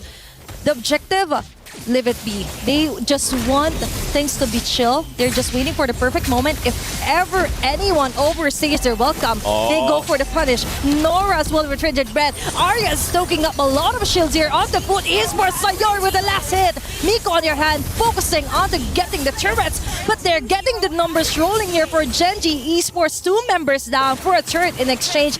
I think for Genji Esports, that is more fruitful. That's 2 members down, and they're looking for a third. The Black Shoes comes out just in time, but Zendaya, no way, hold this time. Arya takes him out, and now what used to be just 2 has turned into 3. Don't turn it into 4. Mako is going to try and play this out, but doesn't have vision. Gets flickered on and tries to get out. Okay. She will successfully back up, but Ashley on the other hand, I think that was so much of a overstaying on their part. It was a scramble. Yeah. But still. They still managed to make it work. Yeah. And at the end of it all, Kujo is still deathless. 2-0-0, now completing the Genius Wand. Zendaya, again, it's very difficult for her to maintain that position, especially when Flicker is on cooldown. But with all of these big cooldowns already down. And I would like to say the same for Gen G, but really, I think Arya is really fine with it. Even if she doesn't have to use her Purify and dies for it, the rest of the team is capable of cleaning up the mess. She's willing. Actually, she's willing to sacrifice her time. as long as other lanes remain untouched, right? And that's the thing. She's keeping Miko at bay just so Sayori and other members of Gen G Esports could just have the time of their life, not really realizing that it greatly benefits Gen G Esports. Without the Harriet, the damage output just isn't enough for immediate takedown here for Foot Esports, and Arya knows that as well. Now they target even under the tower. They go in, or even with the fatal lace will go down. Unohara as well. Double kill here for Panda 1 under the turret. It's kind of a bit of greedy, but Rui will take that kill as well. Double kill. Will she make it a triple kill? No, sir. No can do. Miko slowly backs away. That's 4 members down here for Foot Esports. Calculated, controlled, and most importantly, Rui playing a hot game. Good iframe dodge at the end of it. There should be a Lord take, an instant conversion for the side of Genji. And finally, we see a tangible lead, right? Before this, this 5K was like, okay, sure, it started off pretty slow. They had a bit of a 4K lead, but now underneath the turret, utilizing their third item power spike to make sure that they can ram right through. And that's what Rui was looking for. Give me that third item, I guarantee you somebody's gonna go down. And definitely, we've seen it close on action here for Gen G Esports. This is what we're talking about. The Gen G Esports wants to take it another step further. From dark horse to contender, now they're one of the strongest teams that has a target painted on their back. Now they're back for vengeance. And Foot Esports is the one on the line right now. Oh my goodness. Okay, Arya is capitalizing all the shields that she's absorbing here from Foot Esports. She will get away. Deathless as well here for Gen G Esports. Lord will actually be able to pop up those holy shields. Let's see. Okay, it's going to set Foot. That indeed is a great advantage now for Gen G Esports. Now they slowly transition onto getting a turret. A great move and discipline action here for them. Yep, I need to see Gen G really press the advantage here. They know for a fact that Nora doesn't have the fatal links, and they go for it! Oh, Ashley yet again with a powerful set of a Min of Fury. Foot Esports on the other hand scrambling to get onto a kill. Shutdown here for Kujo, but on the other hand, it's going to be a trade-off for her life. Rui onto the base. They still have a way to go, and that is onto the walls, jumping out and down here for Gen G Esports. That is too much to handle here for Foot. And that's the clip, especially for Ashley, for the argument for the mother of tanks. Truly, literally tanking the turrets. They're looking for a second one, and Rui, once again, thanks to the help of her team, able to dodge everything. Can she make it out with 1 HP? She can. Does. Okay. Oh, just a simple breather, and just notice that Foot, they're not happy that Gen G knocked on their door, broke at least one of the doorknobs, and said, hey, we're not going to pay for this. We're walking away. That took a lot of guts as well for Gen G Esports. They have the confidence, they have the skills to back it up. It's all about making the noise with their actions as well. Very swaggy move for Rui as well. So I think the trade-off was really worth it. I was actually concerned because so far here for Gen G Esports, for the longest time, I've seen them more of kind of like capitalizing on counter punishments. And now they're the ones leading the charge.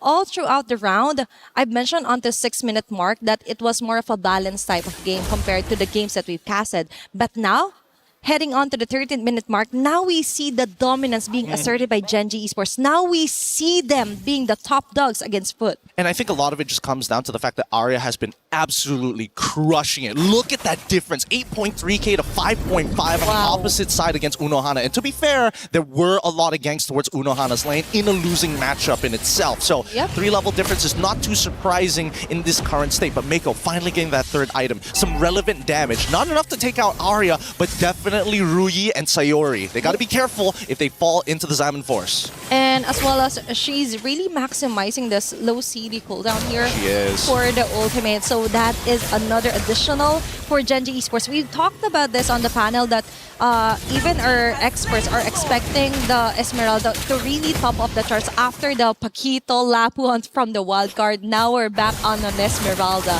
Yet again, now for Foot Esports, there is somewhat of a way to actually come back from this deficit. A way? I think.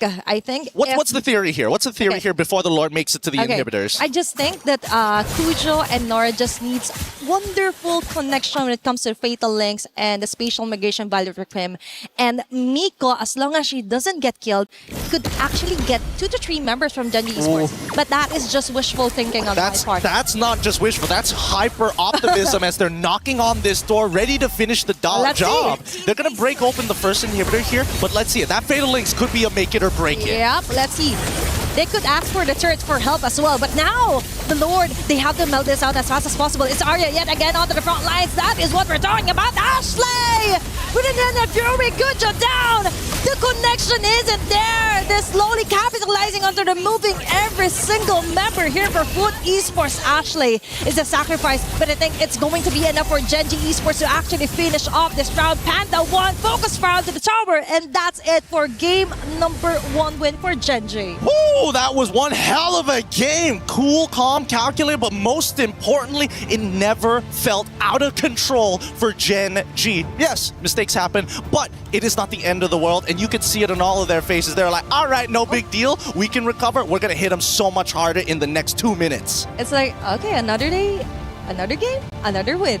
Like, very relaxed stances as well, even for Arya, Ashley as well. Super chill. They know that there is so much more competition to be had here today. So just getting one win just isn't enough. They need to win this series before we start feeling that confidence, and maybe a couple more once they make it to the playoffs. Yeah, because last year, it took what? 2 days to actually see some friendly banters and taunts. Let's see, this is just day number 1 for MWI. Hey, the one thing I can say about our beautiful ladies is the fact that they have way more personality than a large chunk of the male division here. They ain't shouting anything at anybody, but here at MWI, they show it, they put it all out on the table. With that being said, we're going to be throwing it back over to our panel right after these messages.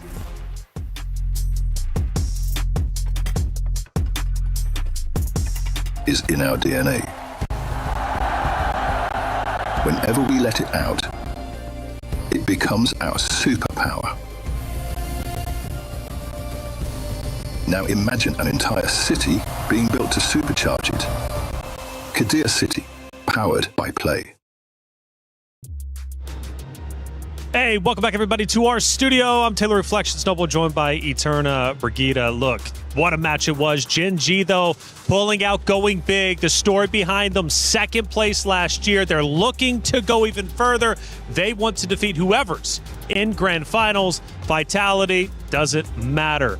This is just one of those series, but they're looking great and quite honestly, pretty much cruise through that round number 1. Yeah, and again, you were asking why is Ashley considered a contender for Mother of Tanks? She shows exactly That's right. why. Right? She posted one of her signature heroes from back in the day, the Minotaur, and I completely forgot how it worked, right? When the Minotaur showed up, we had like a little bit of a discussion about it. We were a little confused as well.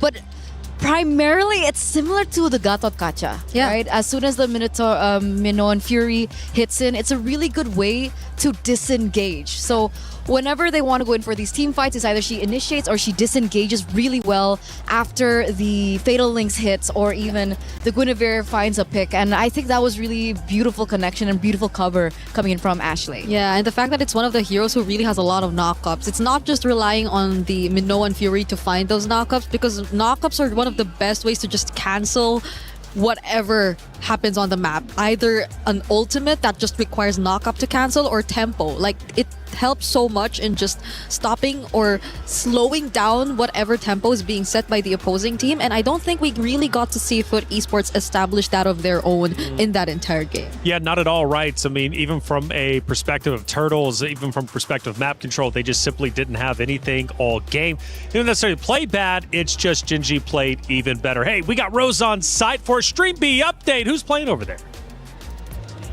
Hey guys, Rose here live from Stream B once again. And if we look at the back. Game 1 has just concluded.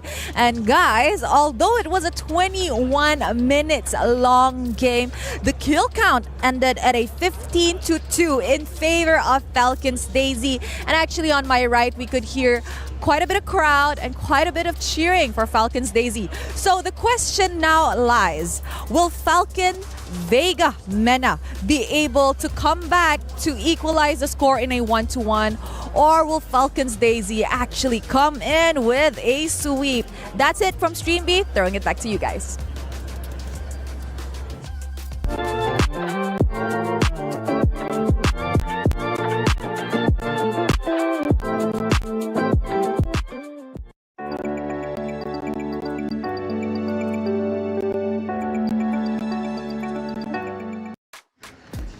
Thank you, Rose, for the update over there on Stream B. It's actually a massive update. So Falcons Mena currently down 0-1, where Falcon Daisies are up. Now, Falcon Daisies not attached to Falcons. Now, the thing about Falcons is we watched Falcons Indonesia lose a little bit earlier. They're 0-1, of course, still losers bracket, so they have a chance to come back.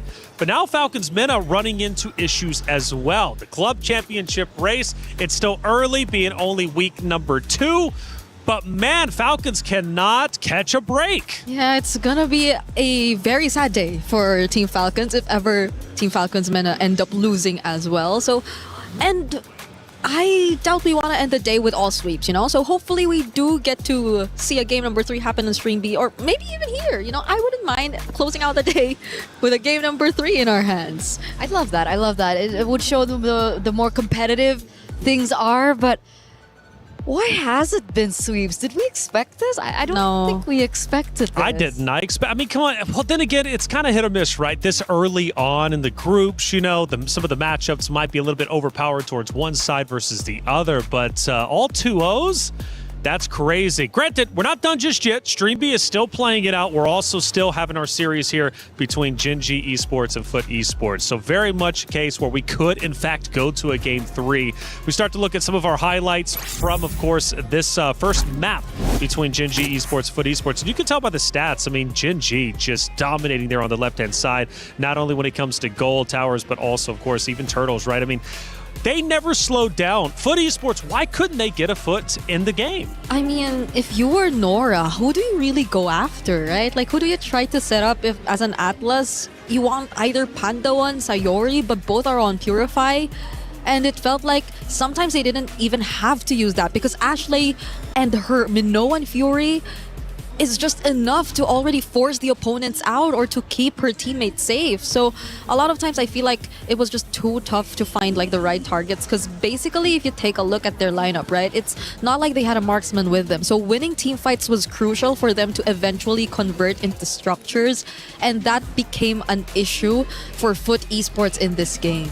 Yeah, there definitely was an argument to be made that for sure it was a little bit more difficult, I would say, right, for Foot to execute their composition. Yeah. Because technically you have the Guinevere, you also have the Atlas, and you should be able to utilize the layering of skills to kind of bait out the Purifies. Yeah. It's not as straightforward. It can be done, but it's difficult. Yeah. So they weren't really set up for success when it came down to the drafts. Even if we looked at the matchups alone, Phobius against the Esmeralda, it looked like Arya was having a splendid time. Yeah. Mid lane control wasn't as easy as I predicted. They didn't really utilize it to their advantage. And even in the gold lane, it didn't seem like they have that much of an advantage too. Well, let's find out even deeper, or go deeper, I should say, with the analysis. One more clip to show from map number 1. And this time we're a little bit deeper. We start to attack the home. And at this point, or our base, I should say, excuse me.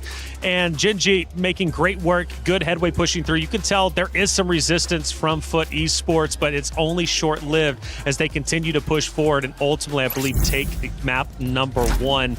Again, it wasn't really a long map number 1, was it? I mean, like around 14, 15 minutes. Gen G just simply dominating until the very end. They had control from start to finish. You know, I would have loved to have seen Foot Esports come back and develop maybe some type of a comeback, but it didn't happen. Good news is, though, we have a fresh map about to be before us, a fresh opportunity for them to potentially fight back. I mean, after all, Turkish representation, Foot Esports has a lot of pride behind them, especially regionally based, but they're going against Gen G, such a tightened roster. Again, second place from last year. Yeah. It was never going to be easy, but if I learned anything from that MIBR loss comeback against Vitality just a little bit ago, even though they didn't win that round, I know it's not over till it's over. Absolutely, absolutely. I mean, they technically had the drafts to do so as well, right? They had the Harith. I'm not really sure at that 14th point, did the Harith already get the power spike?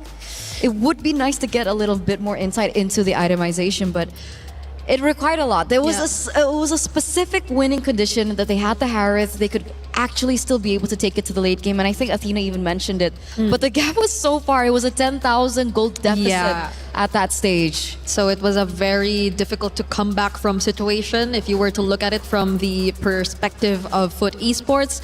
And hopefully this time around, though, things get a bit more favorable for them if they do switch sides in the upcoming draft. Because earlier on, you also did mention a thing or two about the difference between a blue and a red side, but I feel like there won't be as much difference when it comes to the bans that are to come from Gen G, because they really feel like they did their homework. So much homework even. Barely a single meta ban that we saw from their side. They were all targeted specific bans towards the members of Foot Esports. That was the Fanny, that was the Selena, and if I'm not mistaken, one other ban which was the Hanabi, and that's, I think, not a ban you would really expect to see in the first place.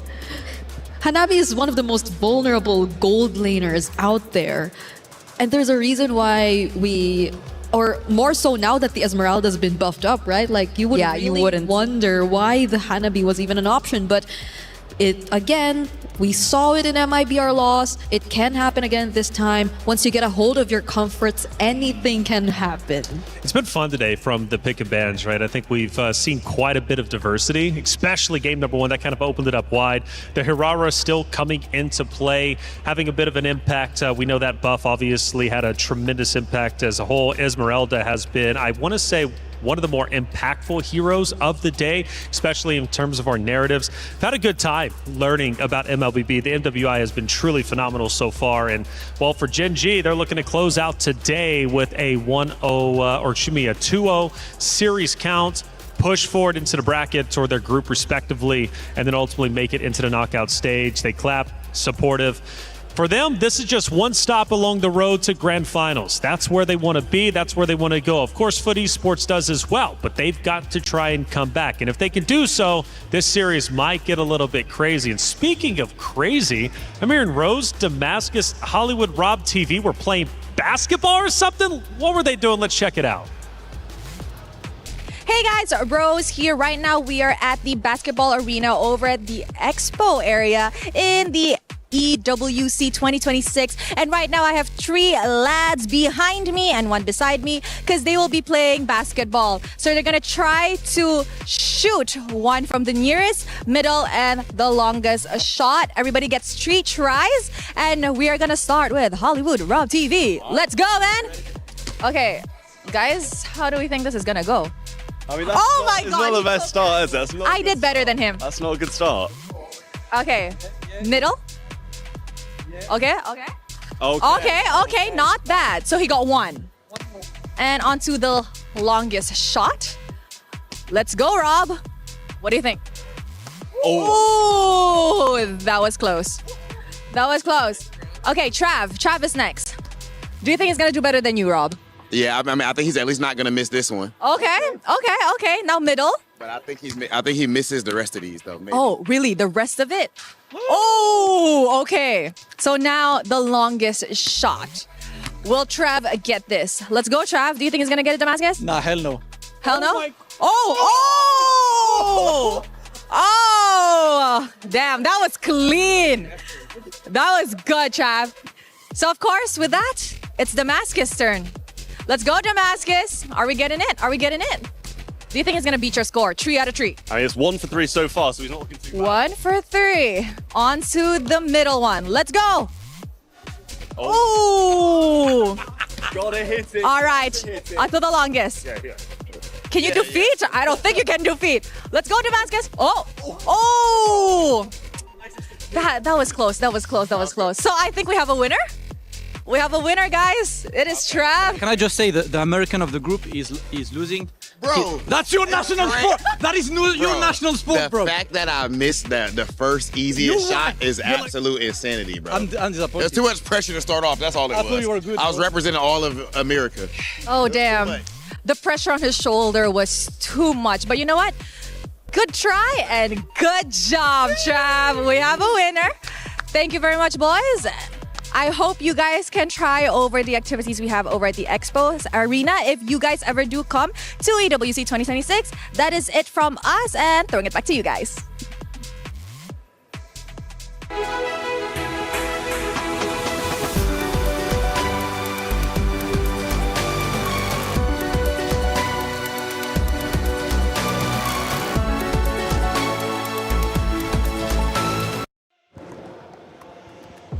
Bro, Rob, what are you doing, bro? You're embarrassing, dude. You let the Englishman beat you? That's not even his sport. That's not even his sport. He plays something like football or something, bro.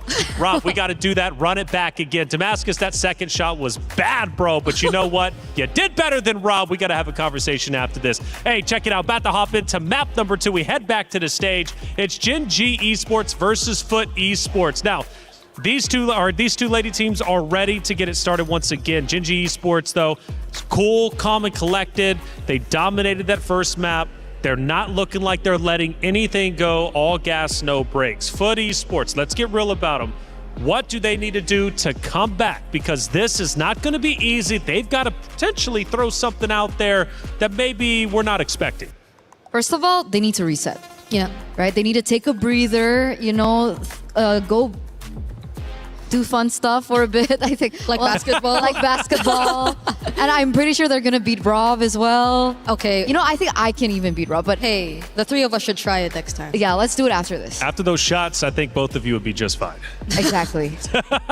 I hope he's hearing this. In all 100%. seriousness, they look kind of tense. Yes, Right? yeah. We're looking at the stage right now and they look a little bit tense. So I hope they got the chance to reset even for, a few minutes backstage and they go back to the drawing board. But you did mention about side selection and we do see the change of sides. Is this the start of what Foot really needs? They left the Fanny open for Foot Esports. Hey, we haven't seen a Fanny game, even wildcards. Not at all, but the Freya seems to be a higher priority for Foot Esports, at least in this scenario. They want to keep it safe. They have to still check if it will indeed be feasible enough to bring out a Fanny in this scenario, because even then, it's such a comfort pick for Foot Esports for Kujo, but you cannot take away the fact that there could just be countless of counters to that specific hero. Gen Z, why did I say Gen Z? You're Gen Z. Oh, we're Gen Z. Gen G, right now.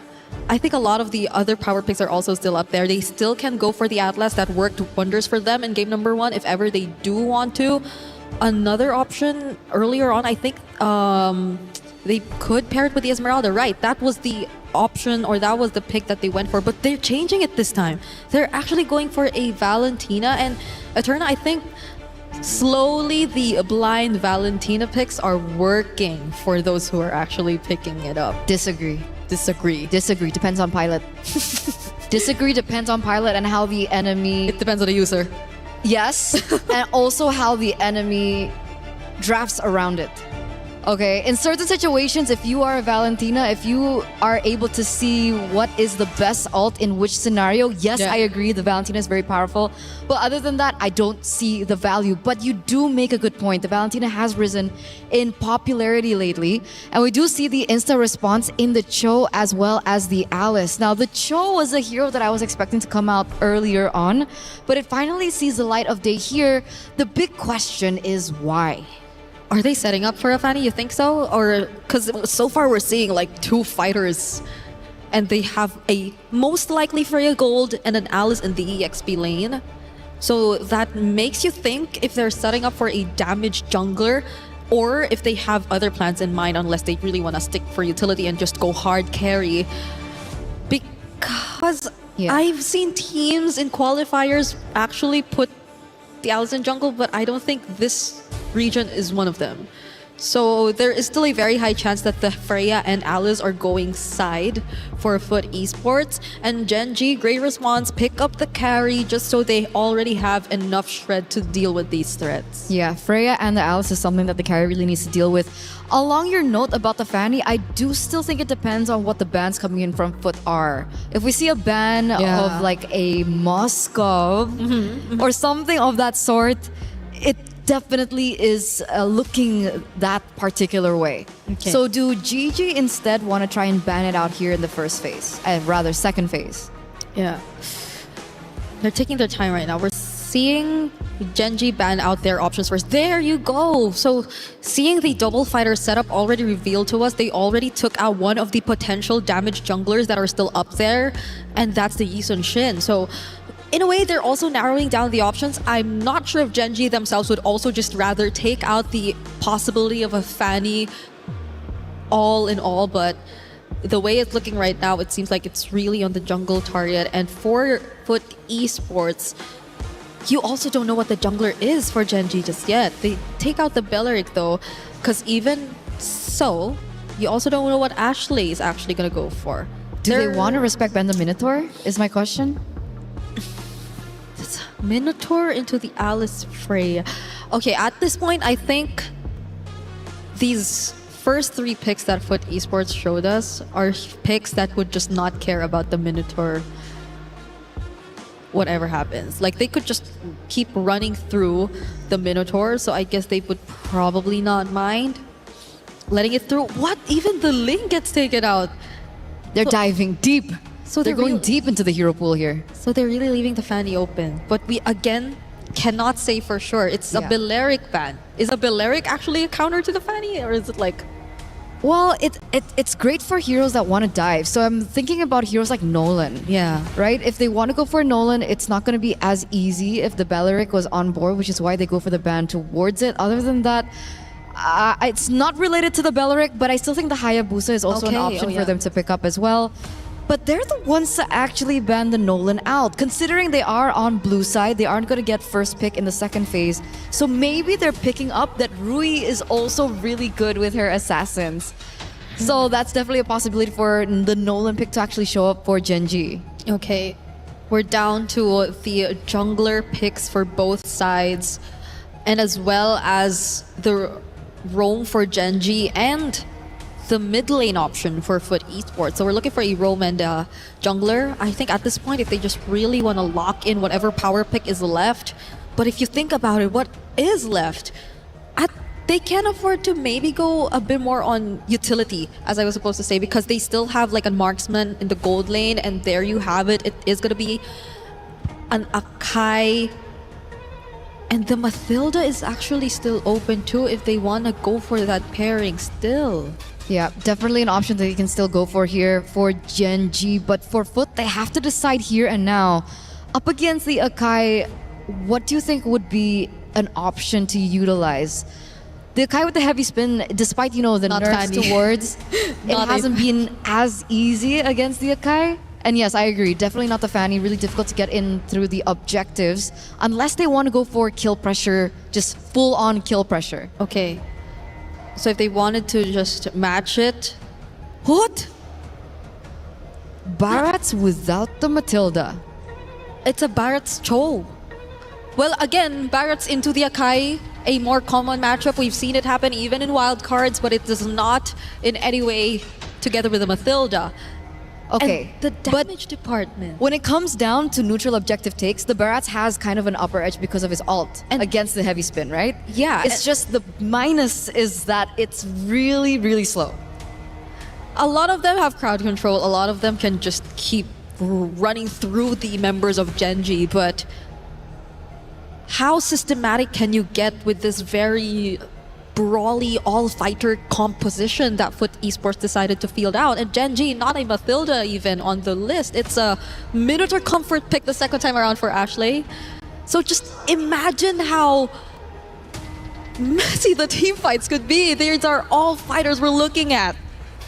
All right, it's time to get map number 2 started between Gen.G Esports and Foot Esports. Will Foot Esports be able to come back, or will Gen.G Esports shut the door on them, move forward, and be that much closer to pushing into the knockout stages? Let's get map number 2 started with Athena and Gideon.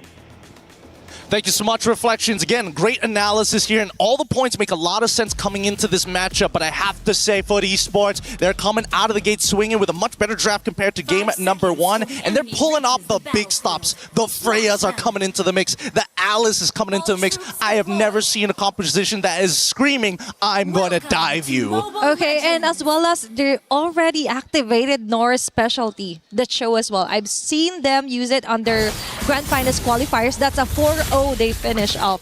That's almost like 3 games with a show for Nora.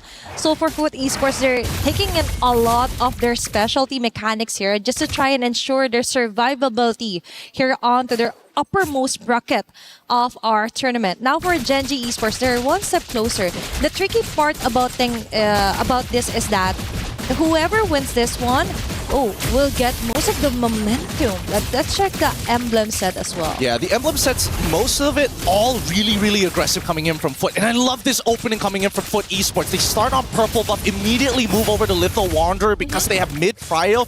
Try to attempt to steal the camp, but instead, they couldn't do it. So you know what? Let's take Litho and immediately move down. Foot is using a dive composition that's heavily centered around their mid-trio. This Barats, this Kimmy, alongside with this Cho, are going to lead the team on how the movements across the map are going to look like. Without them, the opposite side is considered the weak side. Yep, now they move as a unit. They need to really put their foot down here against Gen.G Esports, considering the fact that they're most likely to be on your faces a kind of composition. You've mentioned the strength of Fujo's Barret as well against the Akai Fury.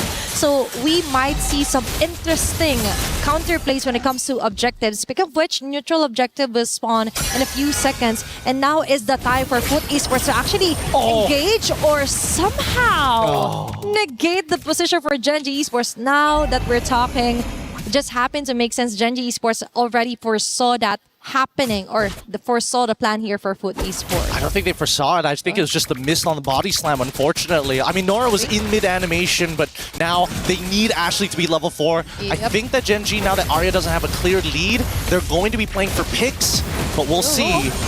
Okay, there's going to be a very not here for Unohana, but get the turtle buff here for Gen.G. Meanwhile, the first blood as well, falling onto the hands of Gen.G. Arya trying to the shield just isn't enough. The continuous damage is there, but still they survive. Unohana being caught on the crossfire, even with the kiss begin, and they're trying to run away. That is just too much to handle. Gen.G did a perfect circle moment here against Foot Esports. First objective, then the kills, then Arya taking charge of everything. That's a 0-3 by the way for her, Esmeralda. Oh my goodness, that was ridiculous. Like, again, this was technically a losing scenario for Gen.G's side.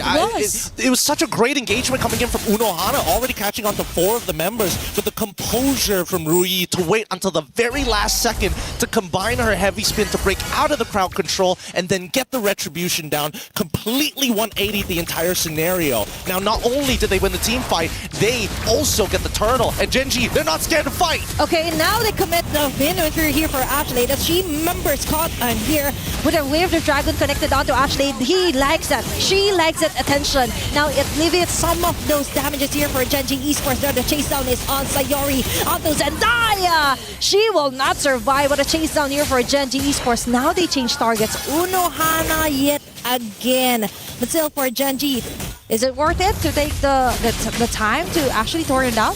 They're like, no, let's just focus on Nora and preventing them from really go with the freedom of just capitalizing farming up here on the map.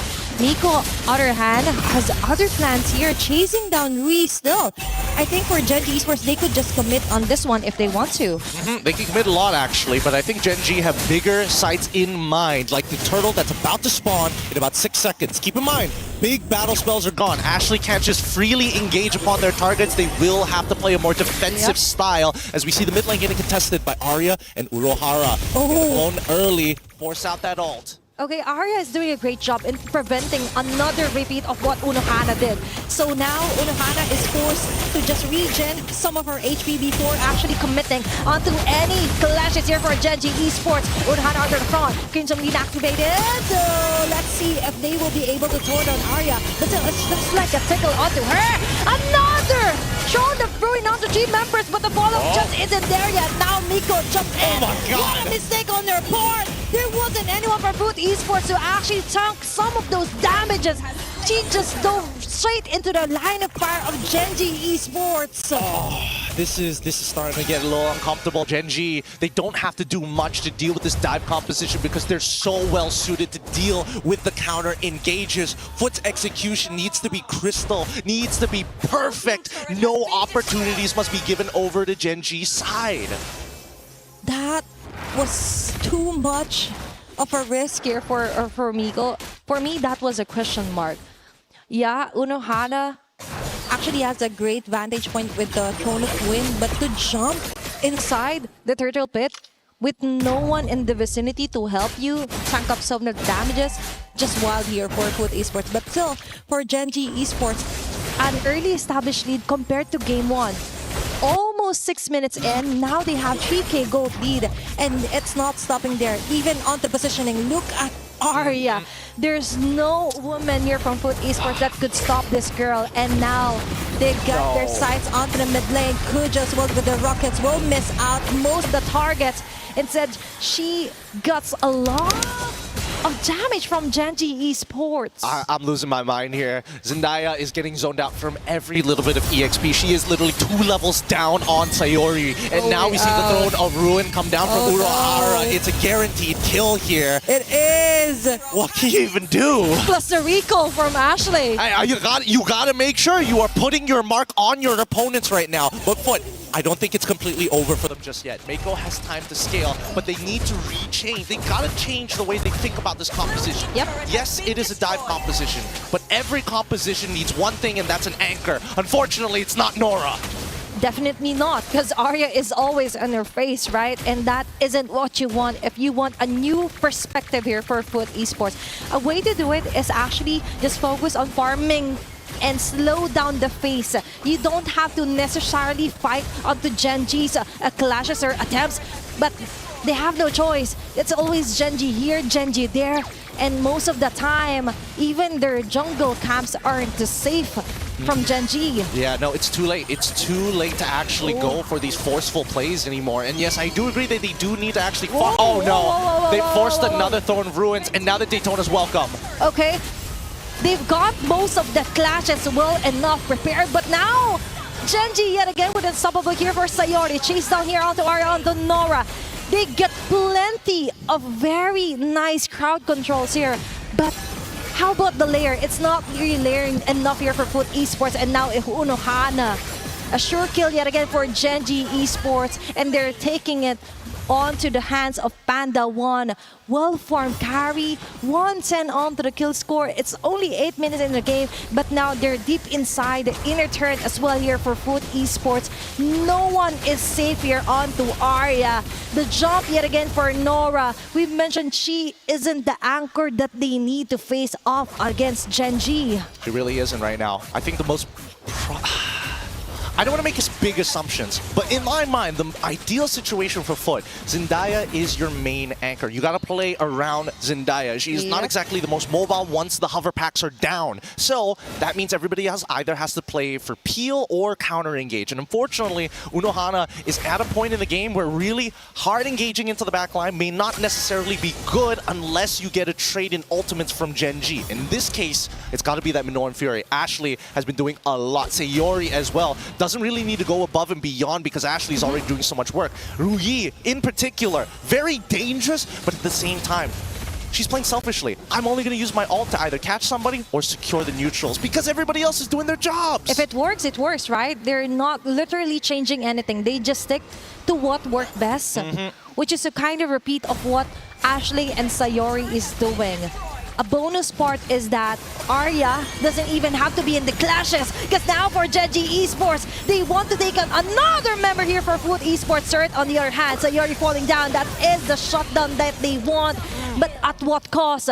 That was an instant double kill here for Gen G Esports. We mentioned Zendaya needs to take a better job at targeting members of Gen G Esports, but that doesn't mean that you have to necessarily sacrifice some of your front runners here for Foot Esports. Nah, it's that early game. It's because of all the damage she took in the early to mid stages of the game that she's so slow to actually scale up. She's 3 levels down at this point, 2 levels, and finally gets the Divine Glaive. But I gotta give it to Gen G. A lot of their setups are very high level here. They send their one member, they have the follow-up ready to go. They even know how to force scenarios underneath the turret while it is low, so it gives you a false sense of hope. Oh, we have a tower, but really it's just one auto away. Yep. And Sayori actually is doing a great job onto what ultimate should be copied, right? Just to try and complement what Rui or Ashley, vice versa, could start off with a clash. Now they've got a Lord. That was a fairly easy Lord to take here for Gen G Esports, because what matters is that no one from Foot Esports is safe to actually farm up. Most of the time, the plan B is to just farm onto the other side of the map. But that isn't happening because every side of the map, there's an Arya always taking charge. That's 5 women chasing her down!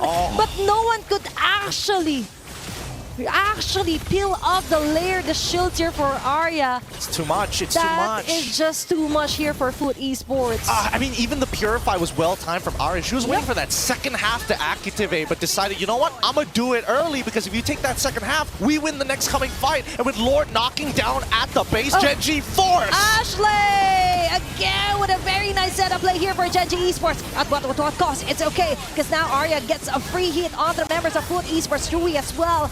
No, front runners are down. Nor the setter is alive. No, not indeed, because Gen G Esports is locking their eyes onto the base. It's another 2-0 for today. Ooh, a day of sweeps here on Stream A, but Gen G take another win.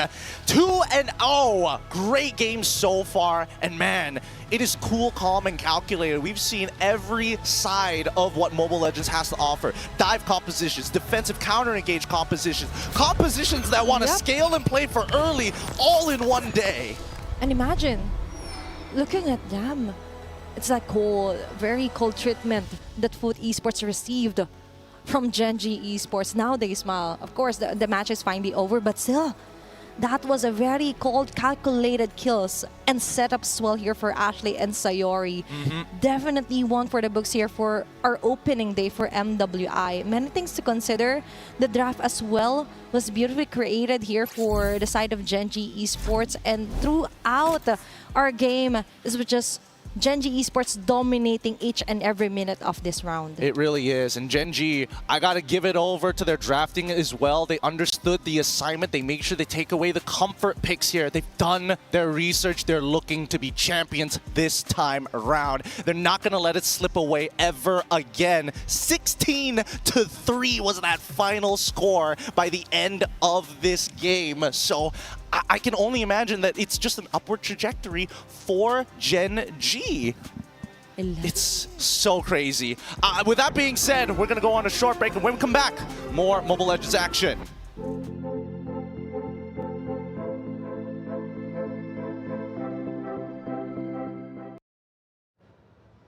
Another great series, but another 2-0. Gen G walks through Foot Esports, take this series with confidence, and you know what? They look great. They really do. Again, a team that got second place last year, looking to go even further. They went first. Total control. Very well done. Welcome back to our desk. I'm Taylor Reflections Noble. Got Eterna, Brigida, Bree. Talk to me, man. Great series overall as a whole. Gen G, I want to say, you know, Vitality was truly impressive. I think Gen G looked to be the most in control out of all the series today. Yep, their 2 games felt like very cleanly executed games for this entire series. And I must say, I cannot process the fact that they got the Esmeralda for 2 games straight and had such an easy time with it for the entire series too. Because they also had the carry in game number 2. Like, there were no direct answers to the Esmeralda whatsoever. Not like it was the only thing you needed to answer in Gen G's lineup, but also the fact like they didn't need to change much. They were always on the Minotaur. They were always on the Esmeralda. And Foot Esports, for 2 games straight failed to find answers to that. Which is why I was wondering when it went down to the drafts, right? I was like, do they want to ban Minotaur here? Do they want to start taking away these heroes that they found so much success on from game number 1? And they really didn't. Were they expecting maybe a different outcome come game 2? I'm not really sure what really happened, but obviously when it came down to the drafts, it wasn't really set up for Foot again, right? The Barats without the Matilda was already very difficult. And considering it was 4 out of 5 heroes on the side of Genji that had so much crowd control, and we're considering Sayori here because we talked about the Valentina, the blind pick Valentina, and how it would be successful or not. And I said, it really depends on the pilot. One of those pilots is Sayori. Brigida, tell me, standout star from Genji who performed well. We talked about Ashley quite a bit.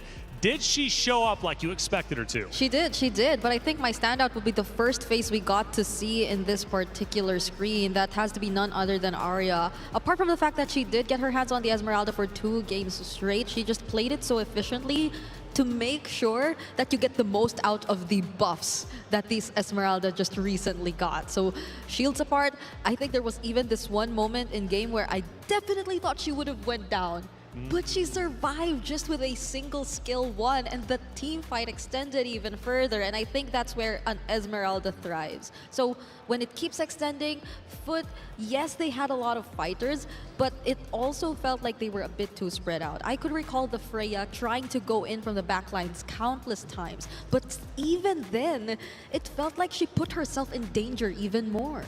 Well, Eterna, we have a couple of highlights. Let's walk through them, and it could even include of course, what Bree ended up saying, right? Getting away unscathed. I know it was a quick game. We start very early on in just 3 minutes. And we already see Ashley doing Ashley things, right? And we see the counter engage that we come to love from Genji. The fact that they're able to layer the resources so well. We do see that first engage coming through, but the engages after that really just coalesce with one another, right? You see, you know, Rui coming in as well with the hurricane dance. It's not called the hurricane dance anymore, isn't it? It's called the heavy spin. Man, I'm still stuck in like what 5 years ago. It's a hurricane dance. It's a new patch. It's a new patch. But again, like sometimes you just feel surprised that the meta shifts so much that you just bring back a lot of the former picks, because even the Barretts, like I guess it's because you saw the Barretts, right? And the Faramis. And the Faramis. It's because you saw a lot of the old picks, the old meta picks that you suddenly thought you were back in the day. But I agree.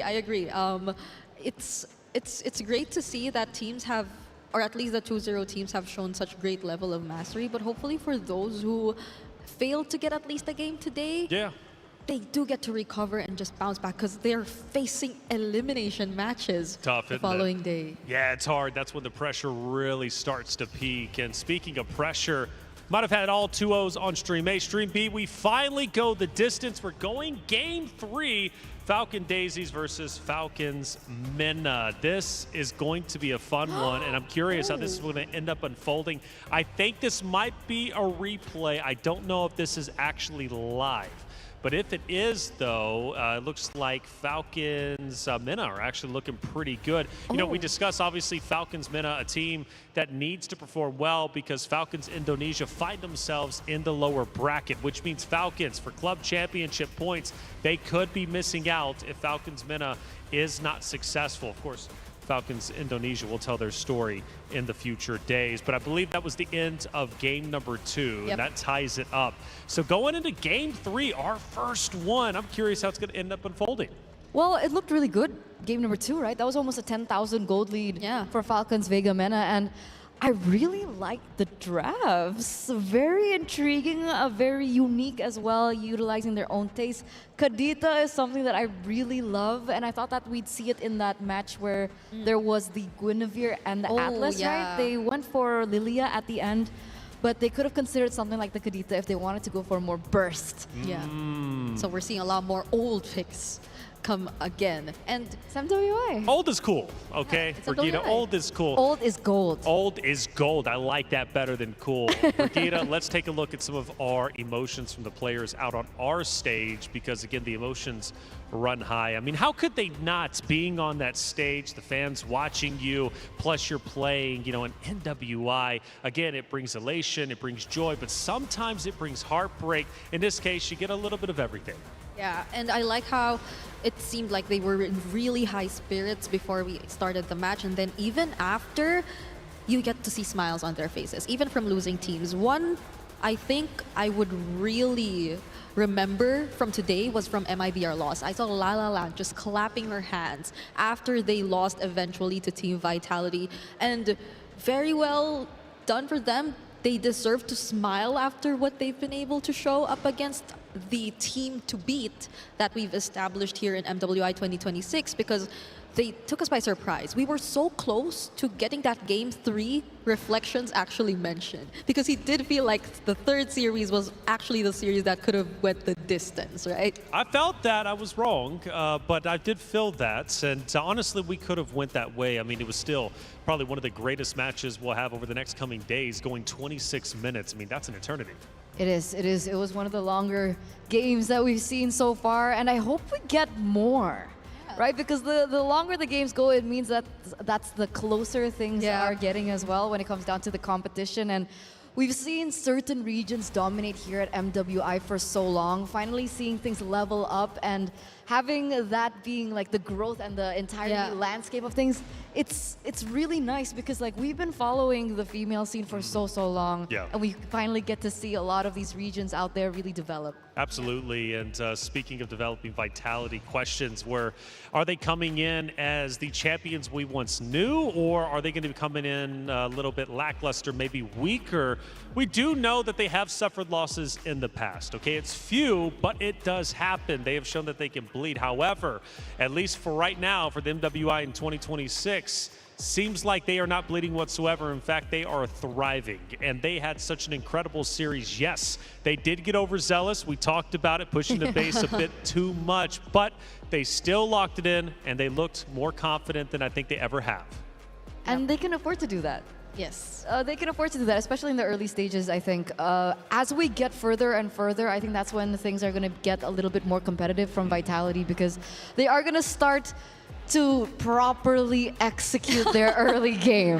Am I allowed to say that? Properly execute their early game? I get a feeling that it's okay because that's a Vitality thing, like they've already proven and established how clean their executions are, how they've mastered the fundamentals, and it shows in their records, because I believe even in the previous MWI, they barely dropped a single game, if not none. Oh, wow. Like, That's they had a truly perfect record. All games, sweeps. All series ended in sweeps. And yes, it just really shows how dominant they are, but now that there are so many regions stepping up, I'm hoping to see less of sweeps, It's the first day, Sure. I guess it's a bit forgivable, but as time goes by, as we get to the top few remaining teams, I can just sense that it'll be much closer than last year's MWI if we keep this trend going. Well, going back to Gen G, they just at least had a tremendous 2-0. Luckily, we had Rose to sit down with Panda to hear what she had to say after her win.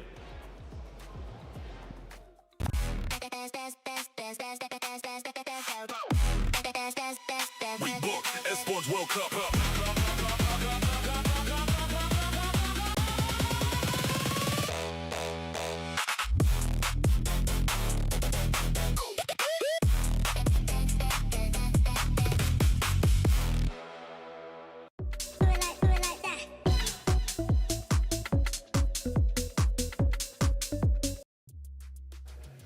Hey guys, Rose here with Panda from Gen G, and they have just won Foot Esports on a 2-0. Congrats, girl. Thank you. Now, Panda, let's talk a little bit about you, because earlier on in the pre-match interview with Ashley, I mentioned that she looks more composed, more calm this year, more mature. What about you? Have you changed much since last year?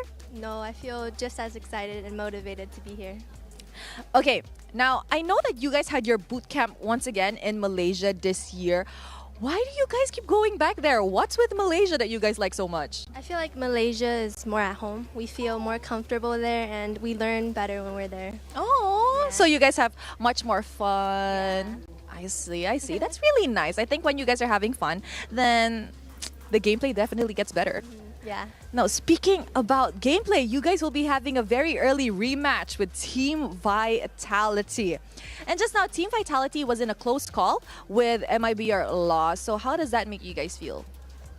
I think regardless of how they played, we still feel the same confidence going into tomorrow's match. And we're actually very excited to have the rematch. Are you hungry for a revenge match, perhaps? Maybe. Oh. You know what, Panda? Thank you very much for chatting with me. Congratulations on that win, and I hope you feel better soon tomorrow. Thank you so much. I will see you on the next match. With that, back to you guys.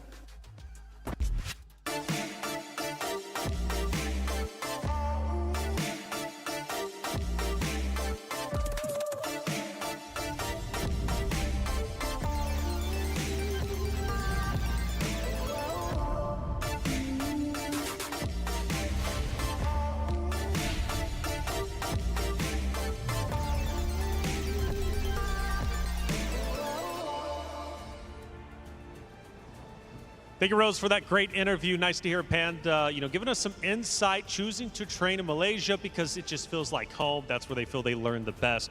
But more importantly, Rose asked, Panda, do you still feel motivated like you did last year when you got second place to Vitality? And she says, well, even more so than before, right?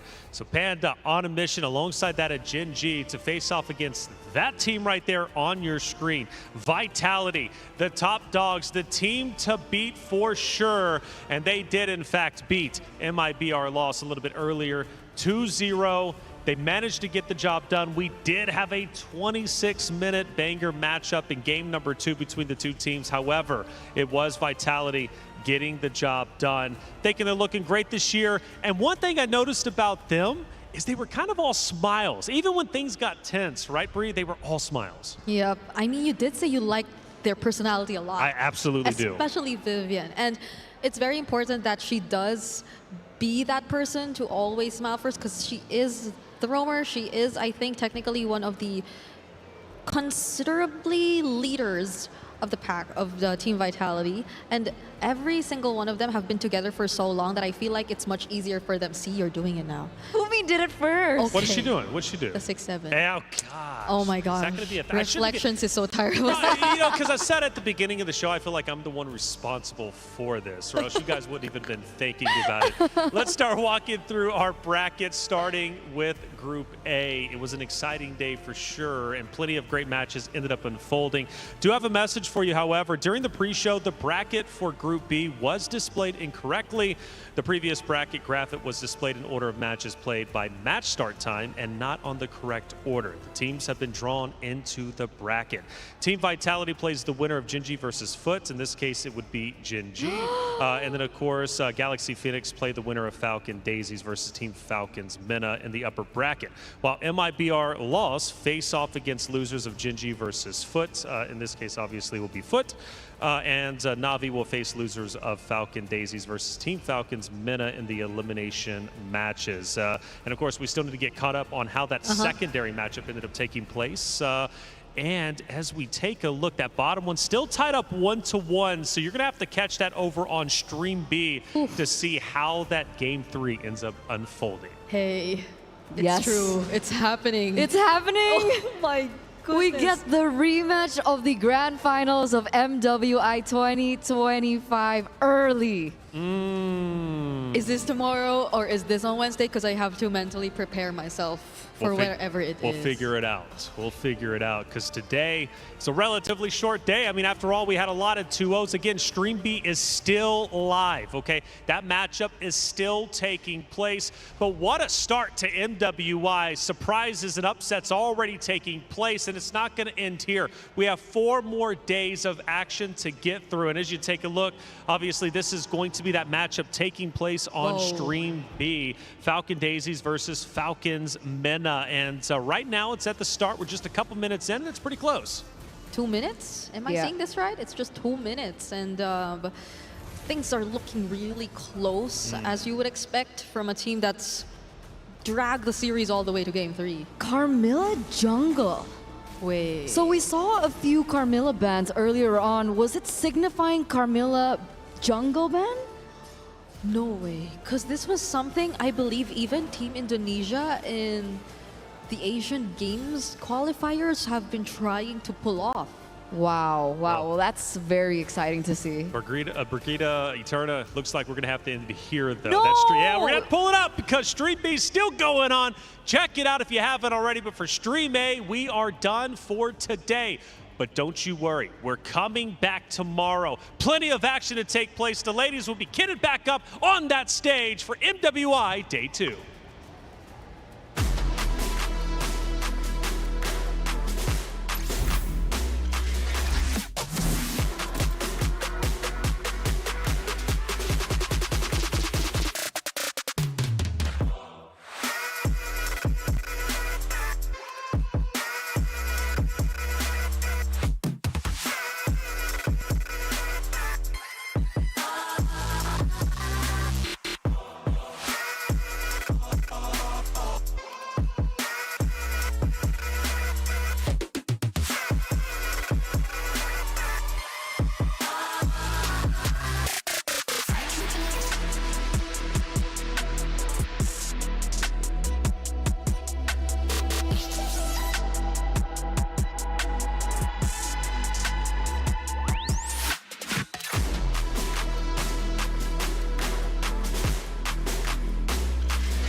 ドキドキしようよ準備以外で急ハイ